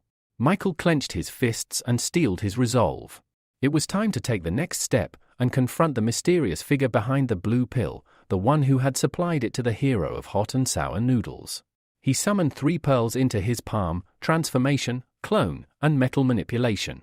A radiant golden light surged through the room as he began to enhance them, pouring every ounce of power he had into the process. Half an hour later, it was done. In his hand shimmered a golden C-rank pearl of transformation. With it, he could instantly alter his appearance, voice, personality, even his body type. It also enhanced his acting skills to near perfection. Next, he upgraded the clone ability to C-rank. The clone would be 8 times weaker than him and last only 30 minutes, but it was more than enough for infiltration. Finally, he focused on metal control and pushed his limits. Minutes passed. Sweat dripped from his forehead. Then, he fell to his knees, exhausted. But in his hand was an S-rank pearl. Now, he could control metal across a 10,000 e-mile radius, up to 100,000 tons in total weight. Michael let out a long breath, smiling through the fatigue. He was ready. That night, he activated his newly enhanced abilities and took control of the hero of hot and sour noodles' body. Using information from Adam's memories, he made his way to a rooftop where the next meeting was supposed to take place. Moments later, space shimmered, and a rift opened before him. From it stepped a mysterious man. The same one Adam remembered. The man adjusted his hat and greeted him. "Well? Got any new intel?" Michael folded his arms, keeping his expression calm. "I might. I've got information on the man in the mask," he said coolly. "But I doubt you can afford it." The stranger tilted his head, amused. "If it's real, I'll pay double." Michael nodded. "A few days ago, the Organization of Saints was completely wiped out. You've heard, I'm sure." "Yes," the man said. "It was the Seal Swordswoman from the Hero Association. She's famous for that kind of thing. Michael leaned in slightly. But here's the curious part. During her report, Alexa mentioned she was helped by someone who called himself Snake. The stranger folded his arms, his voice casual. I already know about Snake and Michael. Both of them are from the judge's organization. That's common knowledge. Michael's expression didn't change. Calmly, he asked, do you also know they both possess 2 abilities? This caught the stranger slightly off guard, but only slightly. I figured as much, he replied. Probably a requirement to join the judges. Michael chuckled and shook his head. You're wrong. People like that are incredibly rare. The chances of gathering them into one group? Practically zero. The stranger raised an eyebrow, clearly intrigued now. Then what are you getting at? Without answering, Michael reached into his coat and pulled out a small flask filled with a glowing liquid. He held it out. This is an elixir of abilities. The stranger stepped forward, extending a hand. Elixir of what? He asked skeptically. But just before the stranger could touch it, Michael pulled it back. Drink it, he said, and you gain a new ability. Even if you already have one, it adds another. If you don't, it gives you one. The man scoffed. That's complete nonsense. Michael expected that. Without hesitation, he uncorked the flask and downed the contents in a single motion. Then, he looked the man dead in the eyes. A second later, flames erupted across Michael's hand. The stranger took a step back, stunned. That's impossible, he muttered. You only had strengthening. You never had fire. Michael raised his fist and launched a fireball into the sky, its light illuminating the rooftop. I made a deal with Michael, he said, his voice steady. That's how I got this information. And after seeing the effects of the blue pill, I knew it was possible. The man stared, speechless for a moment. Then curiosity took over. Do you know what the elixir is made from? Michael smiled, satisfied. I've told you everything I know, he said. Now it's time you held up your end. Without another word, the stranger pulled a small container from his pocket and handed it over. 15 blue pills, he said. This information was valuable. Michael took the jar, but before walking away, he spoke again. One more question. The man gave him a nod. A few days ago, I noticed something strange, Michael said. My body, it started developing pale blue patches. Is that from the pills? Or something else? The man turned away, spreading his arms like it was no big deal. Just a harmless side effect, he said over his shoulder. Don't worry about it. Then he glanced back with a half smile. I look forward to our next meeting. And with that, he vanished into thin air, absorbed into space like smoke blown away by the wind. The transformation instantly faded. Michael stood alone on the rooftop once again, his mind racing. So that was it? The man knew the pills drained vitality, and still brushed it off as a minor side effect. He clenched his jaw. On the far end of the rooftop, Adam lay unconscious. Michael walked over and stood beside him. Before he could do anything, a child's voice rang out from the stairwell. Dad! Michael froze. A little girl stepped through the open door and looked around, spotting her father slumped on the ground. Daddy, what are you doing? She asked, walking toward him. Michael glanced down at the pills in his hand. With visible contempt, he tossed the bottle next to Adam. If you're doing this for your daughter, he muttered, then stop. Quit taking these damn pills. At that moment, Adam stirred awake. He rubbed his eyes and ran a hand through his hair. Sorry, sweetheart, he said with a weak laugh. I must have dozed off. Katia frowned. You promised you'd stay with me on my birthday, she scolded. Then her eyes caught the jar on the ground. Curious, she pointed to it. What's that? Adam's eyes widened. He immediately snatched the jar off the floor and held it out of her reach. This isn't a toy, he said sternly. It's dangerous. Very dangerous. But confusion filled his face. He couldn't remember anything. Just that he had come here to meet someone to get the pills. But what had happened after that? Nothing. His mind was blank. Standing up, he gently took his daughter's hand. Come on, he said softly. Let's go get some cake. And just like that, they left the rooftop behind, father and daughter walking hand in hand toward a fleeting moment of peace. At that same moment, in another part of the city, a frustrated Austin was heading back to his room. He let out a long yawn, stretching his arms high above his head, and grumbled under his breath. He was sick of it, sick of the endless restrictions, the constant rules, and the feeling that everyone was trying to control his life. As he passed by the hallway, a faint glow caught his eye. Light was still coming from his father's office. Austin paused, confused. What's he still doing up? He wondered. It was already late, far past the time his father usually called it a night. Quietly, Austin pushed the door open and peeked inside. But to his surprise, the room was empty. The desk lamp was still on, casting a focus beam of light across a cluttered tabletop. Drawings, schematics, and technical documents were scattered everywhere. And right in the center, there was a single piece of paper lying neatly on the surface. Curiosity took hold. He stepped inside, drawn to the document like a moth to flame. As he approached, he could make out the heading at the top of the page. It was a planning document. His eye scanned the bold title, Requirements for White Zone Deployment, City L. Austin's heart skipped a beat. He read further, his eyes widening as he absorbed the details. It was a strategic framework, an actual government-level operation designed to establish a protective white area in City L, a place free from corruption, violence, and influence. A safe haven where citizens could live without fear. The more he read, the more fired up he became. This was an opportunity. A real one. One where he could step forward. He could make a difference, not just as someone's son, but as a true hero. A savior. And for the first time in a long while, Austin felt it. Purpose. The following morning, Michael was back at work in the newspaper office. As he stood at the printer, Alex's familiar voice rang out from behind. "Where have you been all this time?" she asked, bewildered. Michael offered a brief explanation. "A woman came in yesterday requesting a missing persons notice." He handed Alex a freshly printed leaflet. She read it aloud, 7-year-old Igor Lyson, last seen near Central Park. Alex frowned, but the announcement crackled through the office speakers before she could respond. "Attention all residents, A-rank monsters have invaded. Proceed immediately to the nearest shelter.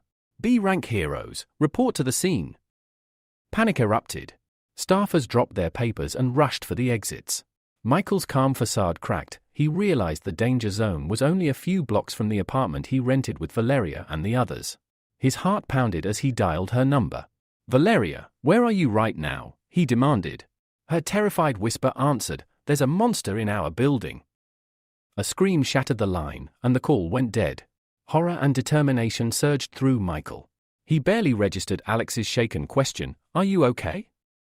As he sprinted from the office. Reaching the rooftop above the chaos, Michael summoned his metal control power. A shimmering shield formed beneath his feet, and he soared across the cityscape. As he flew, he shifted into his rooster form, hoping to arrive in time. Below, a colossal rat-like creature rampaged through the street, its shriek capable of shattering glass and its matted fur bristling into razor-sharp spikes. 2 heroines, a B-rank green storm and a C-rank fire butterfly, struggled against it. Michael grimaced. Defeating such an A-rank menace would normally require at least 3 heroes of their caliber. The monster unleashed its piercing scream again, this time targeting Fire Butterfly.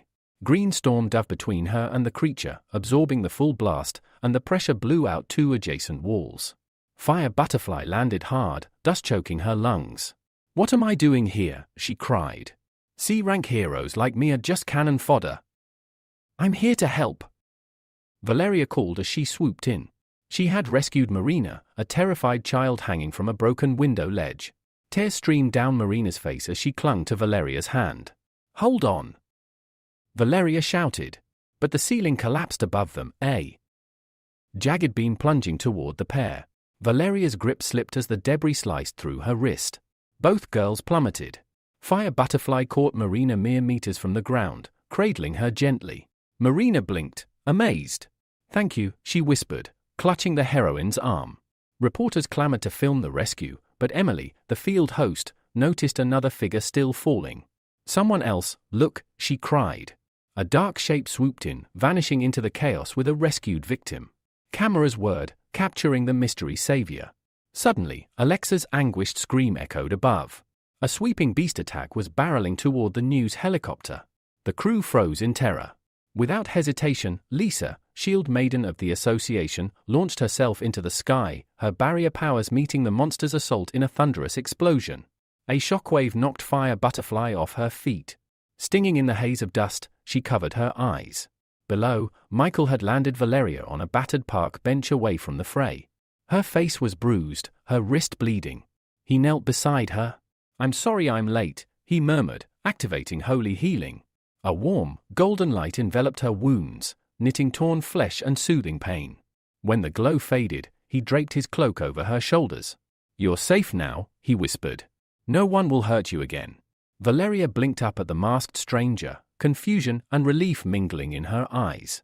She grasped his hand. "Why do you pretend to be a villain, then a hero?" she asked softly.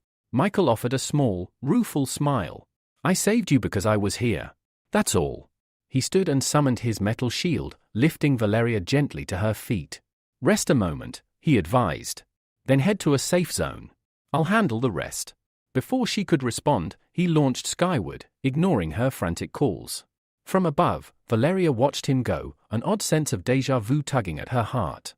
High in the night sky, Michael summoned a shadow clone beside him. In his palm, he materialized 2 gleaming pearls.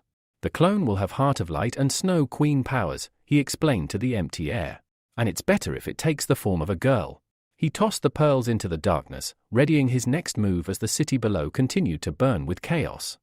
High above the city, Michael watched as his shadow clone enacted his orders. In an instant, the clone's form shifted into a young woman wearing a rabbit mask. "Go," Michael commanded. "Save everyone in danger." Without hesitation, Rabbit darted off the rooftop and vanished into the chaos below. Michael turned his attention back to the monstrous rat that was laying waste to the street. He raised his hand, prepared to strike, but then he noticed another figure standing atop a neighboring building's roof. She wore a confident smile and raised her fists, her posture radiating power. It was Victoria, the famed A-rank heroine who had disappeared from the public eye in L City years ago. Reporters gaped in disbelief as the broadcast camera swung to capture her unexpected arrival. Victoria waved directly into the lens as if greeting old friends. Michael allowed himself a small smile. With such seasoned heroes on the field, he could assess the battlefield from a distance. Victoria narrowed her eyes at the rat. "Perfect punching bag," she thought, flexing her knuckles. The rat snarled and unleashed a massive sonic shriek. "Watch out!" Lisa, Shield Maiden of the Hero Association, yelled through her communicator. That sound wave could shatter steel. Victoria's only response was a calm laugh. She crossed her arms. "I won't know what I'm capable of unless I try," she said. The shockwave struck her rooftop with earth-shaking force. Debris rained down, and a roar of destruction followed. When the dust cleared, onlookers gasped. The spot where Victoria had stood was empty. The rat threw its head back in triumphant laughter, convinced it had killed the heroine, until a blur of movement appeared behind it. Victoria had dropped to ground level and circled the beast. Gathering every ounce of strength into one blistering punch, she slammed her fist into the creature's flank. The impact threw the rat to the pavement in a crumpled heap. Victoria stood over it, grinning. "Why aren't you screaming now?" she taunted. The rat tried to rise but couldn't move. Victoria seized its tail and, with a swift pull, sent it spinning through the air. The monster flew out of the city, landing miles away in a distant field. Meanwhile, Rabbit was already back in action. She spotted a crumbling facade about to collapse on a lone civilian. In one fluid motion, she intercepted him and carried him to safety just before the debris struck. The man, wide-eyed, stared at his masked savior. "Which organization are you from?" he asked. Rabbit set him down gently. "I'm Rabbit," she replied. "From the judge's organization." Then she bounded off to continue her rescue efforts. Nearby, Fire Butterfly and Marina, one of her former neighbors, sat on a battered bench, nursing injuries from their fall. Rabbit paused beside them. "They need help," a bystander explained. "They fell from the upper floors." Rabbit nodded and knelt beside them, placing her hands over their wounds. A soft glow spread through their bodies, and before the stunned crowd's eyes, bruises and cuts vanished. When the healing light dissipated, Rabbit rose and turned to the gathering civilians. "Move now," she ordered calmly. "Head for the shelters. Stay safe." Her warning was cut short by the monster's return, a deafening screech so powerful the crowd instinctively covered their ears. Lisa and Victoria, caught in the open, struggled to withstand the onslaught. Their heroic postures wavered as the sound wave threatened to tear through their minds. From his vantage point, Michael's blood ran cold. He realized with horror what the creature was doing. It wasn't just using sound, it was absorbing the very souls of those nearby, feeding on their life essence to grow ever more powerful. Moments later, the monster stood surrounded by a swirling aura of green light. It closed its maw, pausing its ear-splitting screech. Then, with a groan, its jaws reopened, and it began to draw the spectral forms of the departed into its body. Shield Maiden Lisa staggered under the horror of it all. "What is it doing?" she cried. Victoria, bruised but unbowed, steadied herself on one elbow. "It's absorbing the souls of the dead," she explained. "Watch, it's healing itself with their energy." A nearby reporter gasped into her microphone. Doubt flickered across her face. Could even the city's finest fighter overcome such a power? Victoria's gaze hardened. "Lisa, fall back. This thing's next attack will be worse."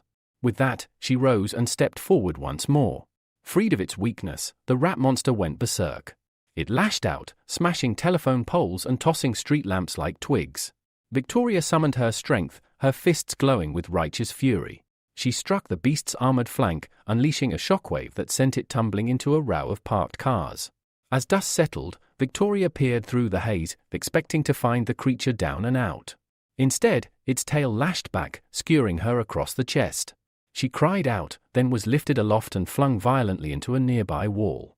She crumpled in a heap, blood trickling from her mouth. Shield Maiden Lisa rushed to her side, scooping Victoria into her arms. "Get out of here!" Victoria rasped, glaring at her rescuer.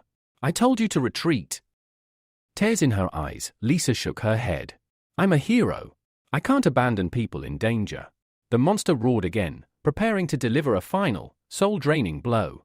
Victoria threw herself in front of Lisa, bracing for the impact, when a sudden ping echoed through the air. A metal needle, fired with pinpoint accuracy, impaled the creature's tail. It yelped in pain, its head snapping around. Michael and his rabbit clone burst onto the scene. The reporter's eyes widened as the masked saviors appeared. "There," she whispered. "An A-rank hero, and a rabbit-masked rescuer." Victoria and Lisa watched in stunned relief as Michael's metal needles rained down, pinning the thrashing beast to the pavement. Its writhing body was held fast by dozens of gleaming spikes. Victoria realized the real target. Michael had driven nails through its jaws, preventing it from opening its mouth to gorge. On more souls. The monster, still alive and furious, opened its maw in a last, desperate screech, aimed this time at Michael himself. He slammed a metal shield before him, and the sonic blast rattled harmlessly off its surface. "Rabbit," Michael called out, "stop it from opening its mouth." The clone nodded and swept her arms skyward. Instantly, temperatures plummeted. A swirling storm of snowflakes descended, enveloping the rat monster in an icy vortex. In seconds, its massive form was frozen solid, suspended in midair. The onlookers stared in awe as the beast pounded futilely against its crystal prison. But then, green lights began rising from the rubble once more. Victoria's eyes narrowed in horror. "It's feeding on new souls again." Michael soared upward, dragging the frozen creature with him. "From up here," he shouted, "it can't reach any fresh victims." Higher and higher he climbed, until, at last, he hovered above the skyline. With a decisive twist of his wrist, he shattered the ice, and the monster's body exploded into countless frozen fragments that rained down across the city streets. Below, citizens caught the falling shards in their hands, marveling at the display. High above, Michael closed his fist. In the instant before the fragments scattered, he drew out the creature's A-rank soul leader ability, a cruel power that restored its wielder with the strength of harvested spirits but at the price of creeping madness. Michael absorbed it swiftly. As he studied its essence, he realized it was nearly identical to his own Heart of Light, save that it demanded souls for its healing. Clutching the new ability in his palm, Michael vanished into the night, leaving the city to reel from the spectacle of a frozen monster and the astonishing arrival of two masked heroes. Moments later, the reporter's voice crackled through the helicopter's loudspeaker. "Civilians, please remain calm. We will disperse the clouds shortly so you can see your hero's status." The crowd didn't have to wait long. Through a break in the mist, Michael descended gracefully on his metal shield, settling before the helicopter's open door. Emily waved exuberantly. "Sir Michael, could we have a word? We'd like to interview you." Cameras whirred and zoomed as Michael offered a courteous nod. Standing beside him, Victoria watched silently, her brow raised in admiration. He must have surpassed A-rank, she thought. Only an S-rank could have dispatched that beast so effortlessly. As the press prepared their questions, two glowing blue spheres leapt from Rabbit's palm and streaked toward the heroines. Instinctively, Lisa sprang forward, using her shield to protect Victoria. Both women braced themselves, and then, instead of pain, they felt warmth. Their wounds began to seal, the ache ebbing away. Victoria blinked at Rabbit. "What ability is this?" "Who are you?" Rabbit inclined her head beneath her mask. "I am Rabbit," she replied calmly, "a representative of the judges' organization." Behind them, the helicopter's presenter piped up. "Viewers, you're witnessing the arrival of a new heroine, one who accompanies Mr. Michael. She, too, hails from the judges' organization and possesses remarkable healing powers." Victoria, scratching the back of her head, looked genuinely puzzled. "I've never heard of that agency before." "Thank you, Rabbit. Without you, we wouldn't have made it through that monster." With a graceful nod, Rabbit rose on a shimmer of snow-white light and joined Michael atop his shield. The cameras followed their ascent until both heroes slipped behind a curtain of clouds. Emily's commentary continued, praising their decisive intervention, while Victoria stared skyward in bitterness, convinced that her own efforts had been eclipsed. A few minutes later, Michael and Rabbit flew beyond the city limits, skirting the forest canopy toward a prearranged rendezvous with Austin. Michael's mind raced with questions. What latest intelligence would his godson bring? "Time's almost up for me," Rabbit murmured, her form blurring. In an instant, she dissolved, and the energy she had held returned to Michael. He examined the two pearls in his palm, the Heart of Light and Snow Queen stones. "This is remarkably efficient," he thought. "I can send future clones on missions without hesitation." But the memories of men leering at Rabbit from below stung him. "I'll avoid creating female forms going forward." At last, they reached an old building beside an abandoned car. There, leaning nonchalantly against the wall, was Austin, his thumb half raised to his nose, boresomely waiting.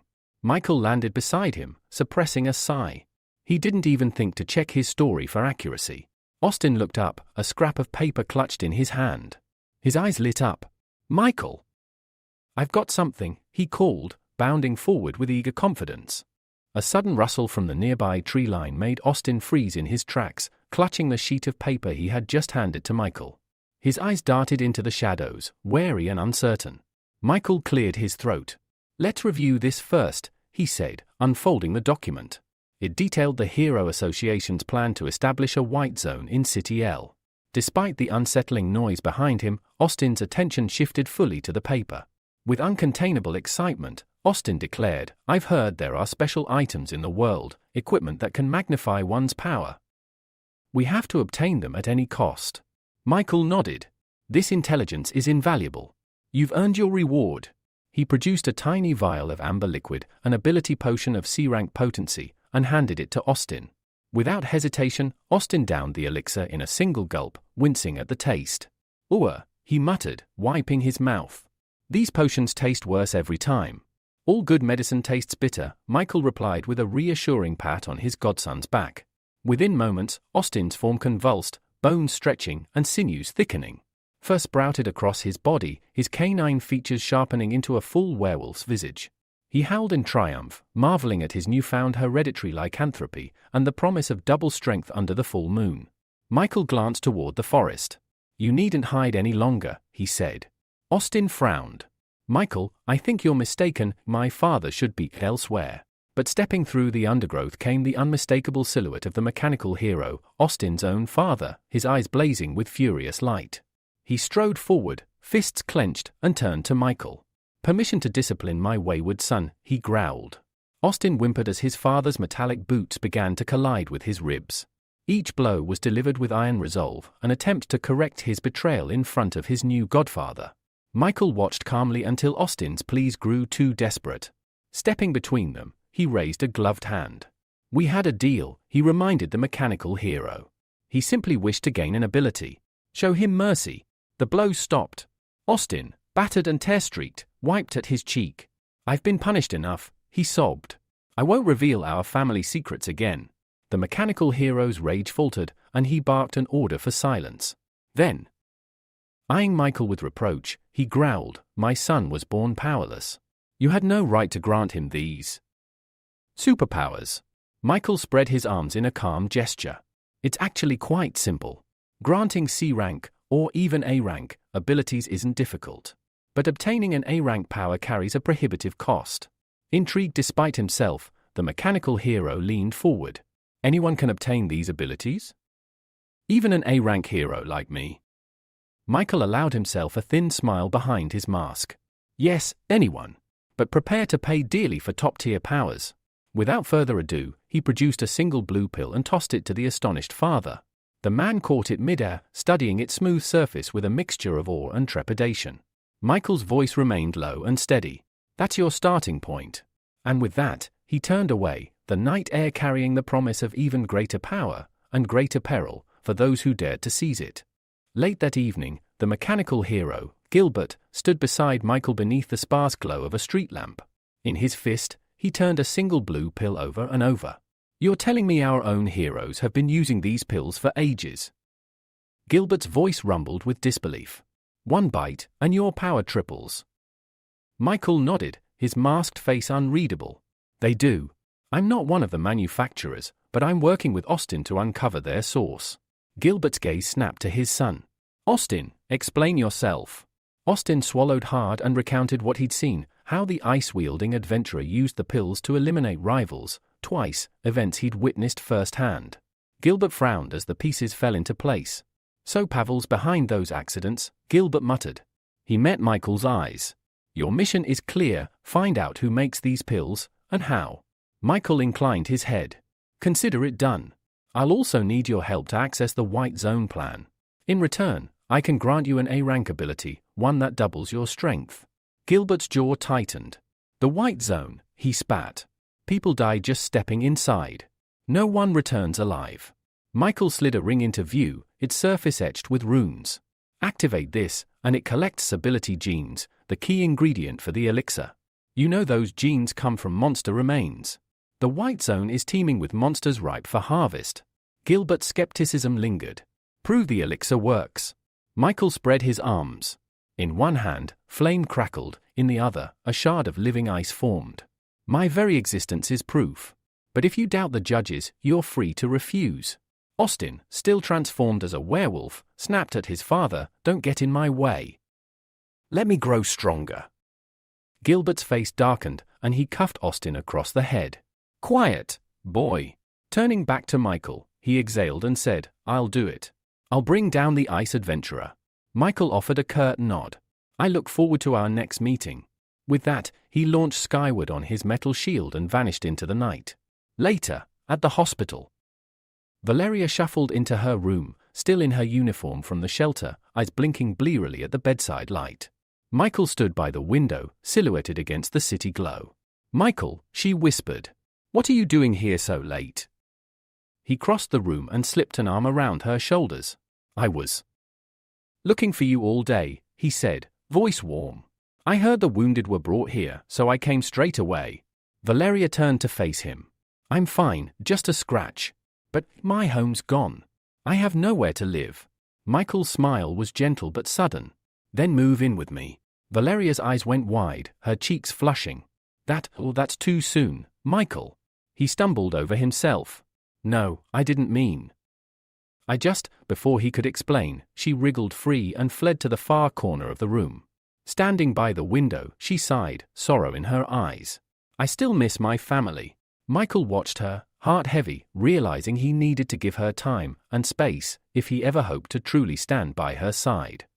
Michael raised an eyebrow, visibly confused, and asked, without even turning toward her, what chicken she was talking about.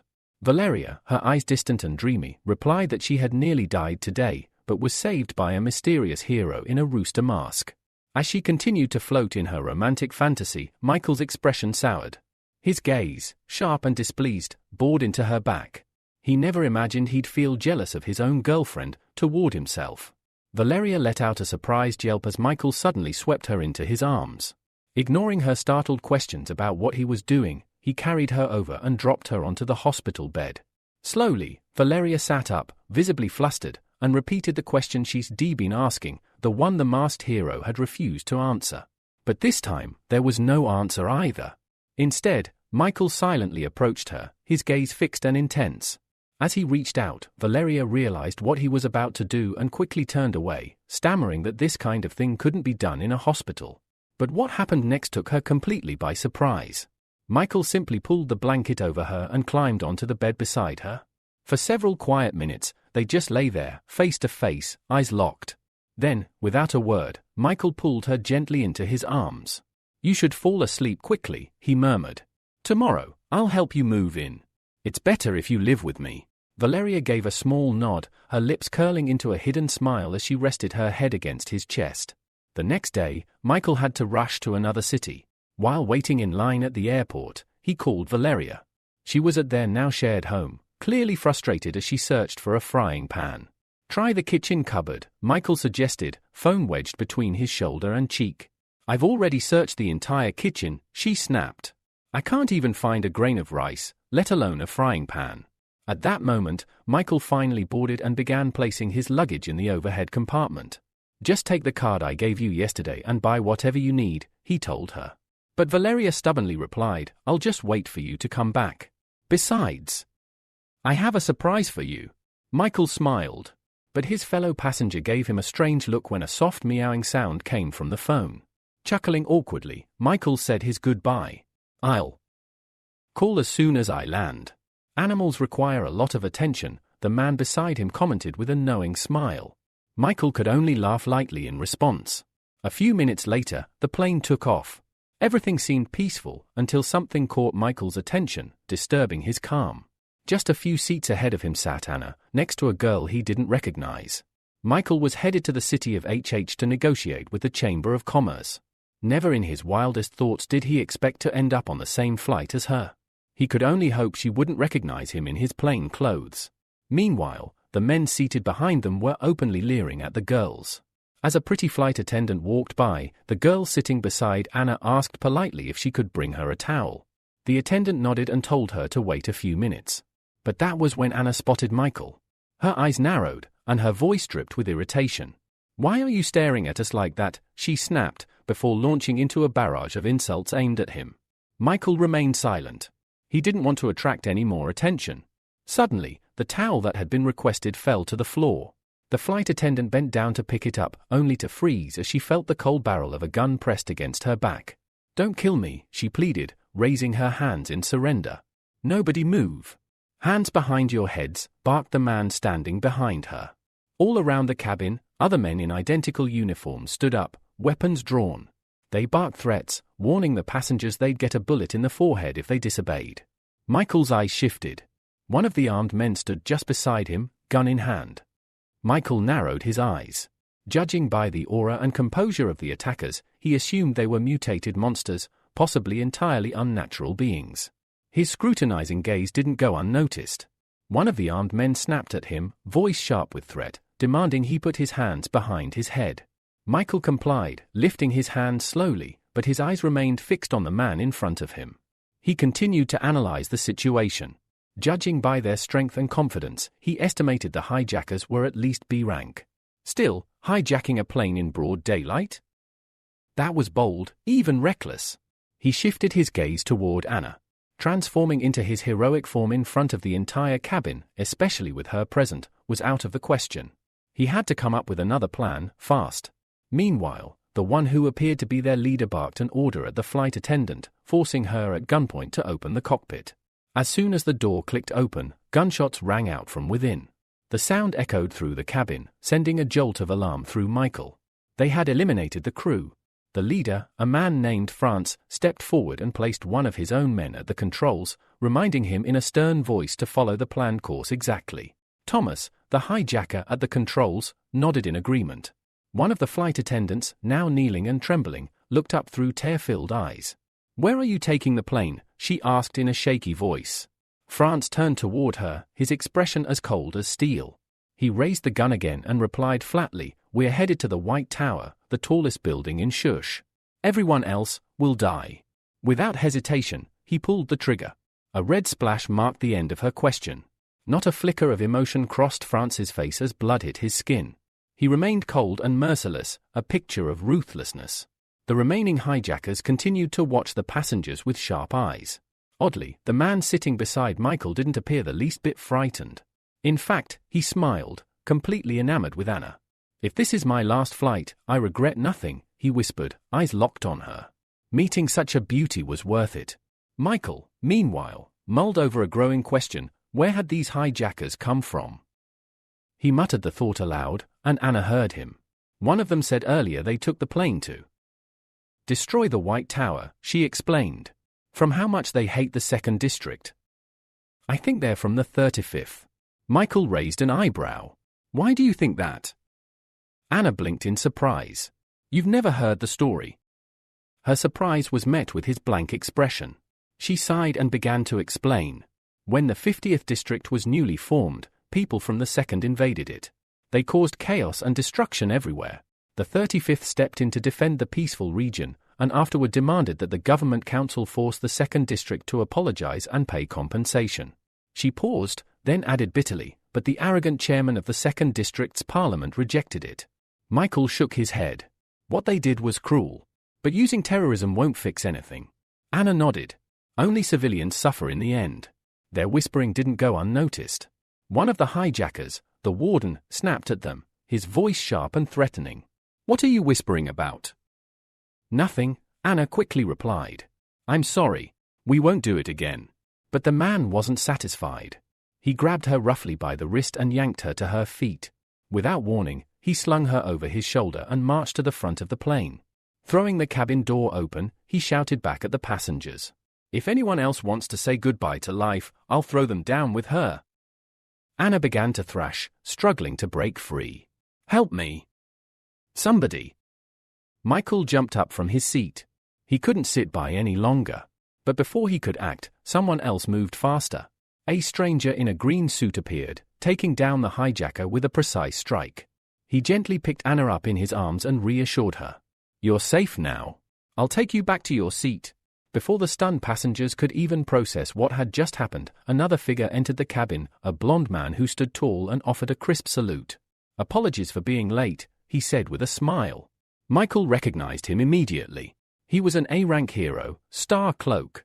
Following close behind was another man with a prominent scar across his forehead and a cigar clenched between his teeth. He too was an A-rank hero, known as Captain Cigar. At the sight of the two heroes, the cabin erupted into cheers. Hope surged through the passengers.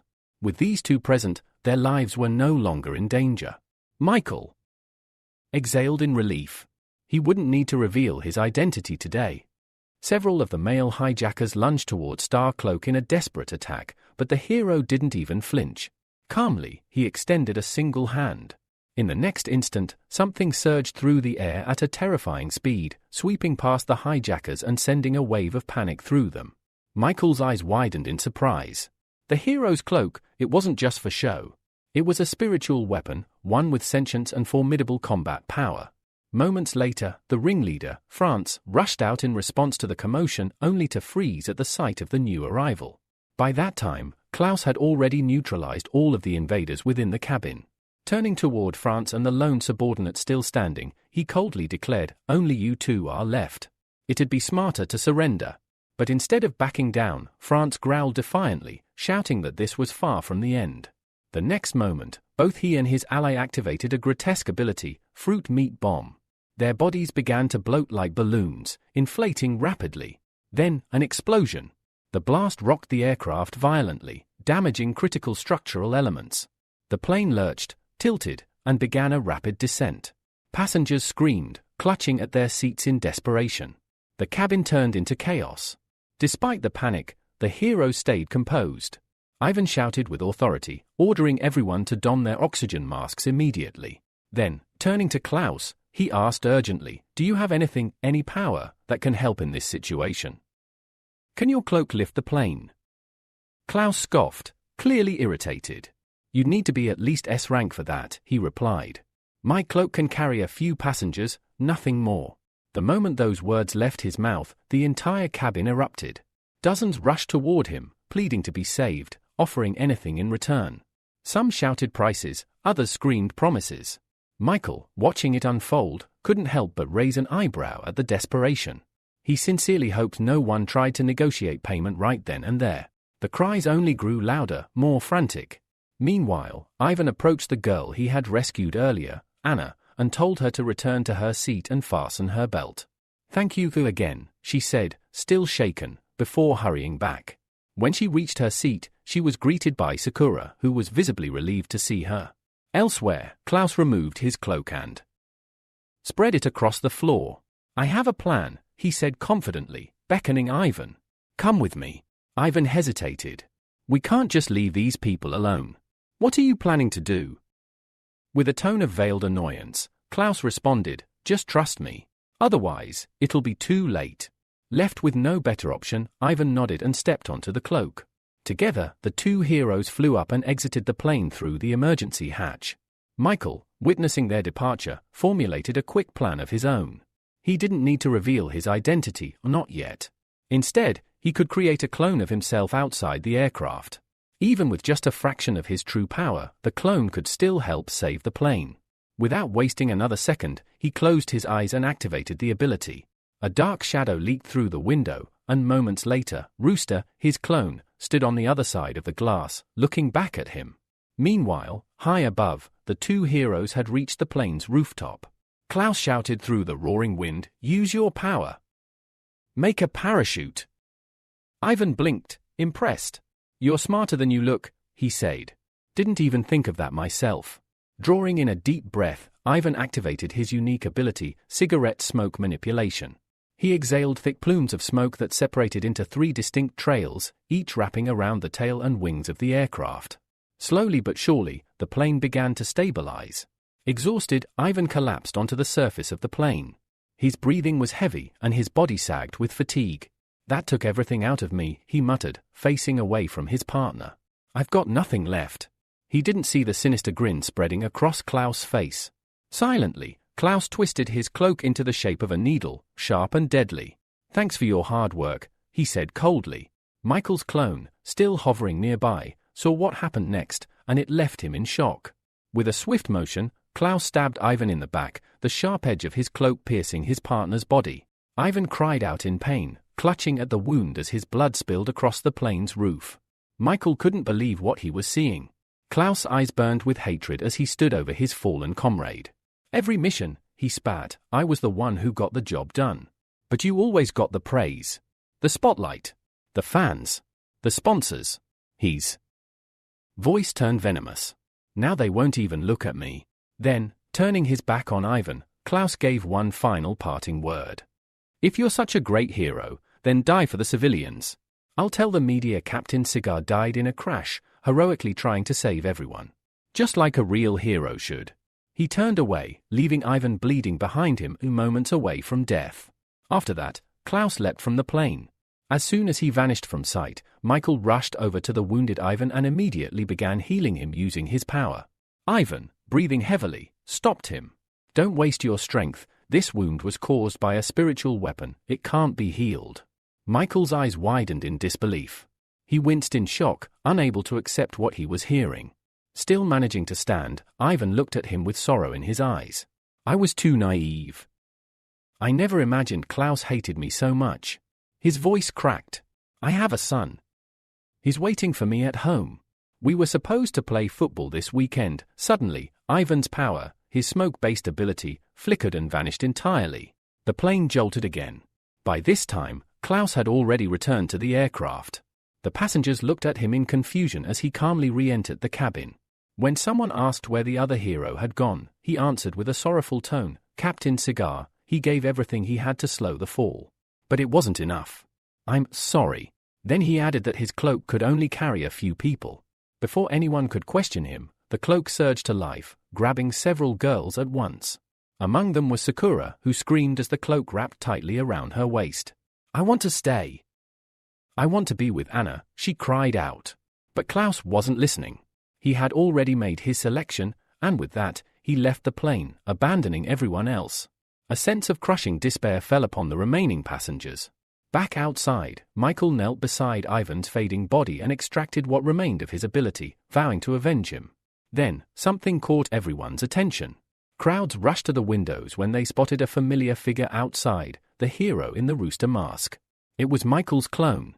Channeling his metal manipulation, he focused on stopping or at least slowing the descent of the aircraft. Each second felt like an eternity. For a moment, nothing happened. The plane kept falling. Then, when only a few kilometers remained between them and the ground, the metal finally responded. The plane froze in mid-air, suspended, as though caught in an invisible hand. Michael gently guided it downward, doing everything he could to land safely. At last, the aircraft touched down. Passengers erupted into joyous cries. They burst from the doors, overwhelmed with relief. Many immediately began scanning the area, trying to find the hero responsible. Anna was the last to exit, stunned that she was still alive. Regaining her composure, she too began searching, looking for Michael. Meanwhile, Klaus, now far from the crash site, returned to the city and brought back reinforcements. Soon, an association helicopter hovered over the area. Inside, a reporter gave a live broadcast, promising to update viewers on the events surrounding the hijacked plane crash. As Klaus landed from his cloak, he wore a look of practiced confusion. He had expected to return to a wreckage filled with corpses, yet everyone had survived. Anna spotted him and ran over, her voice trembling with emotion and fury. "Where are the girls?" she demanded. "The ones you dragged off the plane." The reporter landed nearby and began broadcasting. At the moment, details are unclear, but what matters most is that the plane landed safely. Eyewitnesses claim a hero in a rooster mask appeared just before the crash, someone who could control metal, but both he and Captain Cigar are missing. Klaus listened closely, already forming a story to fit that version of events. When reporters swarmed him with questions, he put on a mournful act. "Captain Cigar, he was my closest partner," he said, covering his face with his hand. At the final moment, he sacrificed himself. Gave everything he had to slow the fall. He died, from exhaustion. He claimed he had only been able to save a few passengers and had immediately called for ambulances. He said he never imagined so many would make it out alive. Then, a voice rang out from above. "Stop your performance." Everyone turned. Michael descended slowly, landing in front of the crowd. In his arms, he carried the lifeless body of Captain Cigar. Gasps broke out from the passengers, the media, and even Klaus, who went pale. Anna ran up to Michael. "Is it true? Were you the one who saved us?" Michael gently laid Ivan's body on the ground. "I just helped a little," he said. "The one you should thank is Captain Cigar." Anna's eyes welled up with tears. She looked at Ivan's body, then whispered, "Did he really die? From using too much power?" But as she gazed down, she noticed something horrifying, a gaping hole in his chest. Her breath caught. Wait, this wasn't from exhaustion. Whispers spread through the crowd. Doubts began to form. Michael turned toward Klaus, eyes blazing, and pointed at him. "What really happened up there?" Klaus' expression darkened. He turned red with rage. I don't know," he snapped. "I have no idea what happened to my partner." Michael let out a heavy sigh. "If that's how it is," he said, "then I'll tell them the truth myself." He stepped forward and addressed the crowd, his voice clear and firm. He told them that he had witnessed everything, how Klaus had lured Captain Cigar out of the plane under the guise of a rescue mission, then forced him to use up his ability until he was weakened, and stabbed him from behind. Gasps rippled through the onlookers. To support his claim, Michael pointed to the hem of Klaus' cloak. There, clearly visible, were bloodstains. "That's Ivan's blood," Michael said coldly. "If you need proof, run a test. It'll all add up." The crowd shifted uncomfortably. Eyes turned to the cloak. And sure enough, the blood was there. Shock spread like wildfire. People struggled to believe it, but the evidence was undeniable. Whispers turned to accusations. Reporters swarmed Klaus, shoving microphones in his face, demanding answers. The mask dropped. Klaus' face twisted with irritation. "This is ridiculous," he growled. "I didn't think some stray dog could ruin everything." His voice cracked, emotions breaking through as he shouted at the crowd. "Why was he always more popular than me?" he snapped, eyes burning with hatred. "I've always matched him, surpassed him even, but all the praise, all the glory, it went to him." "To Ivan?" Michael interrupted coldly. "You know, the people from the 35th region were surprised to see you. Their faces said everything. They felt betrayed." The implication landed like a hammer blow. Michael continued, "You struck a deal with them, didn't you? You sold out this flight." For a moment, Klaus was silent. Then, a low, manic laughter bubbled from his throat. He rose into the air, cloak fluttering wildly behind him. "Yes. That's right," he bellowed. "I'm from the 35th region too." He tore off his cloak, revealing a jagged scar on his chest and a twisted look in his eyes. Thanks to your interference, Michael, the deaths of my brothers were in vain. Suddenly, the ground shook. A massive sand whirlwind burst from the earth, swallowing ambulances, medical crews, and innocent bystanders alike. Screams erupted as people were pulled into the spiraling vortex. As the chaos unfolded, Klaus' past began to surface in his mind, memories he'd long buried. When he was just a child, his mother gave him a tattered cape, one she said all true heroes wore. She died not long after. He had grown up in the 35th region, a land of ruin and ash where sunlight never touched the ground. Life was harsh. Food was scarce. And yet, he had been a happy child, believing this was simply the way the world was. That illusion shattered when he accidentally crossed into the 2nd region. There, he discovered that water could be sweet, that flowers could bloom in every yard, and that the sky was blue. But what truly broke him was the people. When they learned where he was from, they mocked him, beat him, humiliated him. At first, he thought he had done something wrong. But the deeper he dug, the more he realized they were the problem. The elites of the 2nd region hoarded resources, exploited the weak, and laughed as others suffered. That's when his cloak awakened, its spiritual power fueled by rage. He forged documents to stay in the 2nd region, secretly sharing intel with his homeland. He instigated terrorist attacks, then swooped in to play the hero. The public adored him. He rose through the ranks, until Captain Cigar appeared. Suddenly, the spotlight faded. Applause that once echoed for him now belonged to someone else. Jealousy festered. He tried again and again to cause greater destruction, just so he could save more people and reclaim the fame, but Cigar always got there first. Now, his hatred had boiled over. All of you, Captain Cigar, the 2nd region, all these ridiculous rules, you deserve to die. He roared above the whirlwind, taking a step forward. Anna screamed, voice trembling. You're insane, she shouted. You're no different than the usurpers you hate. She turned to Michael, panic in her eyes. What do we do? This lunatic will kill everyone. Michael didn't answer. He stared silently at the monstrous whirlwind, his eyes locked on the weapon behind it all, the cloak. Then he spoke. That cloak. It's a spiritual weapon, entirely fueled by its master's emotions. After all the lives it's claimed, it's now evolved into an S-rank weapon. Anna's face went pale. She immediately summoned her bag, rummaging through it desperately. But after a few seconds, her expression turned to despair. She had nothing that could stand against something that powerful. Anna looked at Michael, her expression full of worry. Can you handle him? She asked quietly. But then, she noticed something, his hand was trembling. You're afraid? She asked in surprise. Michael didn't deny it. Instead, he took a few confident steps forward, eyes locked on the swirling chaos ahead. I'm not afraid, he said. On the contrary. I've been waiting for this fight.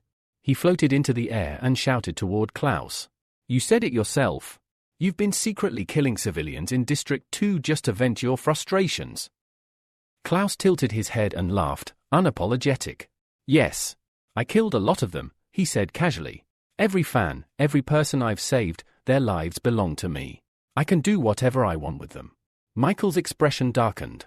To think an A-rank hero with 1 million followers turned out to be a lunatic, going back and forth between destroyer and savior. He raised his voice. When a victim becomes an offender, her motives no longer matter. There's no forgiveness. No pity. Klaus gave a sharp laugh. You talk just like Captain Cigar, he said with a sneer. Fine then. I'll reward you with 100 seconds to run. With that, Klaus began the countdown. But Michael didn't waste a second. He immediately activated his metal control ability. From the spinning vortex, a razor-sharp blade emerged. Then another. And another. Soon 8 blades, double-edged and gleaming, hovered behind his back like metallic wings. At second 15, Klaus peeked open an eye. How patient, he muttered. Now let's see what, but then he paused, confused. Michael was nowhere in sight. Only Anna stood nearby. We're in the center of the sand vortex, he said, narrowing his eyes. Where did he? A voice from above called his name. Klaus looked up. Michael was there, diving toward the cloak. In one clean strike, he slashed the spiritual weapon at its core. Immediately, the sand whirlwind shattered, collapsing like a broken dam. Screams echoed through the air as people began plummeting from the sky. Klaus was stunned. He looked down at his cloak and realized the edges were pinned in place by blades. Michael had pierced it. This was the first time he had used his S-rank ability to restrain a spiritual weapon of the same level, and it was taking everything he had to keep it under control. Turning to Anna, he shouted, "Do something. Save the people." Anna nodded, her voice steady. "You can count on me." She flung open her bag and hurled several small beast eggs into the air. As they fell, they rapidly grew in size, swelling larger and larger. Despite knowing it was necessary, her heart ached. Each egg cost her 30,000 WI. When they hit the ground, the eggs cracked, releasing a thick, sticky substance that spread into a cushioned layer. The falling people landed on it, their impact softened, their lives spared. Klaus screamed in rage. "They mustn't survive. None of them. I'll kill everyone and get my cloak back." He raised his gun and opened fire on Michael. At first, Michael dodged with ease, but then he noticed something strange. The bullets looped back, chasing him. They were homing rounds. He gritted his teeth, slicing them mid-air to destroy them, but the distraction had cost him. Klaus had taken back the cloak. With a wild cry, Klaus lunged at him, launching a frenzied barrage of strikes. Michael dodged blow after blow, but suddenly, a deep cut slashed across his right arm. He immediately tried to heal, activating his ability, but nothing happened. Then he remembered Captain Cigar's words, "Wounds from spiritual weapons can't be healed." Klaus jumped back, laughing. "That's right.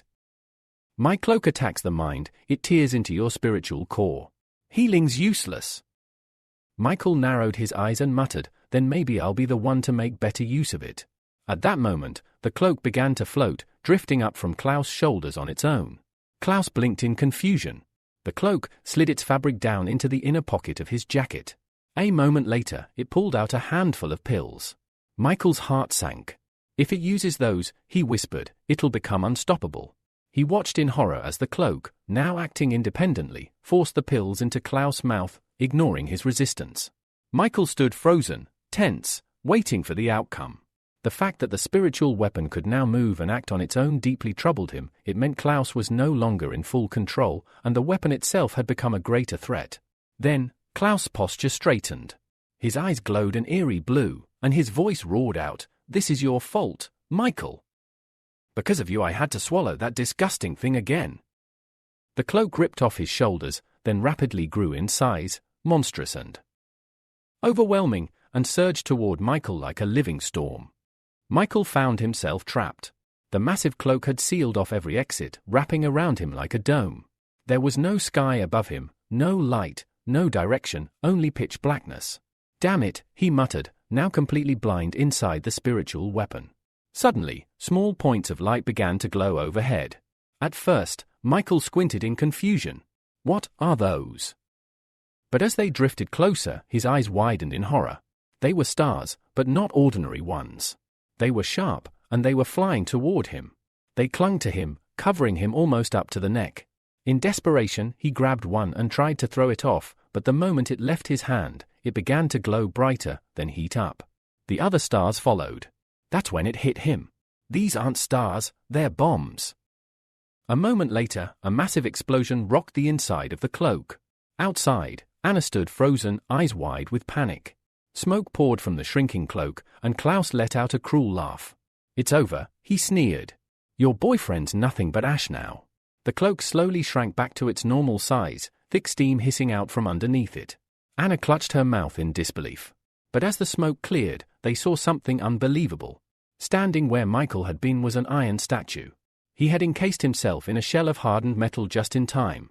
The statue cracked open, and Michael stepped out, dusting himself off, exhausted but alive.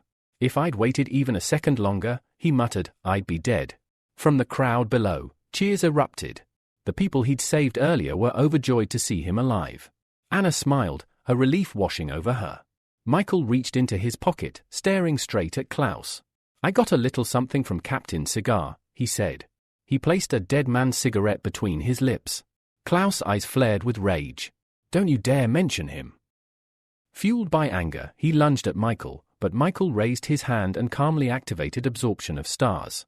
Klaus stopped in midair. He couldn't move. Dark liquid began to ooze from his body, and then, his entire form collapsed, transforming into a perfect black sphere. Michael had pulled every trace of metal from his opponent's body. A moment later, Klaus was gone, erased without a trace.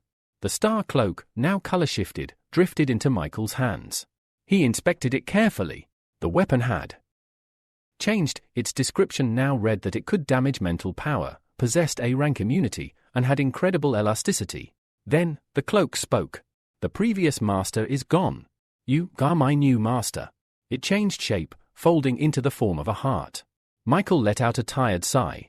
He knew right away, if he didn't grow stronger, this weapon might one day turn on him and consume him entirely. Just then, screams called out from nearby. Civilians were still stuck in the sticky liquid that Anna had spread using the beast eggs. Michael gave her a confused look. She laughed awkwardly. That was me. I didn't think about how to clean it up. Rising into the sky on a metal platform, Michael called down, "The rescue team will be here soon. You handle the mess." And with that, he left. Hours later, Michael landed in the quiet backyard of Captain Cigar's country home. A young boy, about 6 years old, was kicking a soccer ball around by himself. When the ball rolled to Michael's feet, the child looked up and smiled. "Wanna play?" he asked. Michael knelt beside him and smiled. "I didn't come here to play soccer, but seeing you like this makes me want to." Then he looked the boy in the eyes. "Turn around." The boy obeyed, only to find a tall, cloud-like human figure standing behind him. Excited, the child shouted, "Then let's not wait. Let the game begin." While the boy ran off to play, Michael quietly slipped a pearl of cigarette smoke into his body, the essence of Captain Cigar's ability. "Go ahead," Michael said. "I'll join you soon." And just like that, the boy laughed and ran across the grass, playing with the smoky phantom, completely unaware. Michael left an open pack of cigars on the porch step and disappeared without a sound, fulfilling his promise to his fallen friend. Meanwhile, all the passengers from the hijacked plane had long since been rescued and returned to the city. Anna and Sakura walked side by side, animatedly discussing everything that had happened. Anna exaggerated Michael's heroic moments, mimicking him with flair. Sakura, however, had a different story. Her captors, those who'd taken her during Klaus' rampage, had simply abandoned her group in the desert. If it weren't for a passing helicopter, they might have died out there. After hearing the story, Anna grabbed her by the shoulders. "Then it's fate that we survived. From now on, we have to value our lives more." Sakura nodded in agreement. "But I still have that meeting today," she said, pulling out a sealed envelope. It was an invitation. A few days ago, she explained, this letter arrived at the head office. "It's from the judges' organization. I have to negotiate a deal with them." The letter had come from a high-ranking member of the judges' organization, a mission of great importance.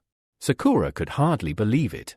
Being chosen for something like this was beyond anything she ever imagined.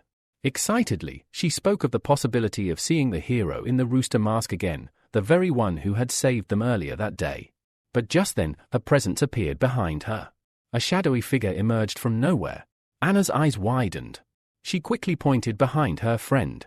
Sakura turned around and froze. A masked stranger loomed over her. Who are you?" she asked cautiously. He said nothing at first. He just looked at her. Then, coldly, he asked, "Why so surprised?" Anna narrowed her eyes, studying him closely. "You look familiar," she said. Then Sakura remembered something. One time, Alexa, the heroine from the 2nd District, mentioned someone in the judges' organization named Snake. He wore a mask like an animal. Nodding slowly, Anna took a few steps forward. "I'm Anna, a friend of the hero in the rooster mask," she said. "The one who just risked his life out there." Still, the masked man said nothing. He just stared at her. Anna sighed, slightly annoyed. Despite being in the same organization, this one, Snake, was icy and distant. Not like the rooster at all. Turning away, she muttered, "Whatever. We were sent by HQ to help transport the goods. But there are no goods in sight." Suddenly, Sakura gasped. Snake had grabbed her wrist and yanked her a few steps back. Anna spun around, irritated. "What are you doing now?" Michael, still hidden under his snake persona, reached for a hanging chain, tugging on it with a wicked grin. "You wanted to know where the goods were, didn't you?" Then, he pulled. And the floor vanished beneath Anna. She let out a startled scream as she fell. Michael crossed his arms, smirking. "She's needed a lesson for a long time." Sakura dropped to her knees in horror, crawling to the edge of the hole. Anna! Anna, are you okay? There was no response. Then suddenly, woo! I'm rich. Anna's voice echoed joyfully. From below. Sakura blinked, stunned. Anna's voice called up again, more composed this time. Sakura! Jump down! You've got to see this. Hesitantly, Sakura lowered herself into the pit, and her jaw dropped. Mountains of jewels. Crates of gold. Treasures beyond imagination. Anna had already climbed inside a box of gold, her eyes glittering like the gems around her. I could stay here forever, she sighed blissfully. Michael finally descended and calmly explained. All of this belongs to the judge's organization. For some reason, they are re-handing it over to the MOPS Chamber of Commerce. Anna playfully pulled out her purse and winked. Don't worry. You can trust us. But then, lowering her voice, she leaned toward Sakura. Why do you think they're giving MOPS so much treasure? Sakura answered thoughtfully. MOPS is the largest business agency around. After the trade, they'll have a foundation of trust. That's crucial for future cooperation. Anna raised an eyebrow. What kind of cooperation? When powerful heroes level up, Sakura explained, they don't just rely on strength. They need high-quality weapons. Anna picked up a gleaming diamond. You mean, they can forge weapons from monster materials? Sakura nodded. Exactly. And if the judge's organization ever needs specialized gear, MOPS will be their supplier. As they talked, faint blue bubbles began to rise from Sakura's body, surrounding her. Suddenly, her expression twisted in pain. Still asleep, she clenched the sheets beneath her, and called out weakly, "Brother," later that evening. Michael returned from his mission. As soon as he stepped off the plane, someone called out his name. Michael! Valeria came running, her voice trembling with emotion. I saw the news. The hijacked plane, when I heard it crashed, I thought I'd never see you again. Michael caught her in a warm embrace. With a soft smile, he whispered, "You're exaggerating." Gently, he stroked her hair, comforting her. But as he looked around, he noticed something amusing. All the men passing by were staring, glaring, even burning with jealousy. Valeria took a small step back, a faint blush on her cheeks.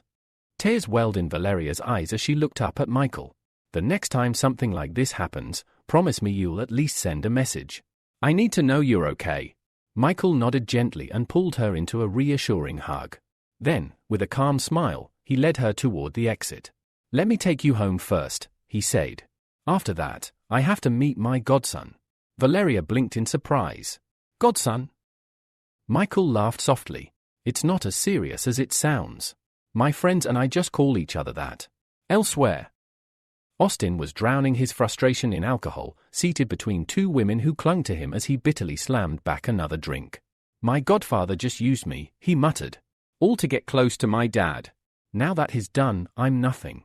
He stared blankly ahead, consumed by bitterness and completely unaware of what was coming. Suddenly, one of the girls beside him collapsed. Austin instantly sobered up, jumping from his seat. What the? Before he could react, ice-cold water was poured over his head. Ag! What the hell? He turned around furiously, only to freeze. Michael stood behind him, arms crossed, expression unreadable. You want to get rid of me? He asked with a mockingly amused tone. Go ahead. I'd love to see you try. Austin went pale. He stumbled backward, hands raised in surrender. No. I wouldn't. I didn't mean it. I swear. Michael chuckled and ruffled Austin's hair like a mischievous older brother. Weren't you just whining about being used? Yeah, Austin muttered, ashamed. Michael shook his head. You've got talent. I wouldn't waste that. Austin's eyes began to tear up again, but this time, from joy. No one's ever believed in me like that. Michael suddenly raised his right hand, joining his thumb and middle finger. Let's fix that, he said, raising his palm toward Austin's face. Flick! A burst of spiritual energy knocked Austin out cold. When Austin opened his eyes, he found himself in a vast shadowy space. A glowing pentagram floated in the air before him. Something instinctive guided him forward. Without hesitation, he placed his palm on the circle. His body moved on its own. He turned around, leaned back into the pentagram, and closed his eyes. The symbol blazed with light. A deep, echoing voice filled his mind. The spiritual contract is complete. When Austin opened his eyes again, he was no longer in the dark. He was standing in the clouds, a bright and boundless realm. Everything felt distant, foreign. Then, Michael's voice rang out behind him. You've now bridged the gap between body and soul. Austin turned, and what he saw made his heart skip a beat. Michael was missing half his body. Only his upper half remained. What happened to you? Austin gasped in horror. Michael waved it off casually. We're in a space shaped by thought. Here, nothing is fixed. You can imagine and create anything using spiritual power. He continued, recently, I gained several spiritual abilities. During my research, I discovered this place, only accessible to those who've entered into a spiritual contract. He pointed to Austin's forehead. You have a gemstone now. Focus on it. Confused, Austin touched his forehead and closed his eyes. As he concentrated, the world behind him began to transform. Floors appeared. Then walls. A massive palace rose around him. His jaw dropped. At the center stood 12 empty thrones. One of them was instantly occupied by Michael. Still stunned, Austin couldn't speak. Michael smiled and beckoned him forward. Come.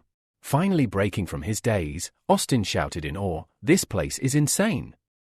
The judge's organization is way cooler than my dad's company. Michael nodded. This is the Heavenly Palace.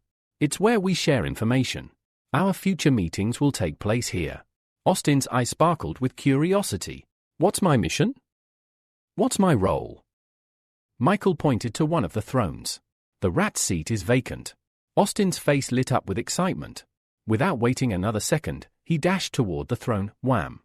He smacked face first into an invisible barrier, clutching his nose in pain. After Michael jumped down, he stood behind Austin, his confusion evident. Why did you do this to me? Austin asked, still processing the situation.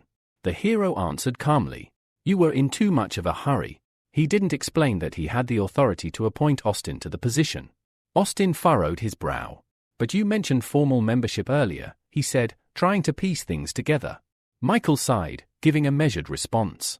I only said that the rat position was open. That means you could be a candidate for the job, but it's not guaranteed. This caught Austin off guard. His eyes widened. Does that mean my father is also a candidate for this position? Michael nodded. Gilbert is one of the candidates. The leader of the judges will decide who gets the position.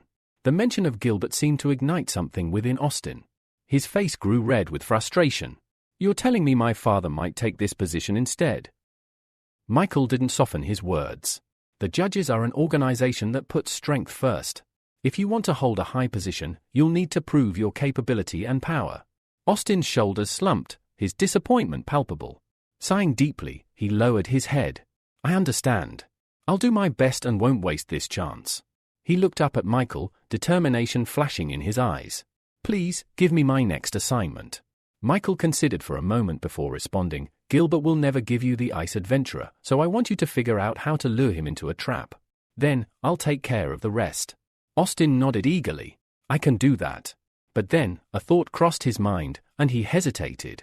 By the way, if I do become the rat, will I meet Rabbit? Michael froze, his expression utterly dumbfounded. Austin's face turned dreamy. I saw her on TV. She's perfect. If I marry her, my life will be complete. I'm certain of it. Michael's shock was palpable. You want to marry my clone? Austin didn't seem to pick up on Michael's concern, his gaze fixed on a future with Rabbit. Michael, however, was quick to act. He kicked Austin in the back. This is not the time for that. Get your task done first. Later that evening, Michael returned home and sat at the kitchen table, his eyes glued to the TV screen as he waited for Valeria. The news anchor reported something that caught his attention, a financial company from the second region, Knights of the Round Table, had imposed a fine on Alexa, an A-rank heroine known for her swordsmanship. Michael's mind raced. The report was unexpected. A moment later, Valeria entered the room, carrying a plate of chicken. She was dressed in nothing but an apron, her bare feet padding across the floor. Michael couldn't hide his shock. This was the second time he'd seen her in such revealing attire, but now, it left him speechless. Valeria didn't seem to notice his reaction as she placed the chicken down on the table. She looked up and, noticing his silence, asked, "What? Do I look bad?" Michael, still stunned, quickly shook his head. "No. You look great. But why are you dressed like that?" Valeria sat down across from him with a slight blush, explaining, "I told you I was going to surprise you. It's not just the food, though. There's more." The tension between them hung in the air as Valeria nervously handed him a chicken thigh, telling him to eat. Michael took a bite, still lost in thought. Mid-meal, Valeria hesitated before asking, "Have you heard about Alexa?" Michael nodded while chewing. "Yes, I saw the news." "Why?" Valeria looked serious. "I heard from some of the other heroes that Alexa's been secretly colluding with another organization. She disappeared after a massive attack in the second region." Michael frowned. Alexa's reputation had always been impeccable, noble, strong, and beloved. Such rumors didn't make sense. He studied Valeria closely. Why would such rumors start? She's a hero with an excellent reputation. Beautiful, strong.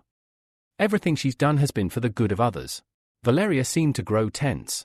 She raised an eyebrow, asking, "Are you concerned about her?" Michael's expression softened. "No. I just think someone with that much charisma has plenty of secrets. I'll look into it tomorrow." Valeria paused, the conversation turning more serious. But then, as if to change the mood, she suddenly put down her chopsticks, stood up, and snapped, "I can never be like Alexa. Maybe if I help more people, you'd notice me." Michael's eyes widened as he moved quickly toward her, grabbing her by the shoulders. He pulled her into an embrace, trying to explain. "I'm investigating this, Valeria. It's not about what you think." But before she could respond, he kissed her. It was soft at first, but soon deepened. Valeria, gasping for air, slowly pulled back, blushing deeply. Michael, his arms still around her, whispered tenderly, "For me, you're perfect." Valeria, still uncertain, looked up at Michael, asking, "What do you mean when you said earlier that it wasn't what I thought?" Michael took a step back but still held her close, trying to explain. "I'm a reporter, Valeria. It's important for me to know all the details about this case." Valeria looked at him, her eyes narrowing as she asked, "Is that really true?" Michael nodded. "All journalists are like that. I'm not interested in Alexa any other way. I only like you." Hearing his words, Valeria's face softened. She hugged him tightly, her voice filled with affection. "You're the best." As Michael held her, his thoughts turned to regret. He mentally apologized to her, promising that sooner or later he would return her ability to her. He felt the weight of his hidden truths pressing down on him. The next morning, Michael began his investigation, knowing he needed Anna's help. She responded more quickly than he expected, sending him a link to the dark web with all the information he needed. Without hesitation, Michael opened the link and was pleasantly surprised by the wealth of information it contained, almost everything about the heroes. He decided to start with Adam, the hero known for his hot and sour noodles. When he clicked the necessary link, a new page appeared, requiring a payment of 100,000.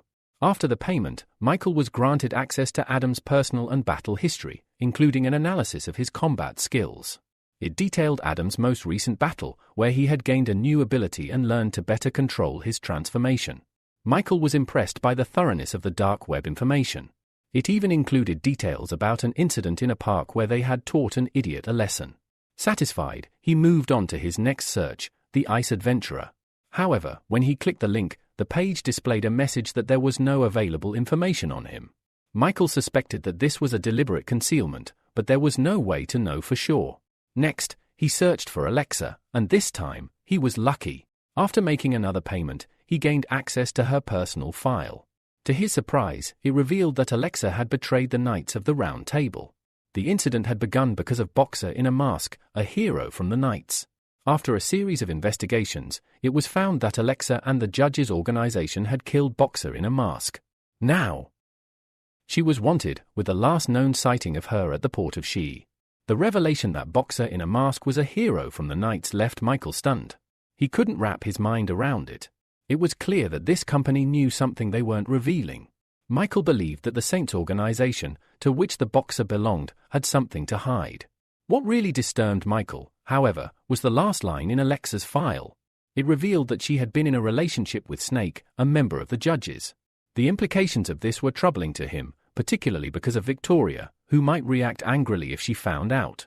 Additionally, there was information about the judge's organization now being available online, and the personal data of the hero known as the Rooster Mask was up for sale for $30 million. Michael was taken aback by the staggering sum. The idea that Alexa might be persecuted because of him filled him with guilt. He adjusted his glasses nervously, his mind racing as he thought about the consequences of this revelation. Meanwhile, a brewing conflict unfolded in Olympus. The enraged Black Dragon stormed into his father's office, demanding answers. Why did you give the ice adventurer a chance to participate in the White Region case? He's not even your son, the Black Dragon demanded. Gilbert, unfazed, maintained his stern gaze. Do you doubt my decision? He asked, clearly unbothered. The Black Dragon was furious. You promised me that I would be the one working with Explosive Fist and that we would go to the White Region together to train. What happened? Gilbert sighed and stood up. You're no longer suited for that role. I had to replace you with someone more suitable. The Black Dragon's anger only grew. What changed so suddenly? Is this about Rooster Mask? He threw a sharp glare at his father. Gilbert slammed his fist on the table, shouting, Don't bring Rooster into this.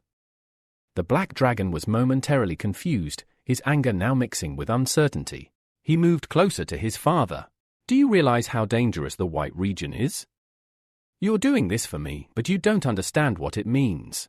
Gilbert placed a hand on his son's shoulder, trying to calm him down.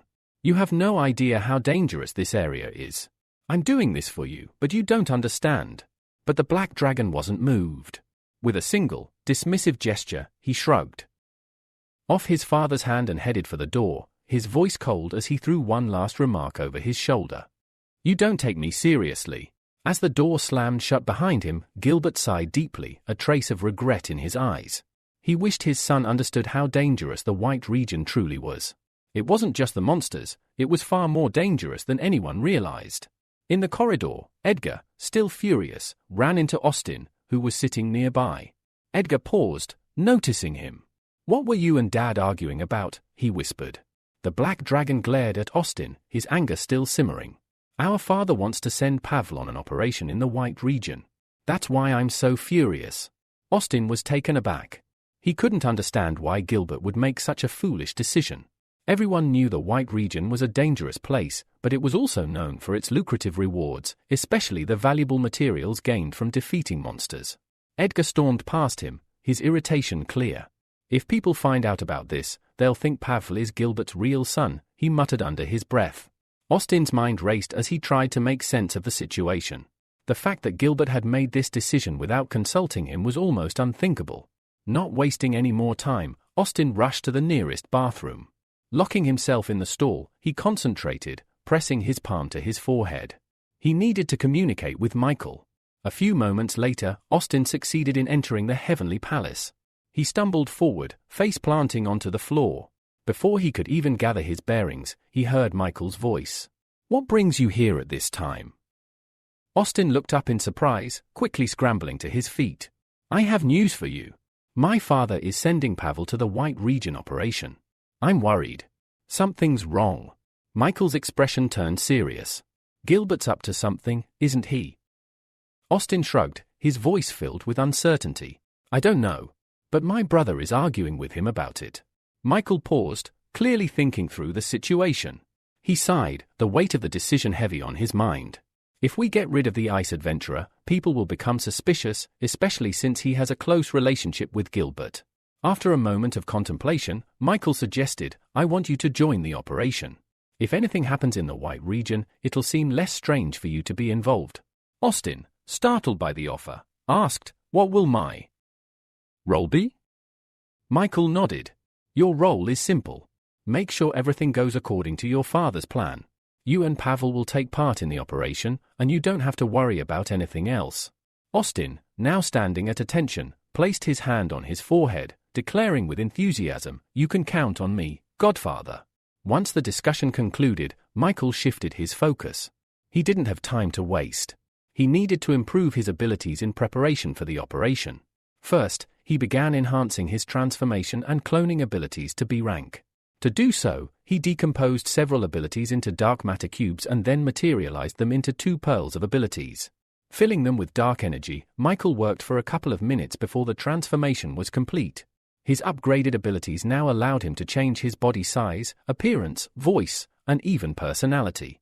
The cloning ability also gained a new edge, extending the lifespan of his clones to 6 hours. Next, he focused on enhancing his Spirit of the Deep Sea and Fiery Fire abilities to A rank. He also unlocked 2 new abilities, Water Leader, which had several skills like Bloody Rain, River Defense, and Water Steel Spear, and King of Fire, which allowed him to control any territory engulfed in flames. Satisfied with his improvements, Michael knew that these new abilities would be perfect for dealing with the dragon. Meanwhile, at the port, a secret meeting took place. The man, holding a bag full of money, looked at Alexa with a mix of confusion and curiosity. Why would a girl who once bathed in fame and glory decide to get involved in smuggling? He asked. Alexa shot him a dark, irritated look. You shouldn't interfere in other people's business, she said coldly. If you're planning to stay alive, you better keep your mouth shut and pretend you know nothing. The man sighed. For his own safety, he decided it was better not to ask any further questions. I'll keep my silence, he muttered. As Alexa wandered the city late into the night, she couldn't shake the overwhelming sense that her life had drastically changed in such a short time. Just days ago, she was a superhero. Now, she was considered a criminal, hunted by A-rank heroes. Her thoughts turned to the one who had killed Masked Boxer. Maybe they were right. Boxer had been a servant of the Saints organization, and he didn't deserve any forgiveness. Alexa continued her walk, heading toward the park. She couldn't understand why the company wasn't interested in her reasons for killing Boxer, they only seemed focused on capturing her. She assumed she could find Snake in the city, especially since a hero in a rooster mask had been spotted nearby. Suddenly, a voice from behind her echoed in the still night, sending a chill down her spine.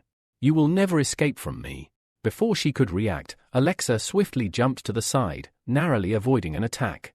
As she landed, she looked up to see the lifeless body of the man she had just made a deal with, falling to the ground nearby. Horrified, Alexa realized the situation had escalated far beyond her control. If my hunter has come for me, she thought, I won't kill any more innocent people. But before she could gather her thoughts, a shadow moved at terrifying speed, circling around her. A mocking voice spoke. I've come for you. But your allies. They must die. And now, it's your turn to answer for your actions. Alexa unsheathed her sword with a determined motion, swinging it toward the shadows, hoping to catch her elusive attacker. She shouted, if you want to fight, stop hiding. But her hunter, laughing loudly, easily dodged the strike and threw several sharp needles in her direction. His voice rang out coldly, it doesn't matter. My goal is to kill you, Alexa, by any means necessary. The situation escalated too quickly for her to react. The sharp needles pierced her chest, and pain shot through her body, freezing her in place. Alexa couldn't move. She was preparing for death when, out of nowhere, Valeria appeared next to her. Valeria, agitated, asked, is everything all right? When she saw the blood on Alexa's chest, her worry deepened. Alexa, struggling through the pain, weakly urged her to leave immediately. At first, Valeria didn't understand why Alexa would say such a thing, but when she looked up, she saw more needles hurtling toward them. Acting quickly, Valeria threw herself over Alexa, covering her with her body. She screamed, hoping for help. In response, the needles were destroyed just in time, and both Alexa and Valeria looked up in surprise to see who had intervened. Standing before them was Snake, the bounty hunter. He was hiding behind a nearby tree, his eyes fixed on Michael, and he asked, are you really one of the judges who destroyed the Saints organization? Michael, unshaken, countered with a question of his own. Why haven't you run? We know each other. Snake laughed, revealing his intention. I'm curious to see what you're capable of. With that, Snake stepped out from behind the tree and released a powerful stream of energy from his palm. Michael immediately launched a counterattack, but Snake's energy was too strong, and Michael's strike was quickly neutralized. Surprised by the intensity of Snake's power, Michael remained unfazed but kept his guard up. Though Michael tried to shield the girls, several of Snake's rays hit them, tearing their clothes. Alexa, through the pain, managed to spot her old enemy. Stefan, she called out in disbelief. The man grinned, stepping into view. I'm surprised you remember me, he said, his smile as sharp as ever. Alexa, stunned, asked how he had escaped since she had put him behind bars 2 years ago. Stefan's smile didn't falter as he explained, "Someone help me. And now, I'm not the weakling I once was. I'm a user of an S-rank ability."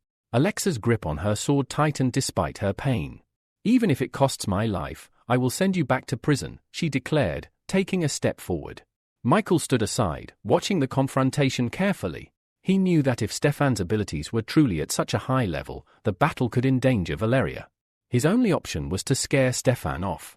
With determination, Michael spoke to Stefan, "You may be strong, but you didn't come here alone. Rooster, an S-rank hero and one of the judges, will be here soon. It won't be hard for him to handle someone like you." Stefan laughed, confident in his power.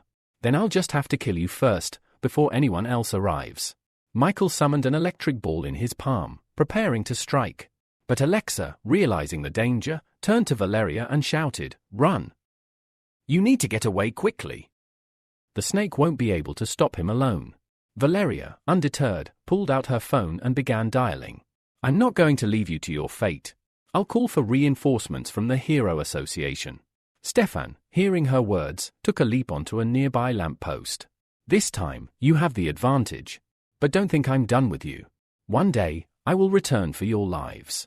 With those final words, Stefan vanished into the night. Valeria exhaled a sigh of relief, glad they had managed to scare him off. But Michael, watching her carefully, asked, "Did you really call the association?" Valeria shook her head. "No, I just said that to scare him. Especially since Alexa is wanted. Bringing in the association would only complicate things." Finally, Alexa cleared her throat, catching Michael's attention. She had one question that weighed on her mind. "I need to know about the judges' organization," she said. Michael held his palm out in front of him, interrupting her. "First, focus on recovering. I'll visit you when the time comes." After Stefan's departure, Valeria turned to Alexa, noting the emptiness of the space where the bounty hunter had just been. She couldn't help but remark that powerful heroes always seem to vanish without a trace. Shifting her focus, Valeria asked if Alexa needed to be taken to the hospital before the poison from the needle spread too far. Alexa, shaking her head, firmly rejected the idea. "It's too dangerous there," she explained. "You need to get out of here and find a secluded place where I can heal." When Valeria suggested going to her house, Alexa's eyes widened in surprise. She hadn't expected such kindness from someone she barely knew. "Are you sure about this?" Alexa asked, still unsure of Valeria's offer. At that moment, Michael entered the park and immediately noticed Alexa standing there. Surprised, he asked, "What are you doing here, Alexa? A famous heroine like you, in this place?" Alexa hesitated, glancing at Valeria, who quickly responded, "She's my boyfriend.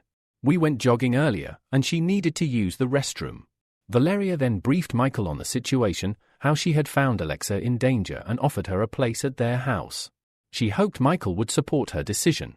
Michael, ever calm and collected, nodded approvingly. "In that case, I'll carry her," he said, his smile reassuring. With no objections raised, they set off towards Michael's house.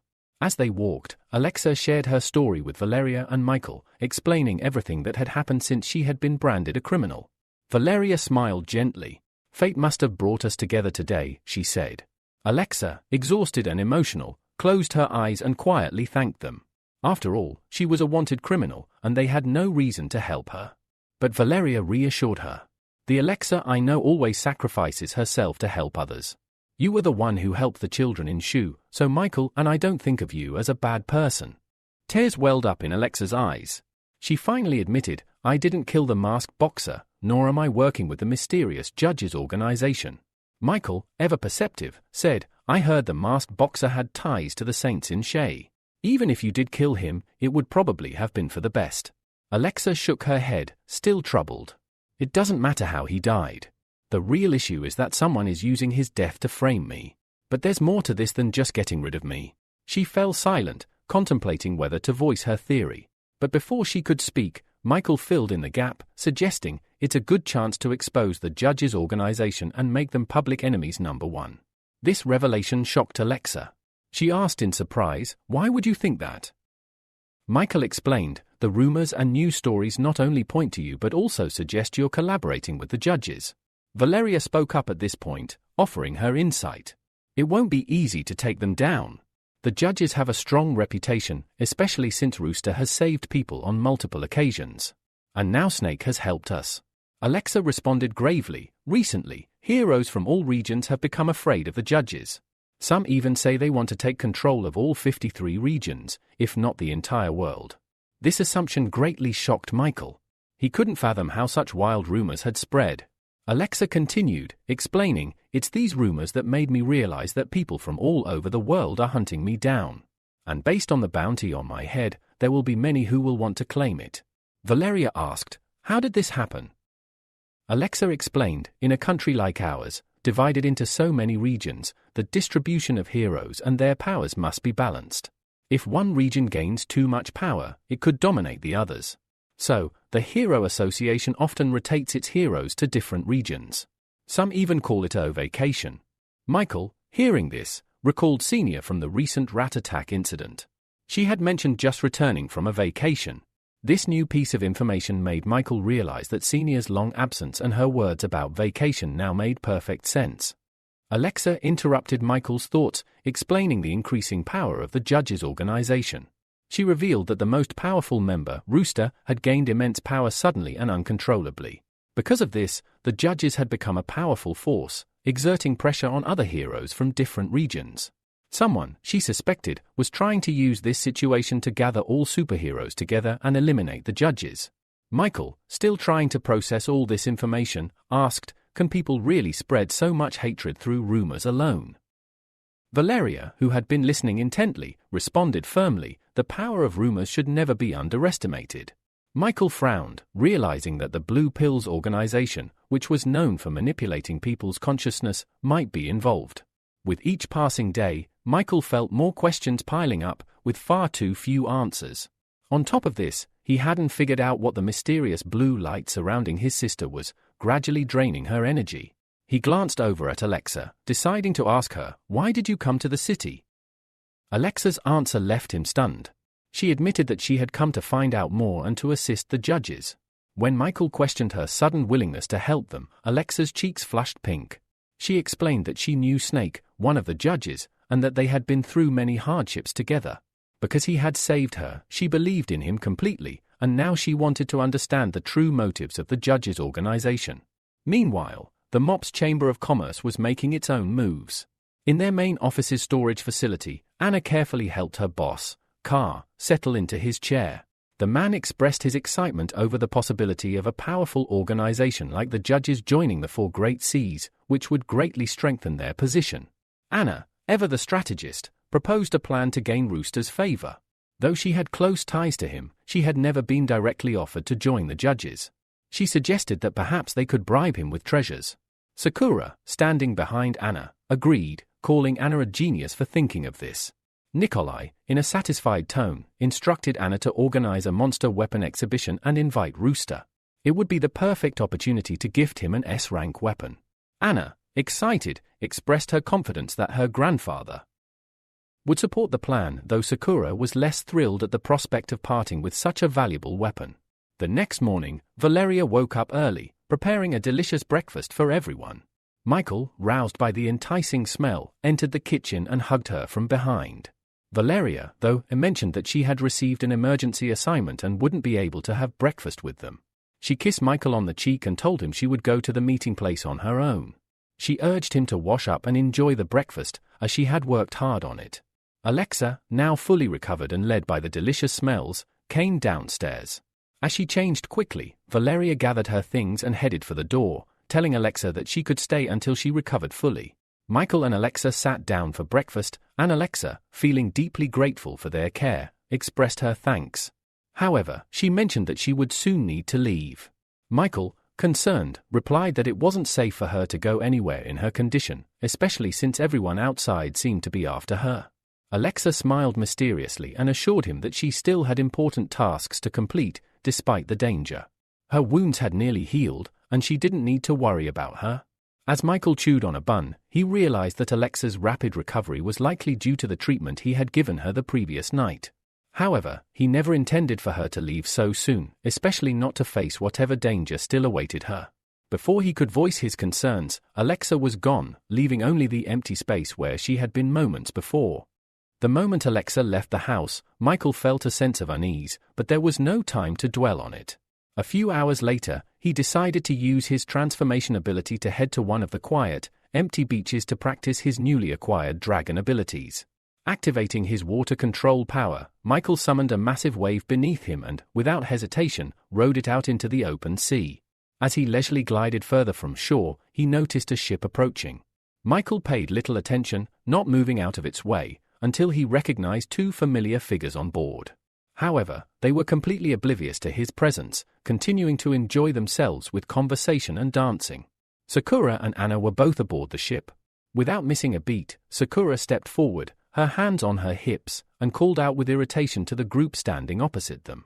She bluntly told them that they weren't welcome there. A mischievous grin appeared on Jacob's face as he sarcastically replied that without the support of their organization, the Florence family would never have been able to acquire an S-rank weapon. Anna, visibly annoyed, shot back, commenting that Jacob had never stopped being a little dog chasing after her, and now, all of a sudden, he thought he was strong enough to bark at her. As she casually twisted a lock of her hair around her finger, Jacob admitted that for years, he had hated her family for their impulsive decisions. Even if he was just a dog, he believed he could surpass Anna this time. At that moment, Sakura stepped up, moving protectively in front of Anna.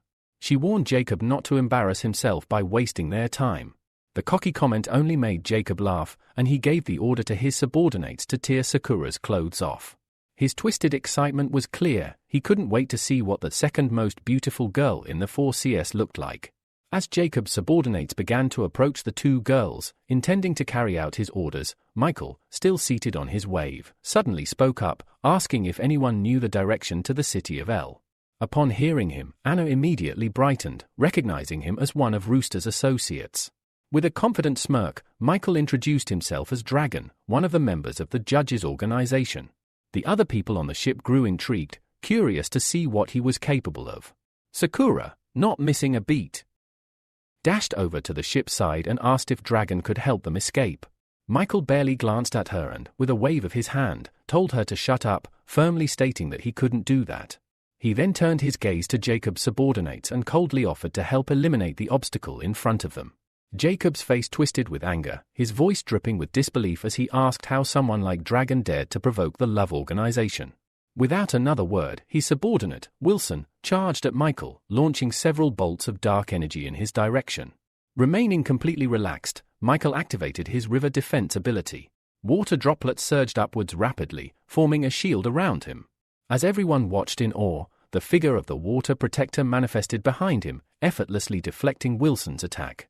With a mocking voice, Michael commented that he had expected more from them, but now, it was his turn. The water protector's enormous fist reached out, grabbing Wilson's sword and rendering the boy immobile. A sharp water needle shot through the air, narrowly missing Wilson's shoulder and tearing his clothes. The protector then released him, and Wilson fell into the sea, realizing the vast gap in their strength. Determining that the odds were against them, Jacob's second subordinate, a fiery individual, charged forward. As he swung his staff, multiple fiery clumps shot from it, transforming into several fire dragons aimed directly at Michael. With a mocking tone, Michael casually told his opponent to calm down, assuring him that he could use more than just water. Immediately after speaking, he stood up, deciding to activate his Lord of Fire ability. This would allow him to easily suppress the flames created by Jacob's subordinate, whose powers were lower in rank than his. As the fire dragons charged toward him, Michael extended his palm and redirected them, shouting that he would now show Wilson what it felt like to be pursued by a fire dragon. In a panic, Wilson began to flee, shouting for the others to run, warning them that this guy had two abilities and they needed to get out of there as quickly as possible. The onlookers, however, were transfixed by the spectacle, filming the extraordinary battle between the newly emerged hero and the judges' organization. Even Sakura couldn't help but admire Michael, keeping her gaze fixed on him as he landed on the side of the ship next to her. He scanned the scene, disappointed that Jacob and his lackeys had given up so easily. The blonde boy had been shouting, saying he wanted to beat him to death, but Michael wasn't bothered. Before Sakura could speak, Anna, her voice brimming with hope, approached Michael and eagerly asked if he would help them find Rooster since they were from the same organization. She explained that she wanted to invite him to an auction that the MOPS Chamber of Commerce was organizing. After a moment's contemplation, Michael replied that he had a way to help them contact Rooster and invite him personally. Anna, surprised, asked how he would do that. In response, Michael created 2 glowing crystals in his hand, explaining that if they signed a spiritual contract, the girls would become official representatives of the judges' organization. Overjoyed, Anna's eyes lit up, and she exclaimed that she never would have imagined that becoming a representative of such a prestigious organization could be so easy. Michael shook his head and folded his arms, clarifying that he had only come here on Rooster's orders. He hoped the girls could assist with their organization's goods. Michael was well aware that, without the support of the Florence family and the Chamber of Commerce, he wouldn't be able to explore the 4 seas or obtain valuable materials. Without hesitation, Anna agreed, and after a brief pause, Sakura also accepted. Once they had given their consent, Michael placed the crystals on their foreheads and completed the spiritual contract. A few hours later, the news programs were buzzing about the new member of the judges, Dragon, and the stunning fight he had just participated in. The footage of the battle was spreading like wildfire, and this was what distracted Edgar from his intense training. Upon hearing about Dragon, he immediately dropped the 40 kilograms weight he had been lifting and rushed out of the gym. By nightfall, most of the invited guests had arrived at the lavish Florence mansion, eagerly awaiting the arrival of Rooster, the special guest of the evening. When Michael finally arrived, he was greeted by admiring glances, and whispers filled the air as everyone took notice of the hero. At the entrance, Ivan and his granddaughters greeted Michael warmly. Ivan, who had heard much about Dragon, was pleased to meet him in person and expressed his respect for such a renowned hero. Michael, offering a nod, placed his clenched fist to his chest and replied that it was an honor to meet the head of the Florence family. As Ivan looked toward the guests, he good-naturedly told them to take their seats as the auction was about to begin. Before he could finish his sentence, Jacob barged in, interrupting with a sly grin. He demanded to know why the auction was in such a rush, as not all the high-ranking guests had arrived yet. Michael grimaced under his mask. The last thing he wanted was to run into Jacob again, especially with his annoying attitude. As puzzled looks were directed at him, Michael pulled a folded piece of paper from his jacket pocket and revealed that he, too, had an invitation. He suggested they should be a bit more welcoming to their guest. Anna, irked by his attitude, immediately confronted him, accusing him of having ulterior motives since no one usually brought their own weapons to such events. Michael, leaning in close, whispered that he had realized Florence family's situation was even worse than he initially thought. Their eagerness to find powerful allies was telling, and he quickly turned to the crowd, boldly declaring that Florence's weapons had always been renowned for their strength, but the price was equally steep. Considering the recent events, he had brought his own monster weapons to try them out, and there was no issue with doing so. Sakura was about to step forward and put Jacob in his place, but Ivan, calm and measured, stopped her. He said it would be interesting to watch the unfolding drama. Jacob was visibly frustrated, his sword having failed to leave even a scratch on the shield that stood before him. He swung his blade again with all his might, but to no avail. The shield remained intact, while his weapon was left with deep cracks, eventually breaking apart. The audience erupted in taunts, mocking the fact that a member of the Rook family had brought such a poor weapon to the auction, ruining the evening's proceedings. Anna couldn't believe her eyes. She asked Michael, without taking her gaze off the stage, if he had known in advance that the sword wouldn't be able to destroy the shield. Michael simply chuckled behind his mask, thinking back to how he had stolen the ability from the sword without anyone noticing. Before the auction started, he had touched the weapon, quietly absorbing its abilities. Jacob, utterly confused, clutched his head in frustration as Will, one of his subordinates, approached him. Will remembered how Rooster had touched every weapon before the auction, and it became clear to him that the weapons had lost their power only after Rooster's touch. Anna, now furious, snapped at Will, shouting that they shouldn't be blaming others for their incompetence. A weapon that could be destroyed by just one touch could not possibly be an S-rank weapon. Will smirked, replying that Rooster himself was a man of S-rank abilities and suggested that he might be capable of altering the internal structure of objects he touched. This revelation sparked another round of discussion among the guests. The logic seemed sound. Rooster had touched every weapon before the auction, and if there was any deceit involved, the Florence family might be working in cahoots with him. Determined to prove his point, Jacob looked at Michael and suggested they settle the matter by testing another weapon. Michael nodded, agreeing to the idea of a check. Jacob immediately donned his helmet and picked up a magical horn, blowing into it. The sound waves emanated from the horn, golden and vibrating through the air. As he aimed it at the guests, they instinctively covered their ears, feeling the intensity of the vibrations that almost caused their heads to split apart. Once he confirmed that the horn was functional, Jacob removed his mask, his face reflecting real confusion. The attack and defense capabilities of the horn were indeed at the S-rank level, which directly contradicted the theory that Michael had somehow caused the destruction of his sword. Anna, seething with anger, approached Jacob and shouted that she had had enough. She accused him of treating them cruelly, slandering their clients, and even daring to accuse Rooster and the Florence family of lying. Jacob had no retort to her accusations, so Will stepped forward and remarked that there was likely a traitor within the Florence family who knew exactly what was going on. Without saying another word, Jacob, flanked by his subordinates, left the hall. As they walked out, Michael mentally rejoiced, knowing that Jacob had failed to stop him before he could remove the dark energy from another magical weapon. Michael had been intrigued by the mask Jacob wore, and he had been planning to absorb its unique ability. But just then, a question about Michael's aunt was asked, and he decided it was time to leave the matter there, returning to the guests. Sakura approached him, surprised, and asked if he had foreseen this outcome from the start. Before Michael could answer, Ivan walked over and said that he was also curious to know how Michael had managed to deal with the sword. He suggested they continue their conversation in the VIP room. Meanwhile, Alexa wandered through the deserted streets of the city, unaware of the danger closing in on her. She felt eyes on her and looked up to find mercenaries from the Five Elements watching from the rooftops. One of them, sitting casually on a tree branch, twirled her red curls around her finger and asked with a smile if Alexa's parents had taught her not to walk alone in the dark. Alexa, clearly irritated, shot back that her parents hadn't, and the stranger would be the first to learn why. Hugh, one of the mercenaries, clenched his fist, the knuckle duster gleaming ominously. He coldly declared that tonight would be Alexa's last, as she would never be able to handle all five of them at once. Later, Michael, accompanied by Ivan, Sakura, and Anna, moved to the reception room. Ivan was the first to speak, stating that there were no prying eyes here, and he hoped Michael would clear up any doubts they had. Michael nodded and began explaining. He said that both monsters and heroes carried ability genes within their bodies. One day, he realized that even weapons made from monsters contained these genes. Anna asked, now understanding the concept, if these ability genes were similar to the energy used in alchemy. Ivan was eager for more details and asked how Michael was able to extract and utilize this energy. Michael explained that he didn't exactly extract the ability, he collected it. He showed them a ring on his palm, revealing that it was an absorbing star ring. This ring allowed him to absorb the abilities of other creatures and objects. Anna was taken aback and asked if Michael could truly absorb all ability genes with just one ring. Ivan took a moment to gather his thoughts before speaking.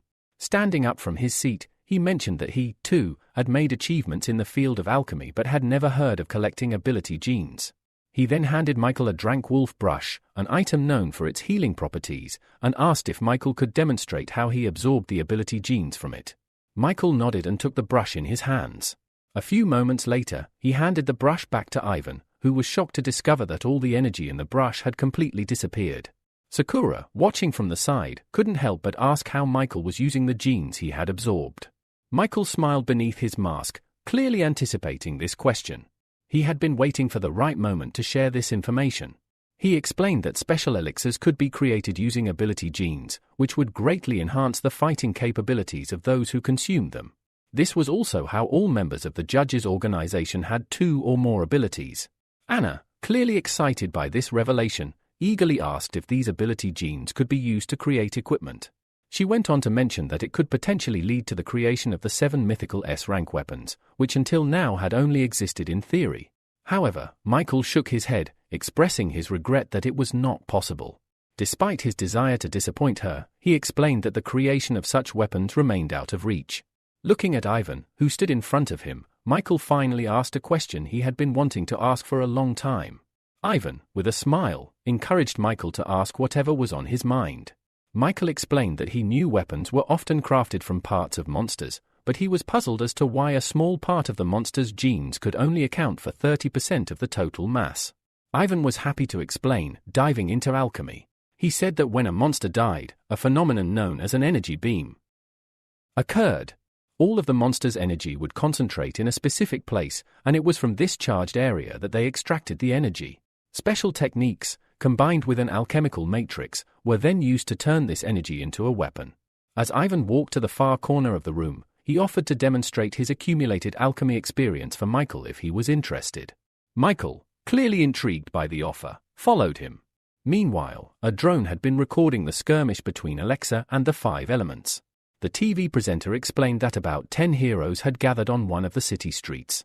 Hugh, noticing the drone, frowned in confusion, unsure why it was focusing on them. But before he could figure out what was happening, a black dragon appeared, accompanied by the lazy swordsman and the explosive fist heroine. The black dragon, enraged, demanded to know how anyone dared to interfere with his precious prey. Hugh calmly explained that it was the Five Elements who had found Alexa first and that it wouldn't be fair for them to simply take her away. Edgar, the black dragon, was unfazed. His body was covered in dark flames as a sinister smile curled on his lips. He announced that Alexa was a traitor, and so were the Five Elements from the Hero Association. He wouldn't let any of them escape alive. Without warning, Edgar vanished and reappeared in front of Hugh, delivering a powerful blow to his chest. The TV presenter, watching the scene unfold through the drone, remarked that the black dragon could easily defeat the Golden Claw Tiger with such power, making the chances of his opponents escaping nearly impossible. The spectators cheered, excited to see how this skirmish would play out. Meanwhile, the Five Elements decided to strike first. 3 of them attacked Edgar simultaneously from different sides, activating their abilities. But the black dragon effortlessly dealt with them, overpowering them without breaking a sweat. As Hugh attempted to attack Edgar from behind, taking advantage of the moment, Edgar simply threw him over his shoulder, knocking him out cold. Cassandra, one of the members of the Five Elements, stood by, terrified and too afraid to engage with such a powerful enemy. Realizing she had no chance, she turned to run. Edgar, however, wasn't about to let any of the traitors escape. In a flash, he was on her, piercing her chest with his claw. With a sadistic smile, he muttered that he never let go of his prey. After dealing with the Five Elements, Edgar turned his attention to Alexa, who was still standing there. He declared that it was now her turn. Meanwhile, Oscar and Amelia, watching the scene unfold through a TV screen, seemed confident that Edgar would emerge victorious. Amelia reassured Oscar, telling him not to worry about his brother, since Alexa wasn't in the best shape and the Black Dragon's victory was practically guaranteed. However, Oscar wasn't worried about his brother's victory. He had been consumed by something entirely different, something far more important than the outcome of the fight. As Oscar stood silently, watching Amelia, her observation wasn't lost on him. While he had claimed not to be worried about his brother, Amelia noticed a different story on his face. There was a deep concern he couldn't mask. Oscar turned abruptly and left the room, asking Amelia to monitor the broadcast. He mentioned he needed to visit the restroom. Once alone, Oscar locked himself in the booth. It was there that he used a spiritual contract to transport himself to the judge's secret meeting place. Upon his arrival, he immediately approached Michael, commenting on how Edgar, the Black Dragon, was being ruthless, targeting the Seal Swordswoman, Alexa, with intent to kill. Then, with curiosity in his voice, Oscar conspiratorially asked if Alexa was actually a member of the judges. The internet was buzzing with rumors, and one even suggested that she was connected to the Snake, the infamous figure from the judges. Michael, ever the calm presence, assured Oscar not to believe such stupid rumors. The Snake, he said, was far too old for any sort of relationship, throwing doubt on the idea that Alexa and the Snake were romantically involved. However, Oscar frowned, trying to piece together the connection. If there wasn't a relationship, the only theory that made sense to him was that Alexa might actually be the illegitimate daughter of the Snake. Shaking his head, Oscar decided it was better not to press further on the matter. He understood that, as a secret, it was something he shouldn't pry into. It would only cause unnecessary complications for his godfather. Just as he was lost in thought, Michael interrupted, informing him that reinforcements would be sent to the scene. Oscar, relieved by the news, made to leave. As he exited, he casually remarked that he would closely monitor the broadcast and report immediately if anything unexpected happened. Once Oscar disappeared, Michael materialized pearls in his palms, his mind set on enhancing Edgar's abilities. He decided to bestow upon the Black Dragon Earth Control and Wind Control, enhancing both abilities to S rank. After creating a clone to absorb the enhanced abilities, Michael sent the Black Dragon to assist Alexa. Meanwhile, on the street, Edgar slowly closed in on Alexa, his dark flame-covered body radiating an ominous aura. He took his time, offering the girl a twisted opportunity. He proposed that she call for help, summoning the hero in the rooster mask, before he ended her life. He claimed that he wasn't eager to kill her since they had once been on good terms when it came to studying. Alexa, however, wasn't about to give him the satisfaction. With a frown, she refused, telling him that if he wanted to fight, she was ready. Edgar didn't need any more encouragement. He leapt at her, declaring that she should show him everything she was capable of. The battle began in earnest as Edgar launched himself at Alexa. She barely managed to step back as his sharp claws swiped through the air, just missing her by a hair's breadth. Alexa, gathering her strength, concentrated her power into her sword. As Edgar landed on the ground, he turned, sensing something was wrong. Before he could react, Alexa's sword pierced his body with a clean strike. The black dragon cried out in pain, but he was quick to overcome it. With a sharp twist, he retaliated, charging forward to strike again. But Alexa was quick on her feet. She managed to jump back just in time, covering herself with her sword to shield from the cutting airwave created by Edgar's attack. Though the battle was taking a toll on Alexa, she survived, barely. Unfortunately, the drone capturing the fight wasn't so lucky. It sustained significant damage and crashed to the ground, causing the TV presenter to announce that the feed was lost. Despite the technical difficulties, the presenter assured everyone that reporters would soon be arriving to continue the broadcast, urging the viewers to remain calm. Meanwhile, the battle continued unabated. Alexa and Edgar fought fiercely, their blows echoing through the streets. Edgar, seething with rage, told Alexa that if she didn't call for the rooster, she would die. But Alexa, with determination in her eyes, refused to ask for anyone's help. Frustrated, Edgar pressed on with his attacks, each blow growing more vicious, hoping to break her resolve. But as Edgar prepared for another full-on assault, Alexa raised her sword high, summoning a protective dome. Edgar's fist crashed into the golden shield, leaving deep cracks in its surface. Still, Alexa held her ground, though it was clear that with each passing moment, the shield's resilience was wearing thin. Minutes later, Valeria arrived at the scene, accompanied by a drone. She reported that Edgar and Alexa were still locked in battle, with Edgar having broken through Alexa's shield. The black dragon approached the girl, grabbed her by the throat, and lifted her off the ground, squeezing with increasing force. He offered her one last chance, call the rooster, and he would let her go. Alexa, with defiance burning in her eyes, shouted that she would never call for help.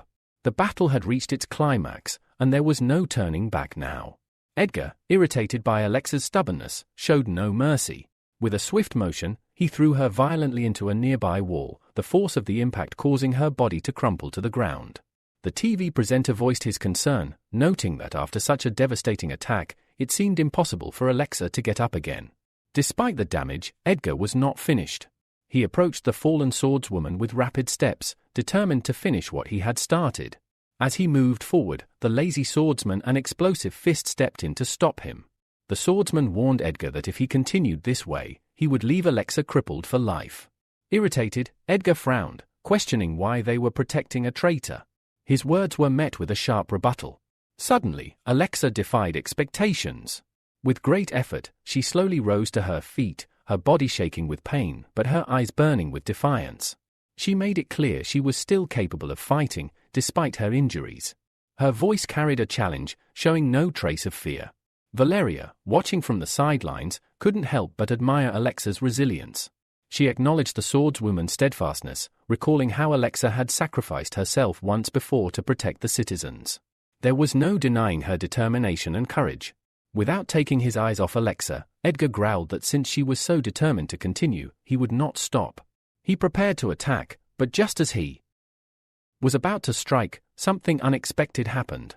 A massive column of water appeared out of nowhere, completely engulfing Edgar's raised fist, freezing him in place. Confused and struggling to move, Edgar looked up and saw a giant water guardian looming above him. The water giant's other hand gently reached down and carefully lifted Alexa, pulling her out of harm's way. Surprise flashed across Alexa's face. She gazed at the dragon in front of her, still in disbelief. The water guardian spoke, apologizing to Alexa for the lateness of their arrival, revealing that they were part of the same organization. This moment confirmed the suspicions of the onlookers. Alexa was indeed a traitor, aligning herself with the judges, and the rumors surrounding her were true. Still processing the shock of the situation, Alexa swallowed her fear and hesitantly asked why the water guardian referred to her as a member of their organization.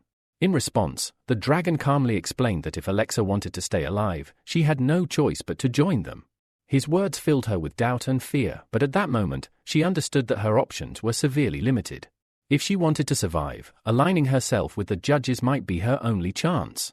Before Alexa could fully process the situation, the hero, the rooster mask, appeared. He jumped down to join the scene, approaching the black dragon.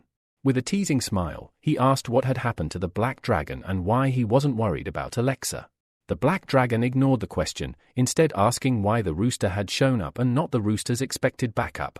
Mocking, the dragon placed his palms together and said that if Edgar was worried about his opponent being too weak, he needn't worry. Even if Edgar miraculously defeated him, there were many others much stronger who would be coming for him. The dragon hinted that the black dragon's problems were far from over.